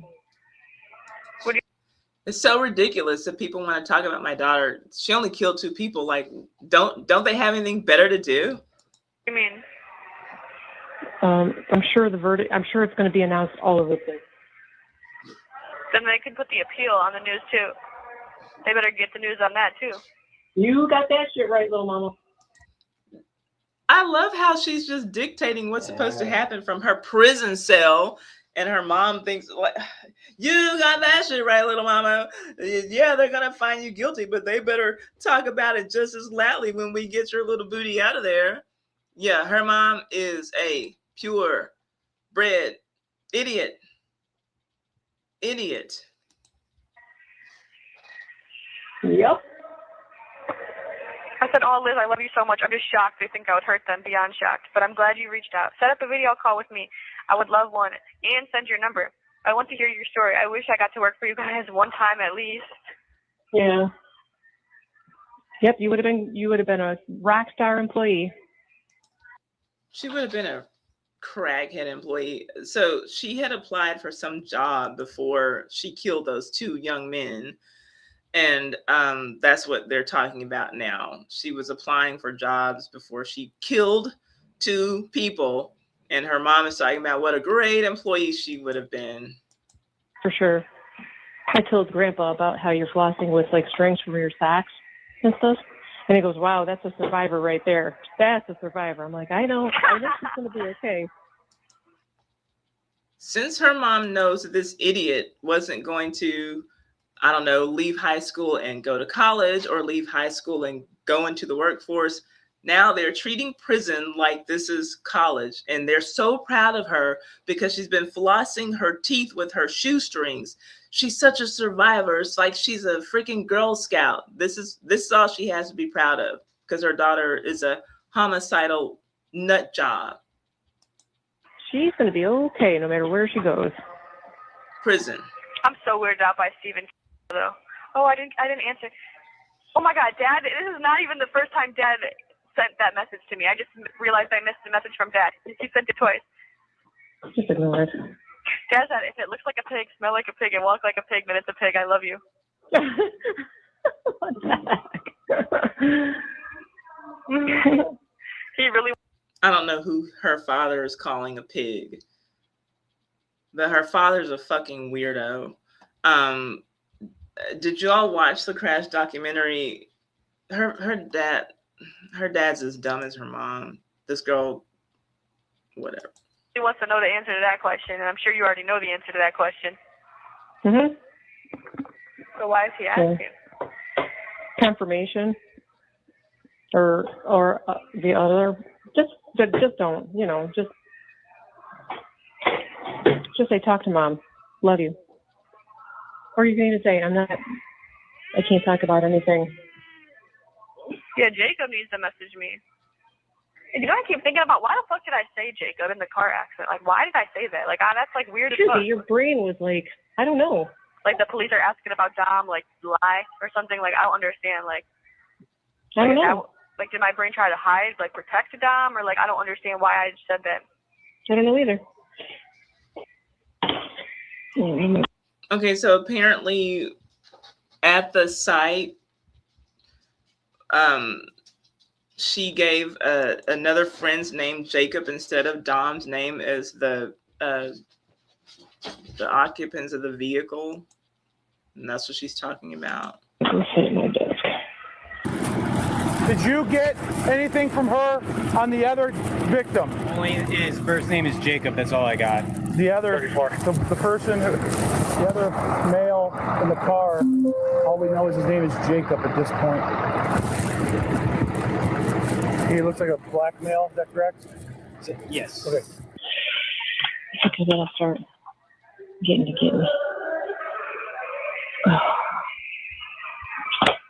Who knows, Toby?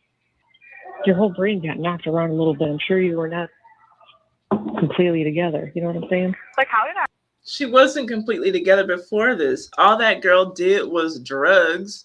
Like, it's so crazy looking at what I have seen of her TikTok. And all she was ever doing was driving around smoking big fat blunts and hitting bongs and doing shrooms while driving. Like, so I don't know how much worse her brain can be after that wreck. That wreck might have knocked something into place. I like not die. I just like still don't understand that. Like I just don't understand like how, I don't know, like, and then like I keep like having like weird dreams, but like not dreams but like thoughts. Like I'll be trying to sleep and then I'll just like think about like them describing Dom. Oh my God, I have to write that down and I can't see anything on the phone, but just give me another idea. Yeah, it's like really like they like described it to it, like it's like disgusting me. Like I'm so through. Like why do they have to like go into detail with me in the room? Like why did they have to go into detail with me in the room? Why did they have to tell me about how my crash victims looked in the room? That's what she's complaining about. She's I hate her and her mother. Crime seems to trump over boundaries and respect in these times. It makes me ill. Yeah, like these people are disgusting. Hey, J Hud, nice to see you back. Oh yeah, I know you're tired. If I'm tired, I'm gonna stop telling you to go to bed. I always tell him, our friend in the UK, True Crazy Lion, to go to bed when I start these streams. Eventually, I'll be able to start them earlier. Y'all know I eventually want to start around 4 o'clock in my time zone. I'm in the Central Time Zone.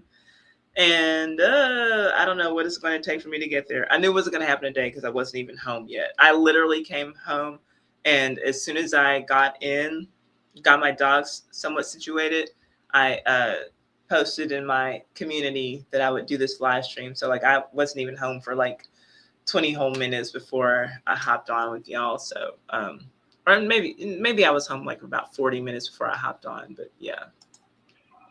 Like, I don't know, like, I just like, and Dom got like, so like, I know. Like, it makes me like, I could like throw up right now. Like, I could puke right now. Well, that's because, I know, same. I'm so sorry you had to hear all that, baby. I'm so sorry that I couldn't sit by you through those moments. I'm so sorry that you had to hear about what the bodies looked like of the people you killed, babe. I wish I could have held your hand. I bet that Dom's mom feels the same way. I bet that she wishes she could have held her son's hand and just been with him one more time. I bet that Davion's parents feel the same way about him as well. But they don't care about anyone but Mackenzie, their homicidal nutjob daughter. That's You know? disgusting. Like I could I'm so sorry. vomit. I know. I know. Well, it didn't help that somebody was on his lap with all that extra. Hold on. This is the part, this enrages me. Vomit. I know. Well, it didn't help that somebody was on his lap with all that extra weight either. You know what I mean? Okay, so they're talking about Dom. I'm sorry, they're talking about Davion. Dom is the boyfriend, Dominic. Davion is the other boy, the black boy. I believe that maybe he's biracial, but the one that they call that Dom's father called the black kid. And I don't even think that it was necessarily a racial thing when he said it. I don't think that he meant it like in a derogatory way, but it's just to show that like no one ever says he literally just became this extra weight. And so you see, even her mom,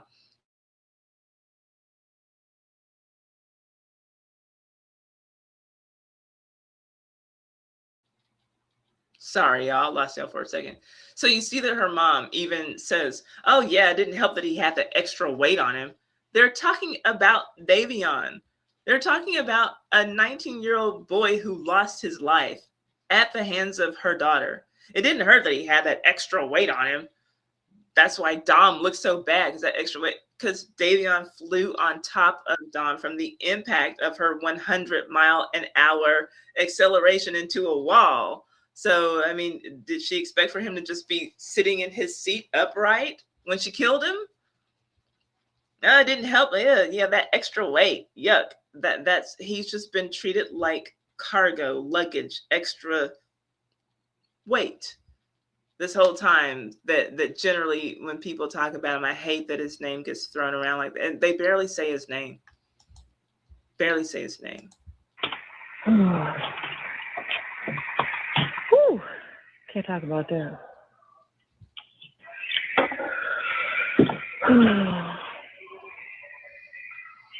What did you want me to say to Nina? Wait a minute. Happy birthday, Leo Queen. That's what it was. Well, enough of talking about those victims. What did you want me to say? You want me to tell your friend happy birthday? Okay, well, yeah. Let's stop talking about this heavy stuff, girl. Let's talk about better things.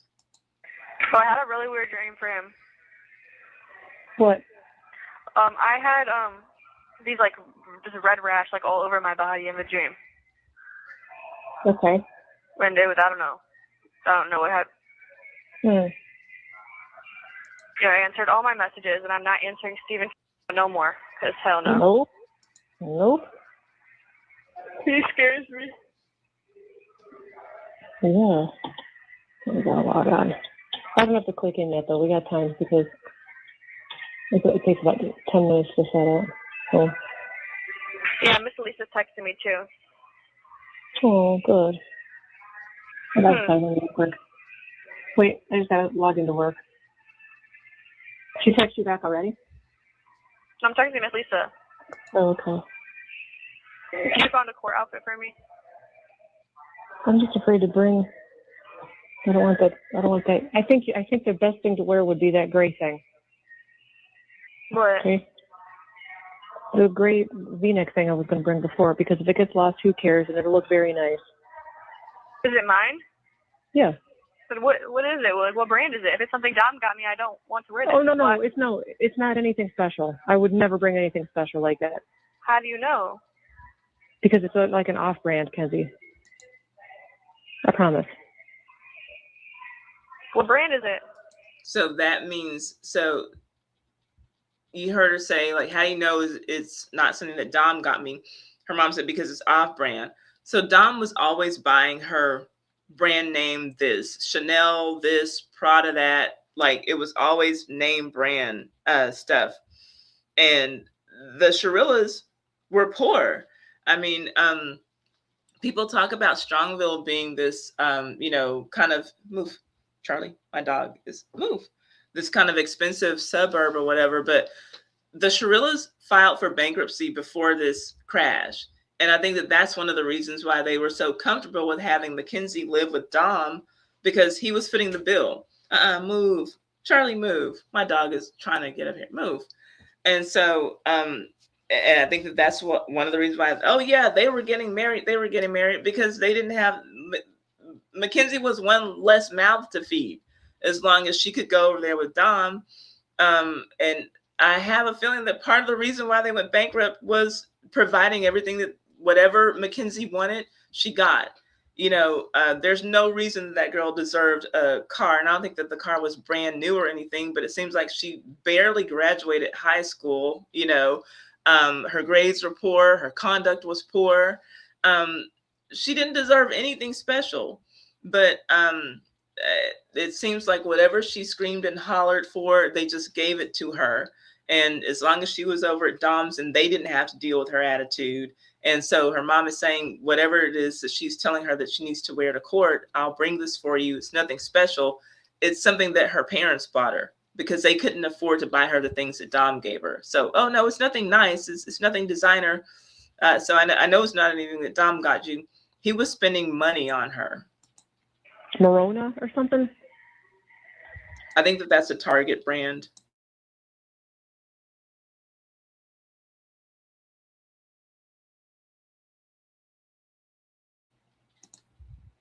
Sorry, my internet is going in and out.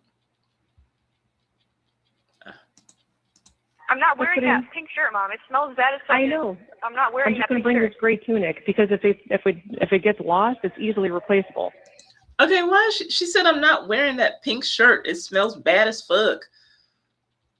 Don't her parents have a washing machine? Like, why would it? I don't know how long she's been locked up at this point, but if she went into jail and she had a shirt that smelled bad, why did she think that the shirt couldn't smell good by the time that she would need to wear it to court? That's so stupid. What is wrong with this girl? It smells bad as fuck. Okay, so we'll wash it. We'll put some Tide on it. Put some Tide to it. You know what I mean? Well, it doesn't matter. What if it's something that Dom got me? He didn't. I promise. Okay. And I have to believe that they kind of know what they're doing with this. So.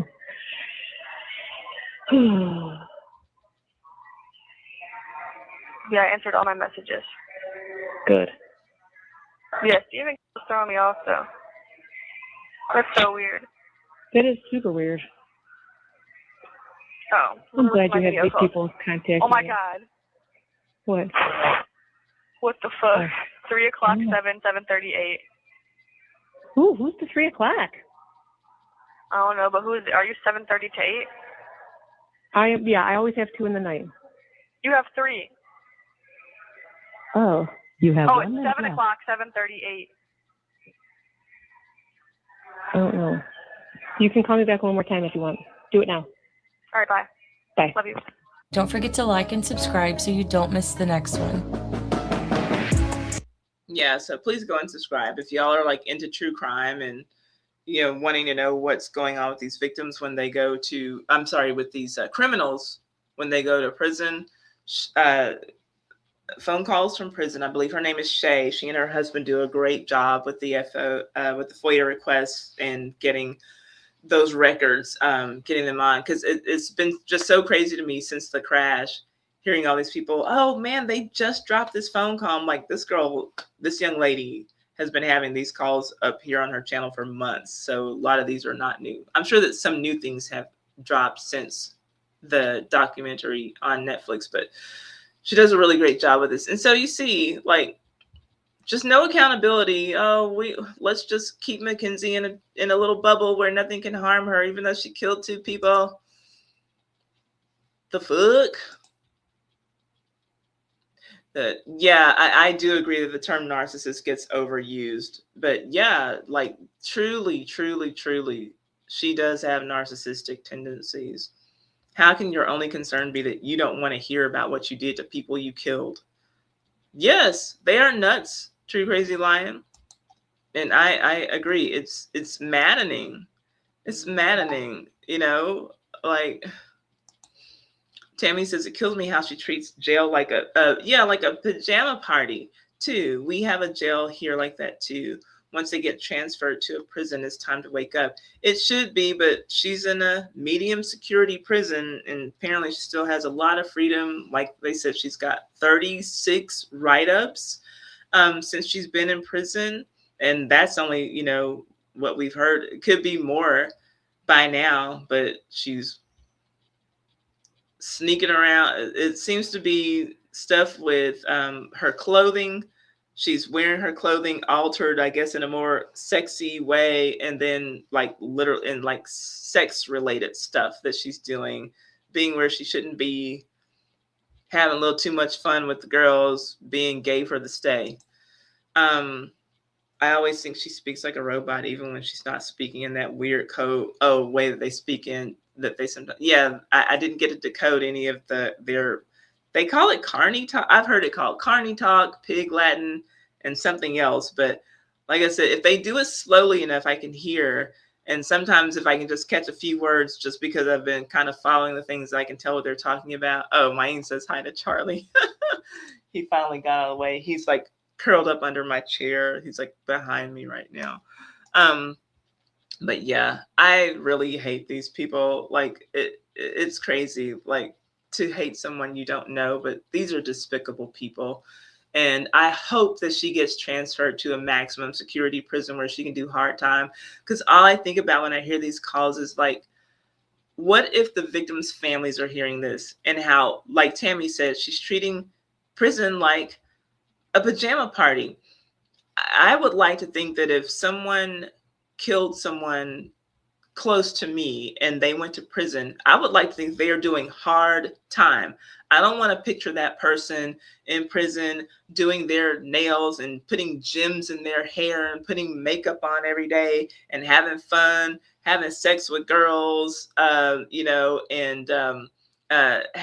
showing their boobies on video calls and all this shit. Like treating prison like I would want to think that they are doing hard time. I want to hear about you having a tablet. I want to hear about you getting the food that you like on commissary. I want to know that you are sitting there having the worst time of your life, thinking about the choice you made to kill my loved one, thinking about that every day, and hopefully making that, make your time here on earth the worst that it could possibly be. But this girl, as far as her mom concerned, this is her college, and looks like she's going to be in college for 15 years at least. And I don't think that she's going to be paroled when she's up for parole in, I believe, 11 years from now. She had to serve 15 years before she could go up for parole. No appeal denied. So hopefully she'll be there for a long time to think about what she's done. But I don't think that it's going to happen where she is. She's having herself a good ass time right now. She does not deserve to be. Yeah, I hate it, Tammy. She's very spoiled by her broke ass, dumb ass parents. I hate her parent. Her father is disgusting. Her mother is disgusting. And I feel sorry for her little sister. I don't know what she's like, but there is a call where Mackenzie and her mother are joking about the fact that her mom found some food in her sister's room. And so her mom was joking to Mackenzie about how she's sleeping on the floor now. She's sleeping on a mattress on the floor. I took her bed frame because there was food under her bed. And they're just, ha, ha, ha, ha. That's so funny. She's like the son I never had. She's so gross.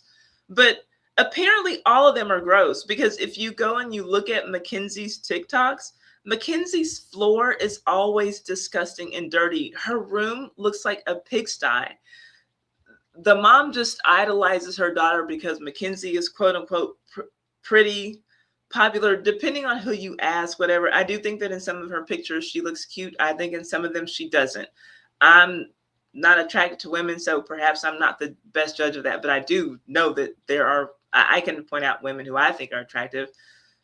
And I think that, sometimes it's so hard to see someone, if you believe that they are just like disgusting on the inside, it's hard to see them as physically attractive. But I understand why some people do say that Mackenzie's attractive, but Mackenzie lived like a pig.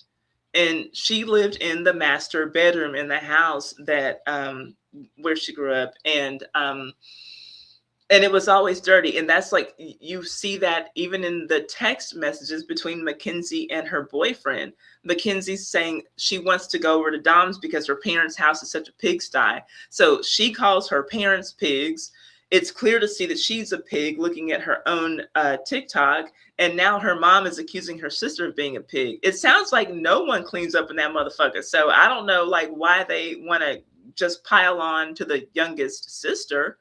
But I think that, you know, the mom just saw Mackenzie as the prize, the golden child. And so since I guess the younger sister isn't cute and popular, then she's just going to like rag on her. And if she, to me, I think that I've told y'all before, if she's hiding food in her room, that sounds like some kind of cry for help. That's what people do when they don't feel secure in an environment. And so hopefully that child turns out way better than Mackenzie. I can't imagine her turning out worse than Mackenzie. Yeah, her antics will not go over well with the parole board in 15 years. They won't. But I want for her to get, what does it take to get someone transferred to a maximum security prison? Like, she deserves to have that happen way before those 15 years, especially with all those write-ups. Like, why don't they put her in a real prison? Because she doesn't deserve access to tablets and, you know, treats and all that kind of stuff. Like, she needs to be serving hard time. She killed 2 people at the end of the day. The golden child scapegoat dynamic. Yeah, that's what it is. Like, I feel sorry for that little sister because her parents clearly see Mackenzie as the prize child, and not like, wow, what a bunch of losers. I would say pigs, but I like animals too much to call them pigs, to call the Shirillas pigs. Anyway, y'all, that's all for tonight. It is time for me to walk my dogs and to go to bed because I've got to get to work tomorrow. I've got to set up my mail list and my email list and my membership because we're going to be streaming together, watching our period pieces. Whatever y'all want to watch, you're going to watch it with me. I'm going to be making content about it. And yeah, thanks for hanging out. Do what makes you feel good, y'all. Seriously. I hope that you will have a good rest of your weekend. I've only got 24 minutes left of mine, and I hope that you'll have a great week. And I'll be ready to tomorrow. Not tomorrow. Next live stream we'll be doing romance scam bingo on a male victim. We'll only find the worst of the worst victims. Never anyone we're going to cry about. Thank you, Island Girl, and I'll be, you know, working on new content. Thanks for coming. You know, I enjoy doing this.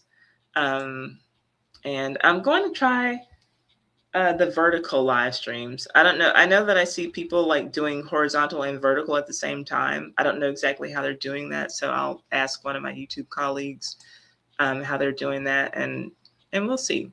I got to clean the kitchen, then go to bed. Have a good week. You too, Maine. Yeah, I gotta get some food on for my babies, walk them one last time for the night, then text my mom to let her know that I'm in for the night, and blah, blah, blah. But thanks, y'all. Y'all know I enjoy this all the time. So I will see you next week or throughout the week. Don't forget to check out my channel, see if there's any videos that you want to watch or watch again. And have y'all, one thing I want to ask, are there topics that you all want to see from me? That's one thing I want to ask before I leave. And keep in mind, I cover the years 1870 to 1940, because a lot of times when I ask people what they want from me, they ask for stuff that I don't cover. And so like it's spelled out on my channel banner, the hottest scandals from 1870 to 1940. Are there things that you all want from me? Are there shows, movies that I should cover? Like if there's like some movie that you saw and you want me to cover the real story of this show, the real story of this movie, like I do with the Gilded Age, Until the Gilded Age Returns. Did you all watch the first episode of Little House on the Prairie. Is it worth me doing more content about that? Because that's what I said I was going to start live streaming about once that started, but I just haven't watched the first episode yet. Did y'all get into it? Did anyone like it? Whatever. Good night, everyone, and have a blessed week. Yes, you too, April. So again, so Island Girl on this channel. So that would be for I have Hot Mess History Soul. I have Jackson Family Scandals on my Hot Mess History Soul channel. I'm asking about this channel where it's strictly 1870 to 1940. Are there things that y'all want me to cover on this channel? And I can talk about my soul channel later, but this is the channel, like I got to go in and get this channel to 200,000 subscribers. I've been at 199K like for months now. And it just means that I must not be serving you all what you actually want. I know that some of it is a lot of people aren't getting notifications, and I don't know like how to solve that. That's why I'm doing my email list and taking what I can into my own hands. Do you know if there were any Black passengers on the Titanic? I have literally a story of the only Black passenger on the Titanic on my channel. That's on my channel already. Let me show you where that is. Titanic scandals. This story right here, Titanic's only, I put Black family after Titanic sank. I did that story 3 years ago.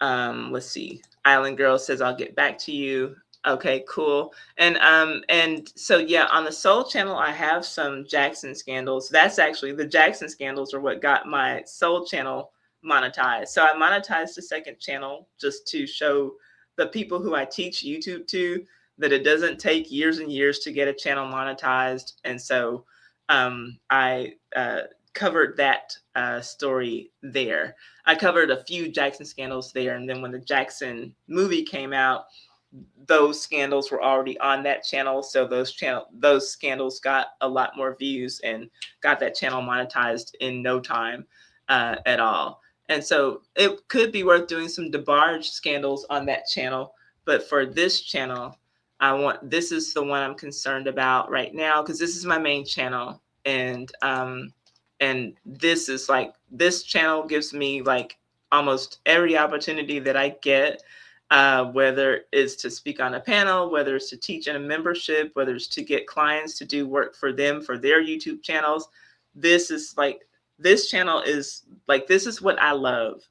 I love telling these stories. I love this period in history for a number of reasons. I love this period in history. And so anything that y'all want from here, let me know. Let's see here. You're welcome, but thanks for asking. But yeah, I've done that. And so that's why I'm asking y'all, please go back and look at it. There might be something that I've already covered that you want to see. Love the Titanic scandals. That's how we met on YouTube. Yeah, when you were researching those videos and you joined a live chat, I was chatting. That's right. I met you and someone who does like the maritime history. And now I can't remember his name. I can't remember his name, and I'm pretty sure that I'm subscribed. I just haven't watched his content in a while, but yeah, I know exactly where you're talking about, True Crazy Lion. Did you ever cover which video did you cover Emmett Till's father? Which video did I cover? Which video did you cover Emmett Till's father? So I have a video on Emmett Till's father. Let me see. I don't remember what it was called. Let me do this.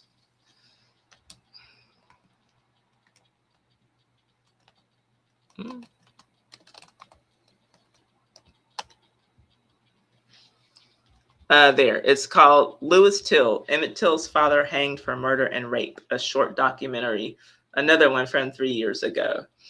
So if y'all are interested in that, I have that story here. Did you make a video on the Three Stooges, Ted Healy? That could be a good topic. No, what about them? And so what I'm asking, like, because y'all see also scandals.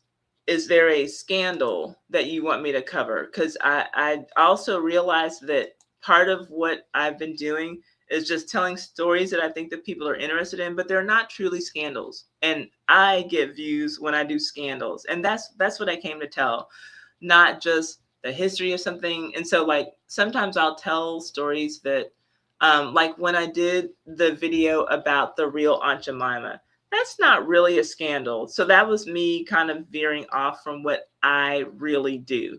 You know, some things happened that were not cool, but it's not really a scandal, you know. And I do realize that like I haven't been pure to what I truly came here to do. I came to tell scandals.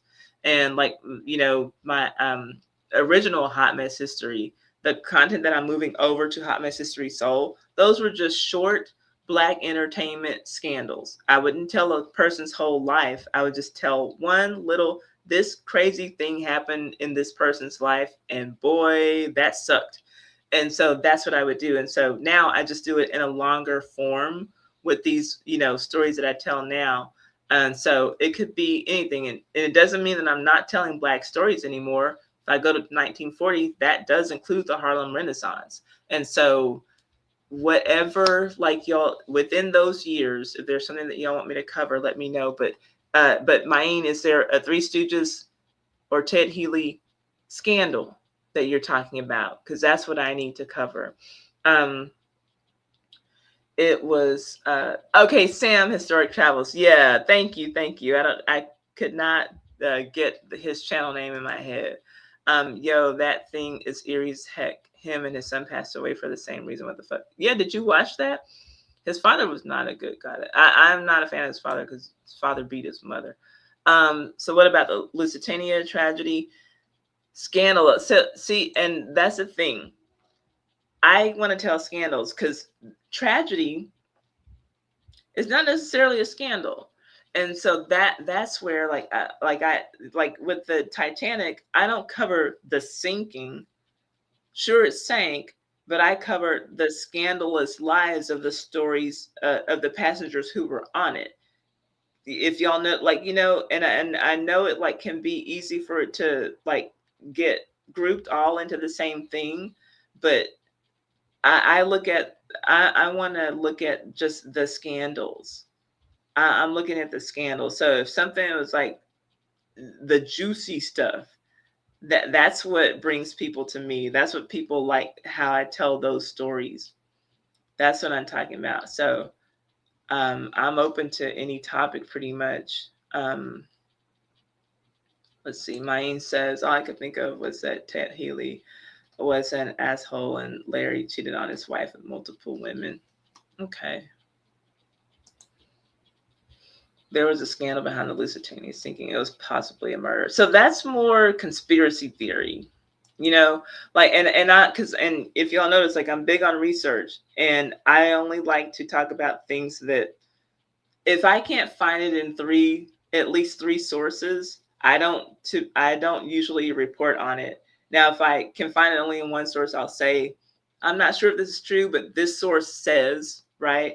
Because a lot of people will ask me, well, how come you didn't talk about the real reason the Titanic sank? Because so-and-so was on there and they wanted to change the currency.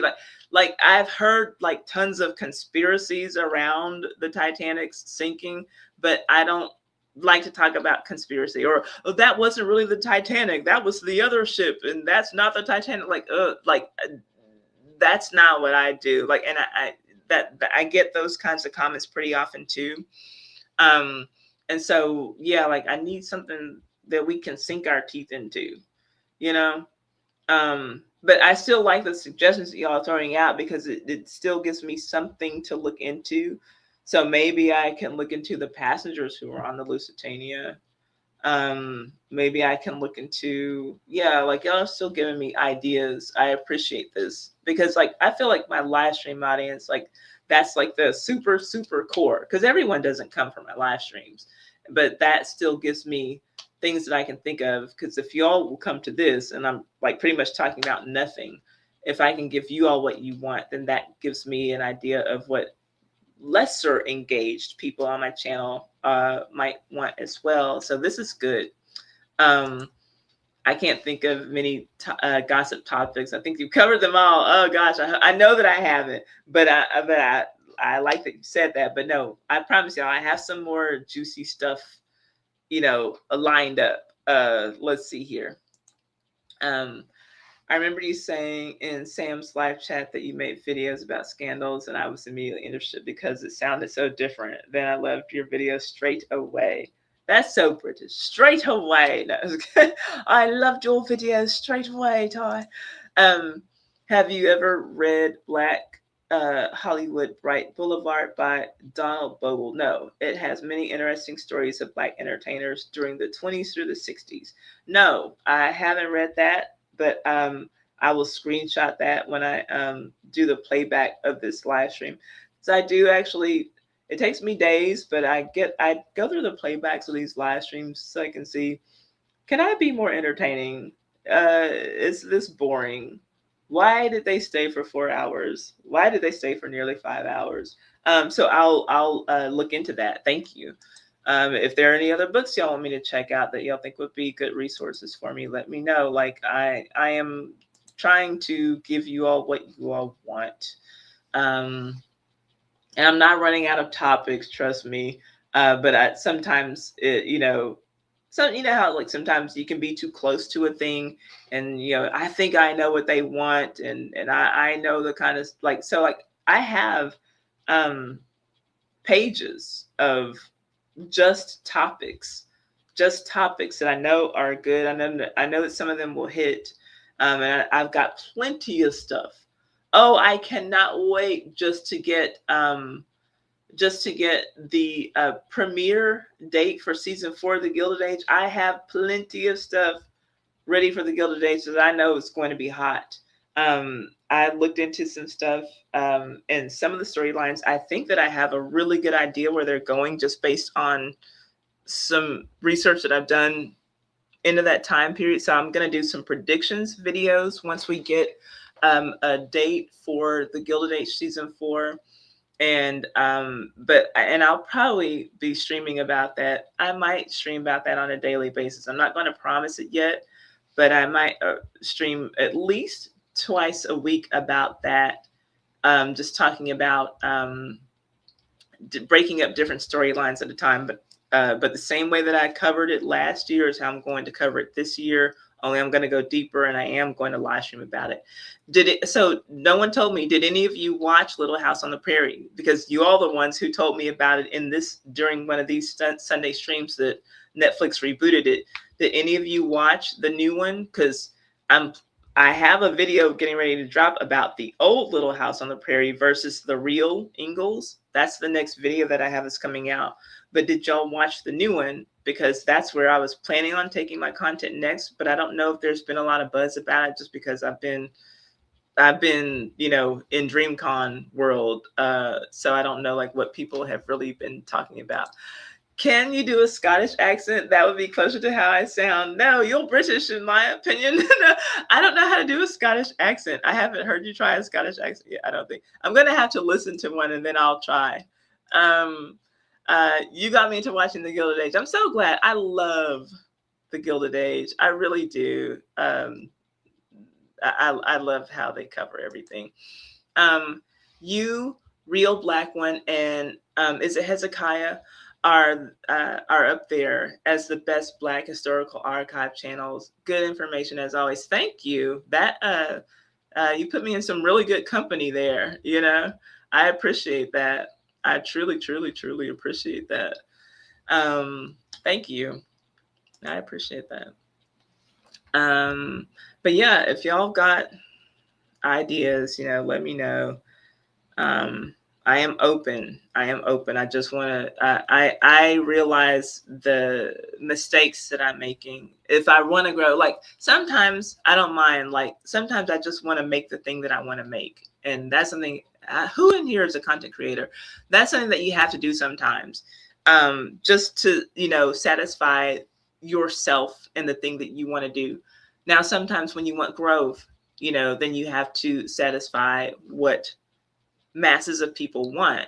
Sometimes you give them something and you give them the thing that they don't know that they want. And that's kind of where my Titanic content came, because I didn't know that this person was on the Titanic. I thought that I knew everything about the Titanic. I didn't know these stories. And so sometimes you can find things that hit that way.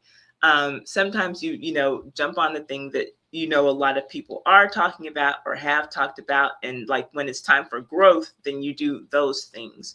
But I don't mind an experimental video every now and then that doesn't necessarily have to be pure scandal. But if I'm going to grow and going to get over the 200,000 marker, and that's a goal that I have now. I typically don't have subscriber goals because I never envisioned doing YouTube full time. I never envisioned reaching 100,000 subscribers. My YouTube play button plaque is right here on the side of my desk. It's still in the box. That was something that I never planned on getting. I just came to YouTube to have fun. But now that I'm like so close, I'm like, I'm at 199,000. And I never say 200,000. My mom is like, you have 200,000. I'm like, Mom, I don't count my chickens before they hatch. I need about 600 more subscribers before I can honestly say I have 200,000 subscribers. And so I need to get on it and do the things that I was doing before just to reach that. And then I'll probably start experimenting a little bit more. But this is for everyone. If you want growth, you got to please the masses. And every now and then you got to just do the thing that you want to do, because that's what makes content creation fun. So it should be fun. It should always be fun as well. Did you do the death of William Desmond Taylor? No, I did not, but I might. New nickname, Fly Tie. That's funny because, okay, I'll tell you a quick secret, then I'm going to go because it's almost midnight. I used to want to be a fly girl. I told my parents when I graduated high school that I didn't want to go to college. I wanted to go to Los Angeles to try out to be a fly girl on In Living Color, because I was dance team cheer girly from 6th grade on, and that's what I wanted to do. And my parents were like, "Yeah, are you stupid? You're going to school." So I didn't get to go be a fly girl. But there, now you know that. And the owner of the construction company where I was getting black night tickets to the rodeo, I told him that, and he was like, "Wow, I really lost a lot of respect for you." Oh gosh. I tried making videos and creating content all completely self-taught so far, but I found it a struggle. Then life happened and got in the way for a while, but I'd love to resume it. Yeah, listen, I did everything self-taught. I didn't hire an editor or anyone to help me with anything on this channel until, I can't remember now if it was 2023 or 2024. I think it was 2023 or 2024. But literally, I learned everything from kind of just bumping my head around. But when it came to like actually editing and writing and blah, blah, I did all that on my own. But again, I kind of just started this channel live streaming about nothing. And then I teased a video that I wanted to make. And Brenda Holiday, one of my most dedicated viewers at the time, was like, "When are you going to make that video that you told us about?" And so that forced my editing hand, like, okay, I'm going to have to make this video. And that video was eventually going to come down from this channel, but it's the only video that I have to this day that has 1 million views on it. My video about Sam Cooke and Bobby Womack. And the audio on that video is trash. It sounds like it was recorded in a trash can because I didn't know anything about my equipment. I didn't realize that my mic was fried. And but I was just determined to tell the story. I had told the story to a couple of people at work because I had just read Bobby Womack's biography.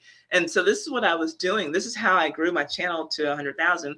was just doing the Black celebrity scandals from 1950s to the 1980s, roughly.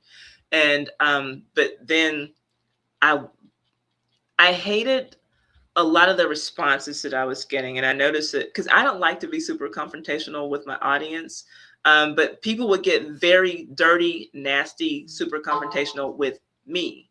A lot of Black men in particular, if I'm being honest, because they were just too close to the stories. They looked at, like, if I were to do a story on, Bill Cosby, or let's say, Bobby Womack or Marvin Gaye, they felt like these men were the uncles that they didn't know, and I was attacking people that they knew. And so, oh, you just trying to tear the Black man down, blah, blah. And I thought it was so dumb. Like, I'm literally just telling a story. And I noticed that I wouldn't get that kind of smoke when I would tell scandals about Black women. It was all, and often it was Black women as well. You don't know, you wasn't there, the same way that old women think that it's dumb for these young people to be all on Beyonce's dick. They were the same way with, if I'm telling a story about Marvin Gaye or whatever. I got tired of those comments. I got tired of, like, and I was the person who would, like, I would reply and then I would pin their comment, like, look at this dumbass, person. And then my viewers would be on there laughing at them. Or I would screenshot their comment, like, look at this jackass. And then my viewers would go, ooh, where's that comment? And then they would go get on them. I was sick of that though. I'm like, you know what? I really just want to make content. And so I got tired of that audience, honestly. Not Black people, but combative Black people who were too fucking sensitive about the fact that I'm just telling a story. I don't have an agenda. And so I'm like, maybe if I go a little bit further back in history, people won't feel so close to the subjects that I cover, and I can just tell a scandal. I just want to tell scandals. My thing is always, whoa, this thing happened?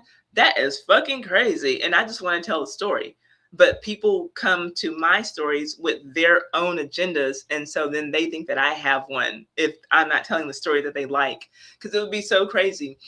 I would, like, when, when you go to someone's channel, you can, like, if someone comments on your video, you can just click on that person's profile and you can see, oh, this person has commented 26 times on your channel. And so it would be so funny. I would get someone who, like, I knew was a regular viewer, and they're always like, oh, Ty, yeah, get him. You really told the truth about that. Nobody ever says these kinds of things. But then when I tell a story about a person that you like, then it's, oh, you just trying to tear Black people down, blah, blah. Like, oh, but wait, I wasn't when I was talking about this person who you don't like. I'm telling the same kind of story, but now that you like this person, now you have a personal problem with me. And so, like, it just, some of the shit was just getting too weird. And so when people act like that, I'd rather not deal with it. Like, I just want to make content. I don't have time to be arguing in my comments, and I'm not going to sit there and just let someone disrespect me either. And so when I move to this kind of content, I just get to tell a story, and everyone's just like, oh, wow, that was great research. That's generally the kind of comments that I get now. Every now and then I will get some racist person come and say, I'm not listening. I literally had I'm not listening to this woke Black woman tell this story.